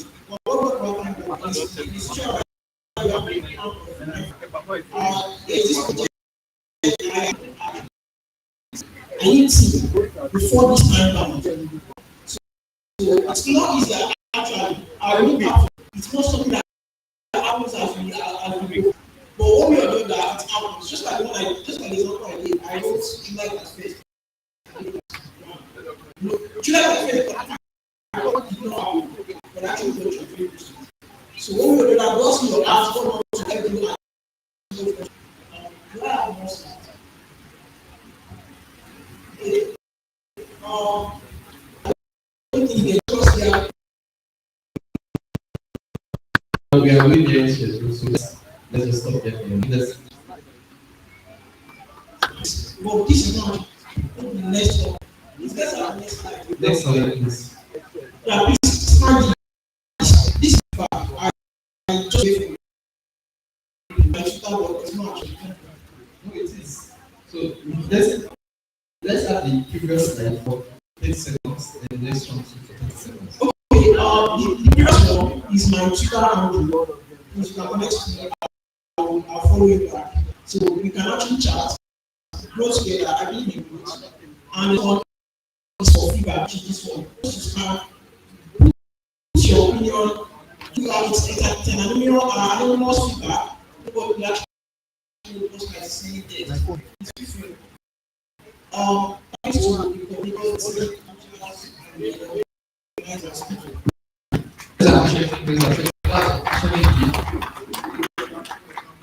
Thank you. So we're moving, and they're almost done. So I'd like to invite Mr. Yusuf. He's yeah. He's a DevOps engineer who started work developer, site solution architect, skilled in Linux, Docker, and civil Terraform and Kubernetes. So let's appreciate as it comes forward to take us through the next session.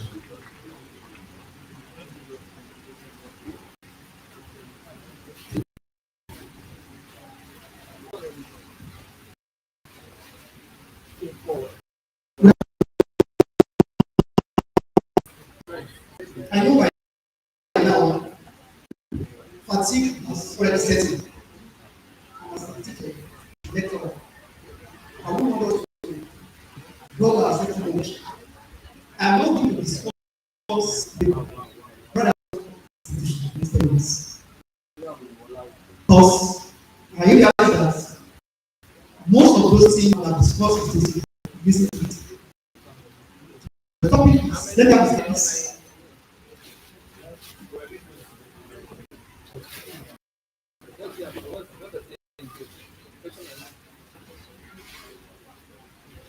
Let's have a slide. Before the slide comes up, the topic is becoming AWS engineer easy way. I got my speech on paper. The first thing is this to that quite. Why do you need to become a DevOps engineer? What are the steps that you need to take to become a DevOps engineer? And last but not the easy way. I said it before. Now, DevOps, we've always seen DevOps. In the past, we have team and we have developer team. At the time, there is going to be a kind of gap between the development and operation team. When a developer develops both, the operation team to provision and infrastructure before they can deploy. So we have a problem with that between the operation team and development team. Now, to go to bridge the gap. That's why they call it level development, developer, and operation team. So when you are a level, what you are doing is you are doing the job of a developer. You are doing the job to develop and, of course, to deliver the solution. You listen to discussion here and realize that some of you are listening to some of these information with the steps. I'm saying it once again that means bridging the gap between development and operation team.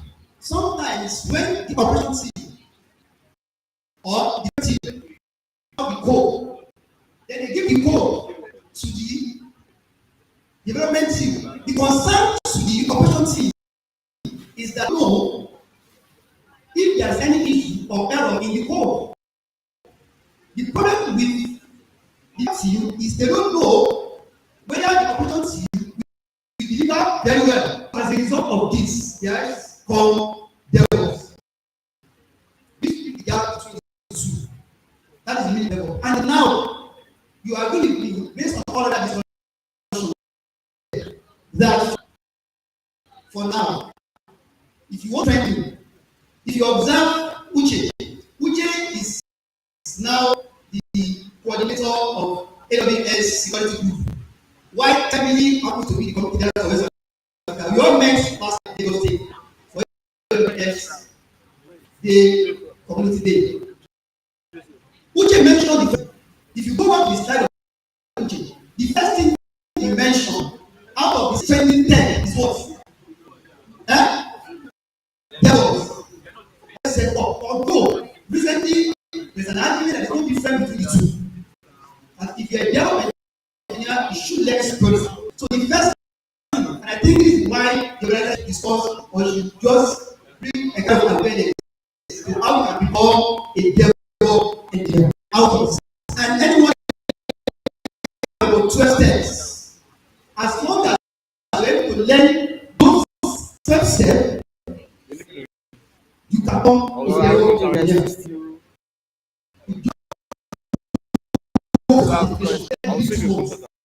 I wrote my cloud practitioner exam.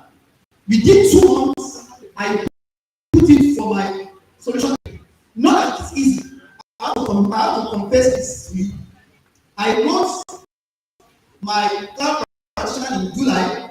Targets that on October, I must become a solution architect in AWS. Not so really. Within that 2 months, I became certified in books.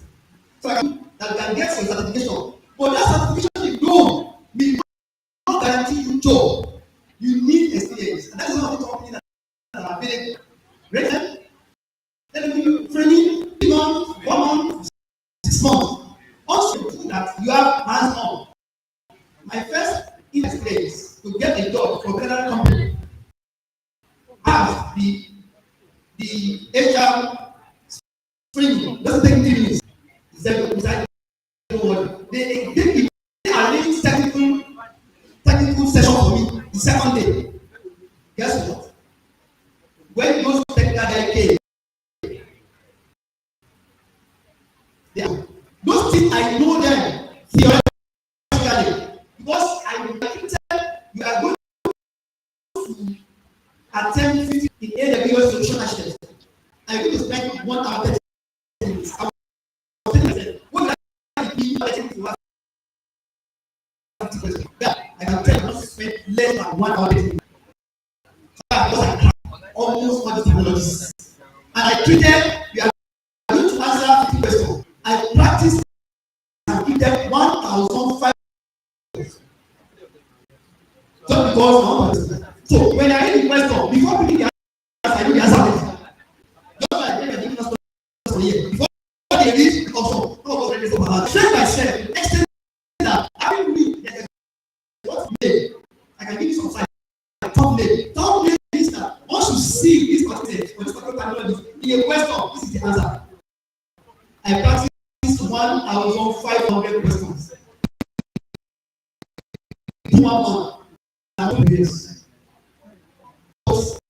When is this? They are hands on. So I need to take that. And they asked me 3 questions of what I did when they first played me. Is that what is SP bucket? Oh, I want that function. Okay, what? Keep it. That was how we looked at it. I did because I'm not doing enough answer. I cannot be able to develop it or defend those concepts. And cannot be able to say it means you're only certificated and not educated. The difference between when you are in town and down. This is town. Me. Know what I'm doing. You are down.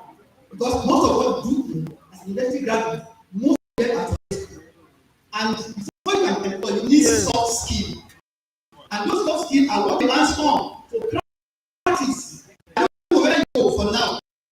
As we NATED, who is responsible for the curriculum and technique, as unbounded computer science in all protective and protective, and they cannot do it again. It is obsolete. And let me tell you, yeah, university before this year, university is proud of the curriculum that has to do with computer science because no more. I have been to 6 universities because this is cloud computing, and I can assure, apology to our professors, apology to our fathers, I can tell you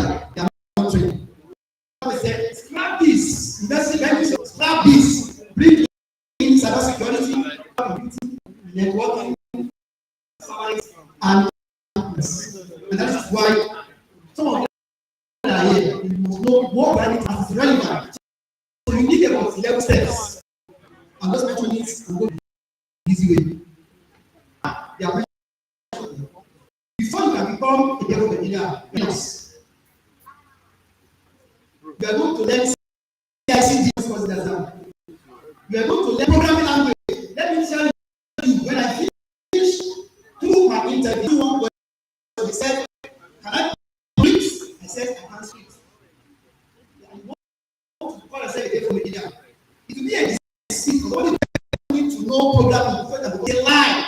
When you get to the industry, they will sign you out. But when you take the requirements and criteria, they will put a program language that can be there. So let me see what I can learn. I don't want to learn what is obsolete. C++, no. JavaScript, management. Python, that one is more relevant. C to the devil, more relevant. So I have to learn that.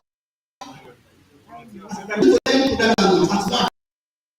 You need to learn it. Also learn what is called Docker, containerization tools. They are mentioned right away, but you need to learn. Also, you need to learn what is called Kubernetes. These are tools. You need to learn it. You also need to learn formation. You need to learn it. You also need to learn at least. You must learn if you go to anything formation, learn what is called working. All this through your training, then you can put your test that within the couple of some months, you can become a DevOps engineer. This way, I've defined what is DevOps. I've defined what is important, what is trending. I've also discussed some of the steps that needs to pass through your training. Any training that you put for that will guarantee you learning Linux, CIC, Matrix, Docker, CICD of them, and programming language added to it might guarantee you to become a DevOps engineer. The easy way, try as much as possible to ensure that it works. 2, register yourself in institution. I have to, after my certification, enroll myself into an Indian institute where I usually learn complete environment. We have about 4 cloud providers. But the first say AWS, like just have to learn AWS. You cannot become a DevOps engineer successfully if you don't learn at least one of these cloud providers. I'm not saying that not because of bias, but because of the first step. You need to learn AWS. Once you learn that, put yourself in the network. Then try to register each now. I want you to say the other time. You are finding it difficult now to account with AWS. It's declining your card now. You will find it difficult only account to practice on AWS now. But there is a way to navigate it. I have used when I was doing practice now, I used about 5 hours of AWS. I finished 720 hours that I did later. I finished 5 times and I was using my DTP back then to create an very easy got down.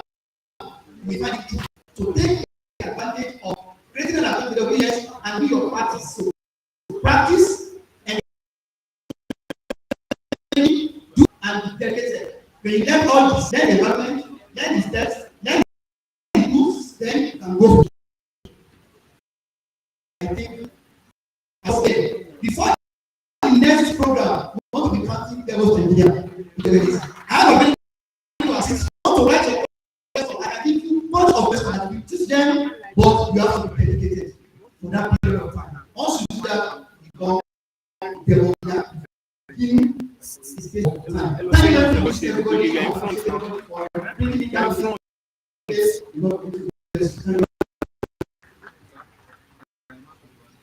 So we are coming very close to the end, very close. I have something interesting for us. Launchpad has something very, very important to share with us. If you are still here, I think this is a great time for you to be part of this. Just take something very important. And it's a lot of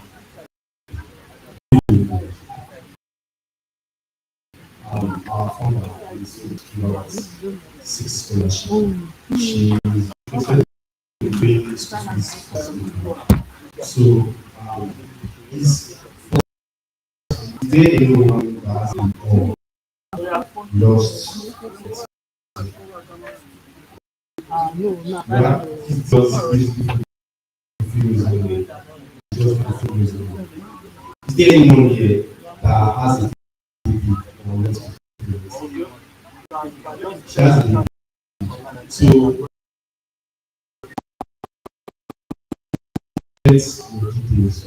So, she's getting paid for one person with 100 or 200, one 200 pounds a year, but there's a task you have to participate in. So, the task goes was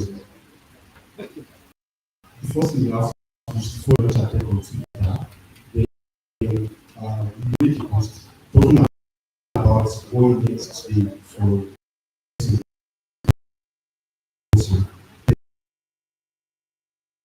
You summarize briefly what your attempt is about. And lastly, you how you are going to contribute to society positively. So you have to follow me at Twitter, make a talking about what you need today, summarize what launch attempt is all about, and how you are going to make a positive contribution to society. And when you are making your post, make sure you tag launch attempt and use the tag launch attempt scholarship. Please use hashtag for it to be a valid connection. Launch attempt scholarship altogether. Thank you so much. Let's appreciate them. That's great. So we are moving past so far. So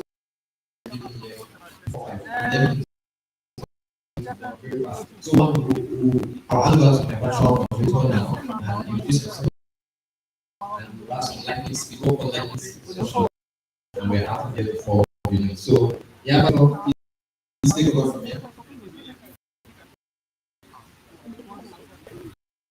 So we are leaving very soon. We're leaving very soon.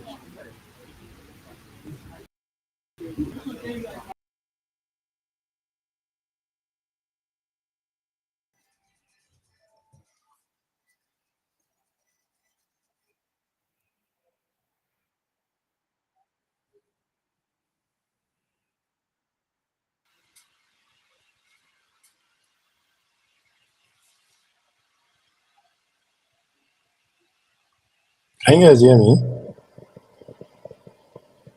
Yes, I can. Okay. Yeah. Sorry about my black background. It's glitching a bit. Yeah. That's totally fine.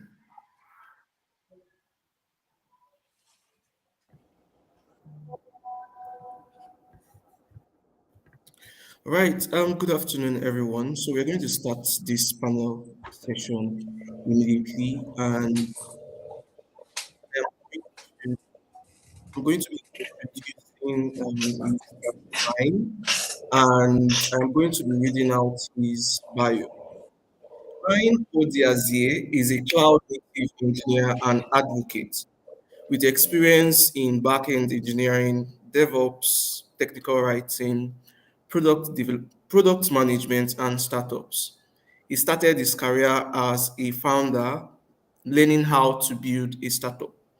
He has worked for several companies in Lagos and London, like Peerwheel as a software engineer and ZoomV as a technical content manager.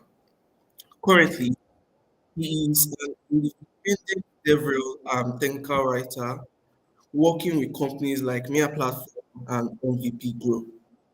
He's also doing cloud native and DevOps learning platform called Everything DevOps. He's also passionate about helping developers adopt cloud native technologies and build scalable, reliable, and secure applications. Divine is also a strong advocate for open source software and believes that it is essential for innovation.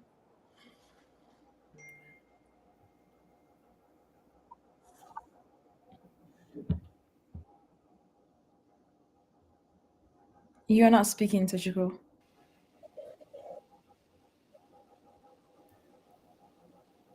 Oh yes, so right, right, let me introduce the second person, Deborah. So Deborah is an AWS community builder, a senior technical writer, a documentation engineer, a backend developer, and the founder of the DevOps Learning Space community. She is passionate about cloud computing and enjoys sharing her knowledge with the developer audience. Over the years, she has spoken at more than 20 tech events and created over 40 technical contents. Currently, Deborah works as a senior technical writer at Zcodes, where she creates technical product documentation for client companies by collaborating with their software engineers. Okay, so our third speaker for today is a certified AWS and Azure DevOps and cloud engineer with over 5 years of experience in supporting and designing IT cloud infrastructure. She has a strong proficiency in designing cost effective, highly scalable, and fault tolerant systems on multi cloud platforms. Faith possesses excellent interpersonal skills, high motivation, fast learning abilities, and is a proactive problem solver. In terms of education, she holds an MSc in Information System Security from the University of Cumberland in Kentucky, US.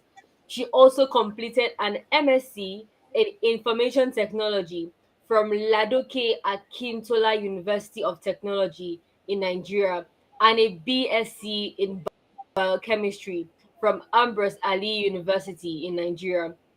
She is a third time AWS community builder.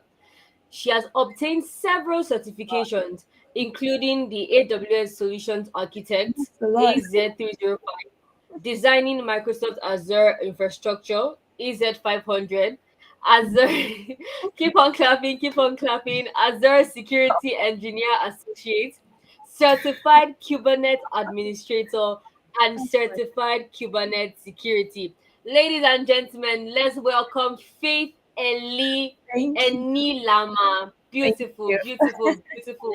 Thank you. So much amazing things to see here. So much amazing things. So at this point, I'm going to hand over to Anne to introduce the rest of the speakers.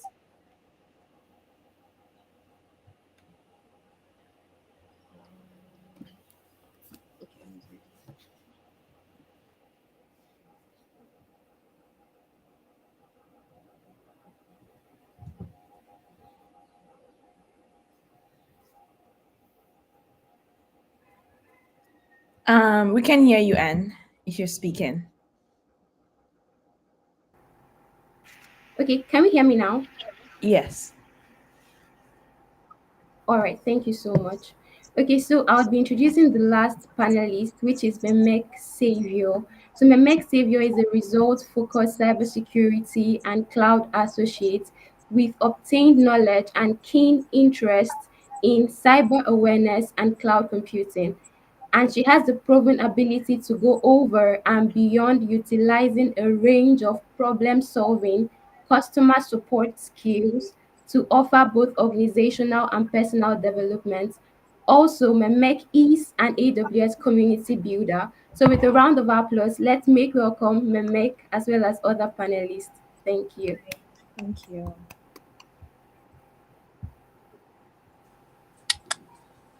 Right, so we are going to be kicking off immediately, and we are going to be starting off with Divine. So I have a question for you, Divine. So Yeah. from your experiences in writing over 100 articles for several companies, and also currently working on a platform for everything DevOps, what is your driving force, or what is that driving force that has pushed you to do this much for the tech community?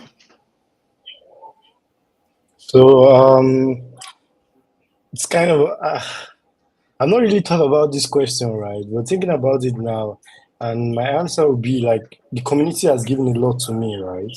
Because I know where I'm at is not being just by, yeah, I work hard, I put in a lot of work, but there's a level of access, a level of some conversation, some resources shared, right?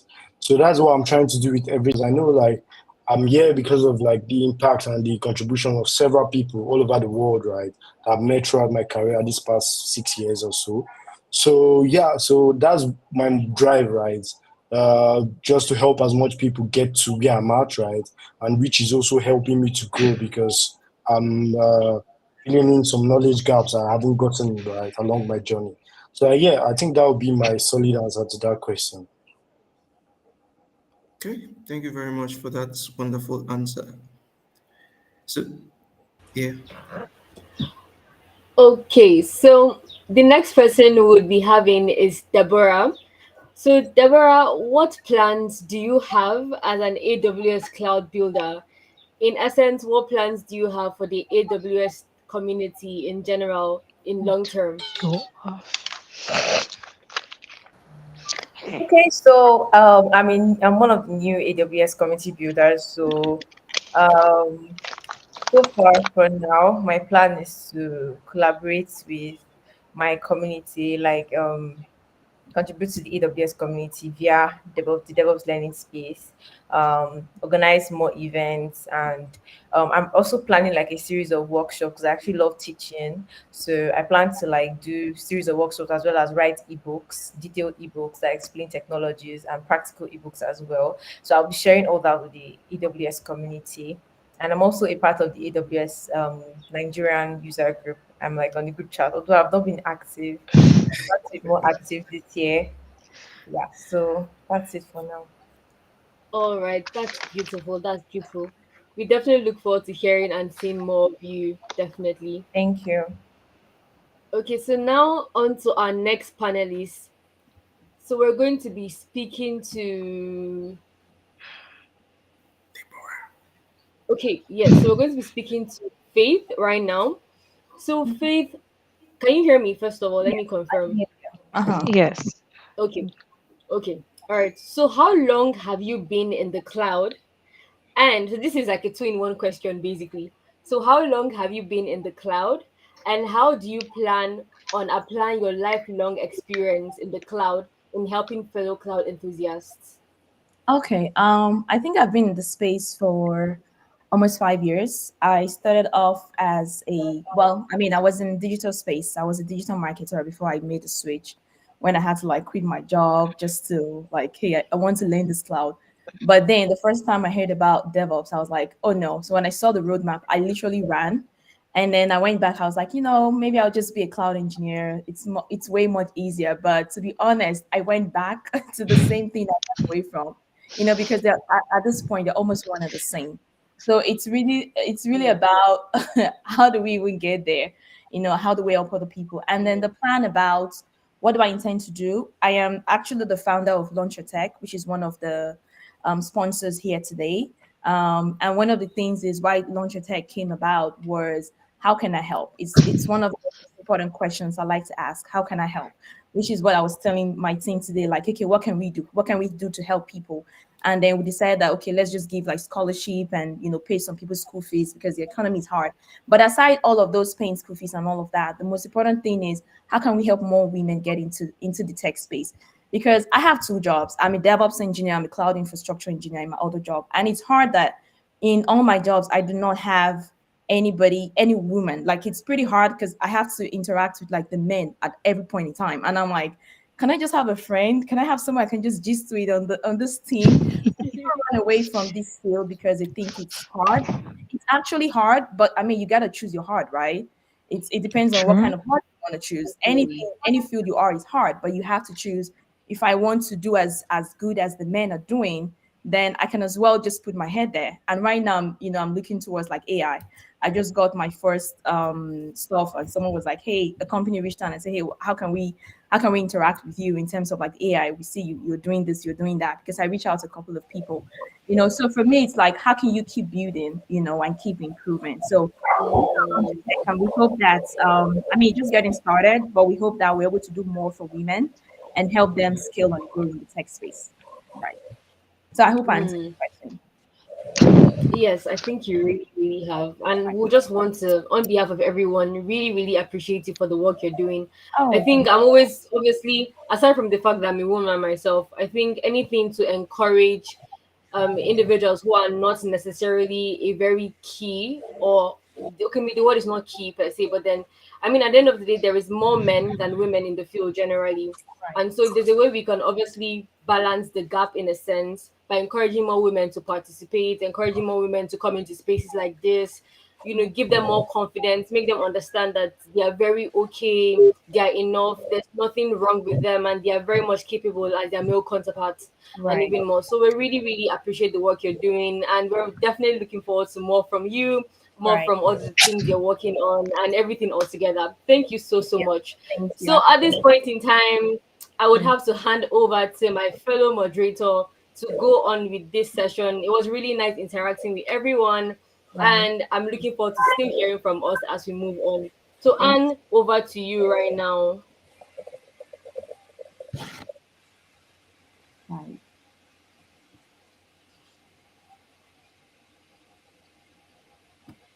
Okay.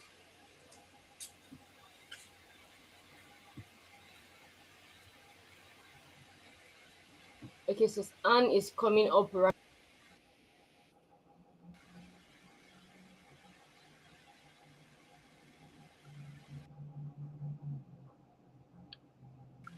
And I can hear you. Okay.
Yeah, someone said we can hear you. I don't think anybody's speaking right now. Maybe that's why.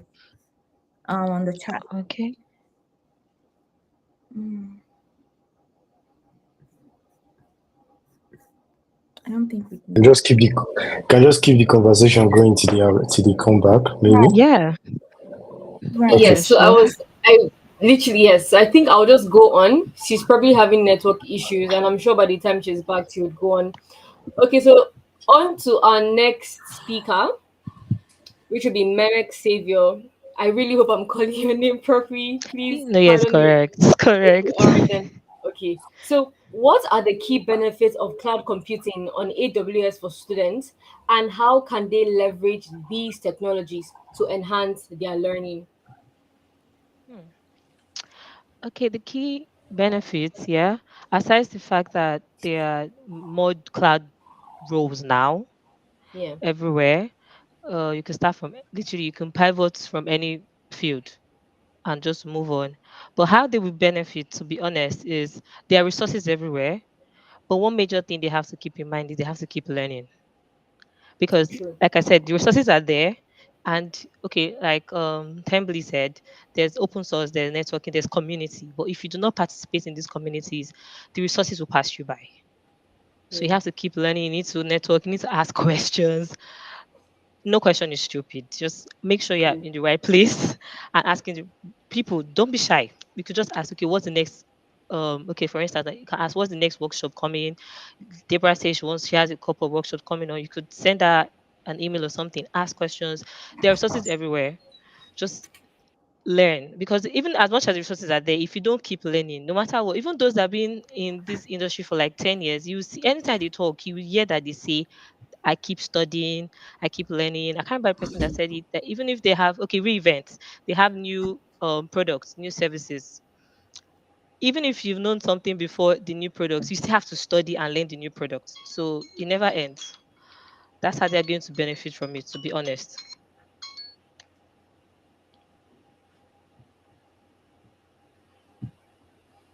Okay, yes, yes, yes, yes. I think I very much agree with everything you've said. It's that whole thing where genuinely, it might sound cliche, but learning is really a never ending process.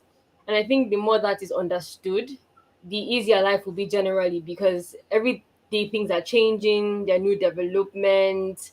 What we saw yesterday is not what is happening today. Today, What we yeah. saw today will probably even be more advanced tomorrow. So it's very, very integral in the growth of anybody generally, whether you're on the tech space, outside the tech space, so always just keep yourself updated on things that are happening and always getting yourself informed. So thank you so much for that. I think that makes so much sense. And Thank you so yeah, I think that much. would be very, very applicable in helping people to gauge their entire career and then level up on their skills as well. Okay, so down to our next question. So this question is going to be for Divine. So from yes. So how do you think student cloud enthusiasts can gain hands on experience with cloud technologies to build their skills and enhance their career prospects? Okay, so I know that's a bit of a challenge, right? Because when you think about learning Azure or learning AWS, you first think about credits. I don't have money like to buy credits and stuff, right? But most of these cloud providers have made it easy, right? Like I know GCP gives 3 months, 300 USD for starters, right? Amazon has like that kind of like that opportunity to an Azure too, right? So that is something like real world experience. There another thing, right? Building up from what the other speaker mentioned is asking questions because okay, I recently have been trying to like upskill more on the engineering side of things, right? And I know of my friend, I just look for someone that so basically, a principle I give to people is that just find someone that is just not far too ahead of you, right, in getting started, and ask, and you know the person has done some things. Ask them question on projects they have done. So like it's quite easier because now you build a relationship, you build a network, and also when you have challenges building that project, you know who to go to that will help you out, right? And it's easily accessible. I might not be easily accessible to people because okay, I may be traveling or dealing with my own work problems and that stuff, but someone like closer to that person.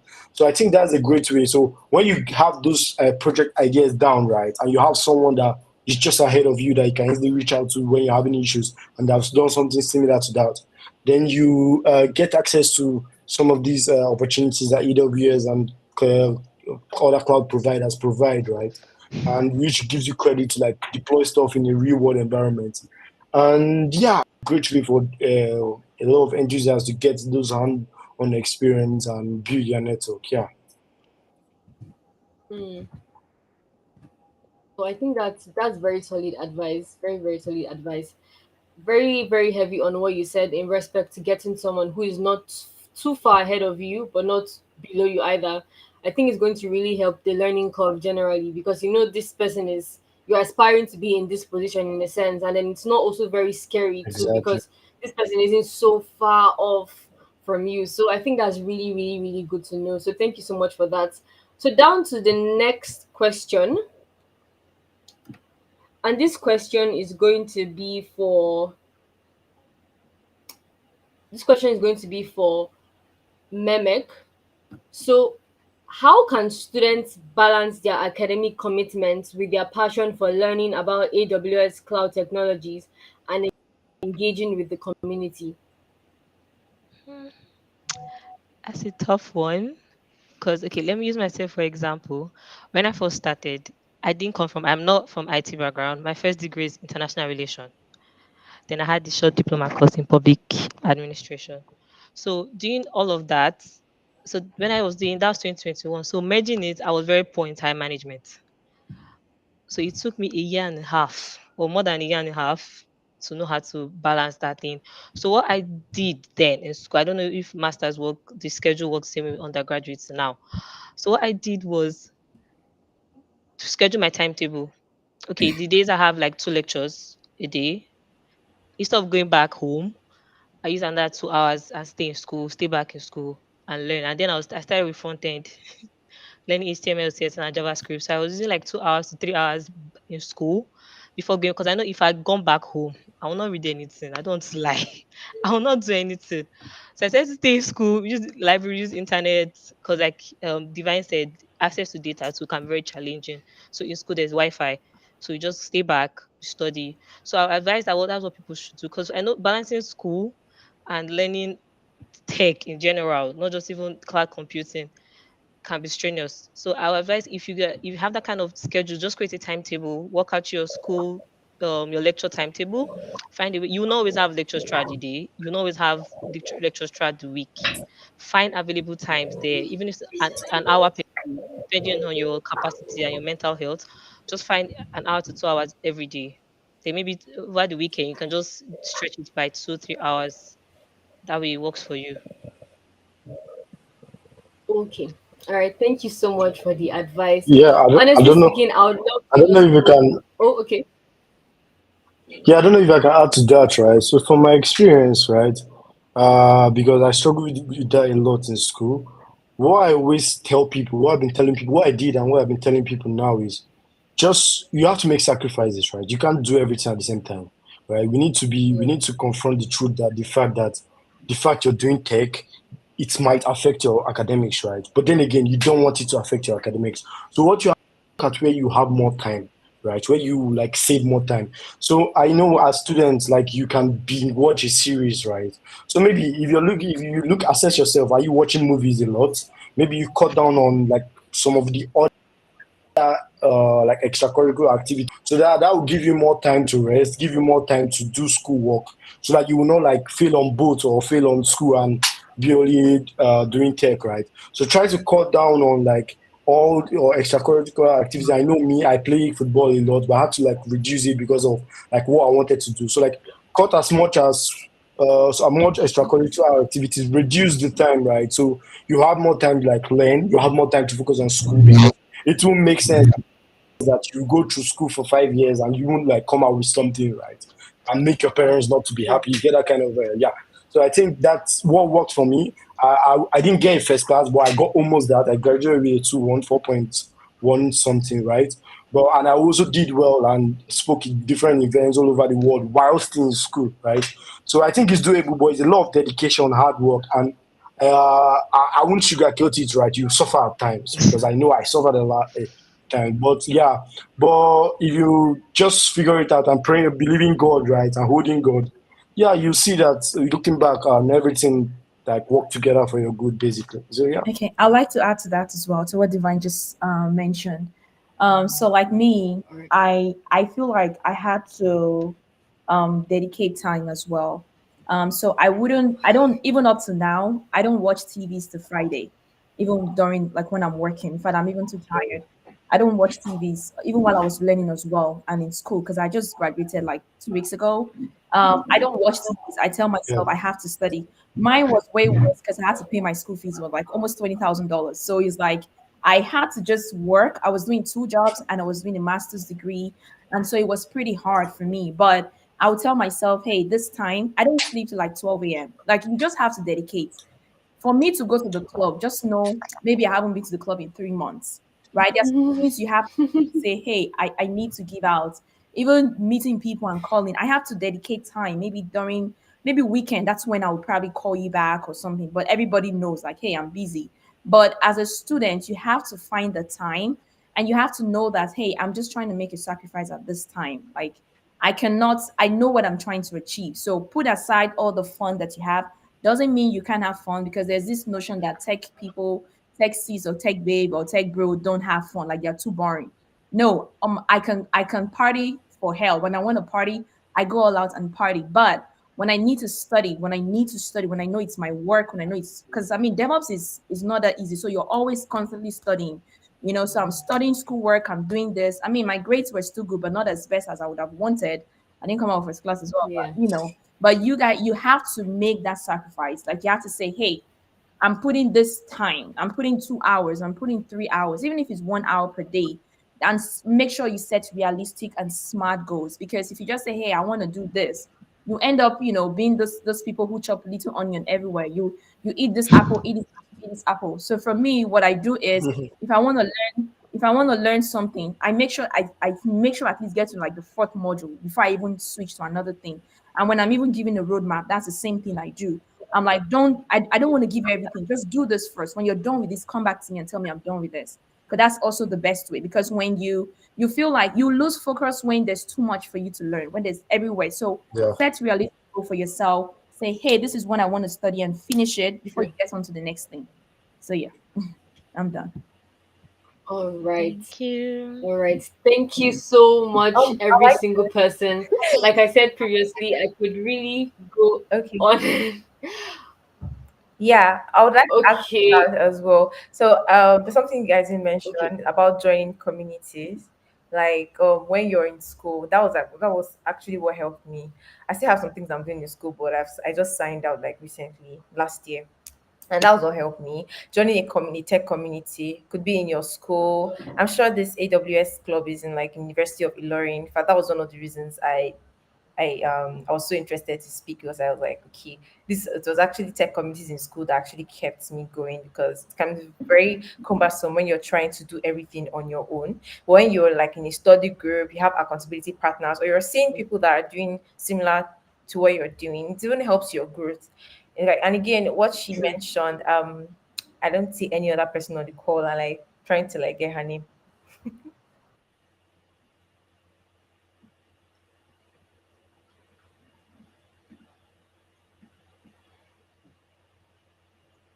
Okay, I think the network is probably having issues. But we just want to also say a very, very, very, very big thank you to our speakers.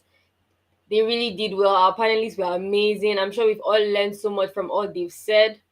And we're definitely going to make the right decision by taking all the advices. A lot has been said, and definitely we're going to have even more amazing content coming forward. So thank you everyone once more, and back over to the people handling the physical events. Thank you.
this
Hi everyone.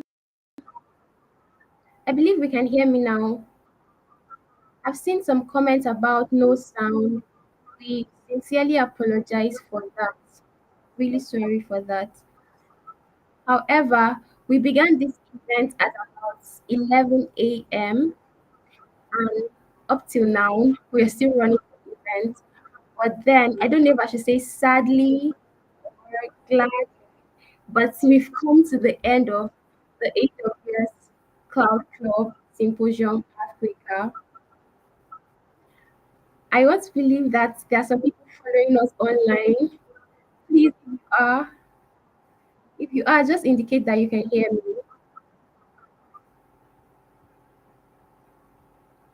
We've had a lot of session, right from the keynote speeches, from Erere, from Thembile, and from Promise Uche, down to different career sessions, down to different talks from different speakers. And we also had workshop sessions as well. So we really appreciate everyone that has taken time to attend this event, especially those attending online. It's not easy to be here from morning down to evening. Thank you so much. Those who came in from the different cloud clubs, from Unilorin, from University of Igbo, from Federal University of Technology, Owerri, and from every part of the world. We are really, really grateful. Thank you so much for your time. So, one more thing before we go, we'll be dropping a link, the registration link. This signifies that you attended virtually. You attended this event virtually. So we'll be dropping the registration link right now in the comments.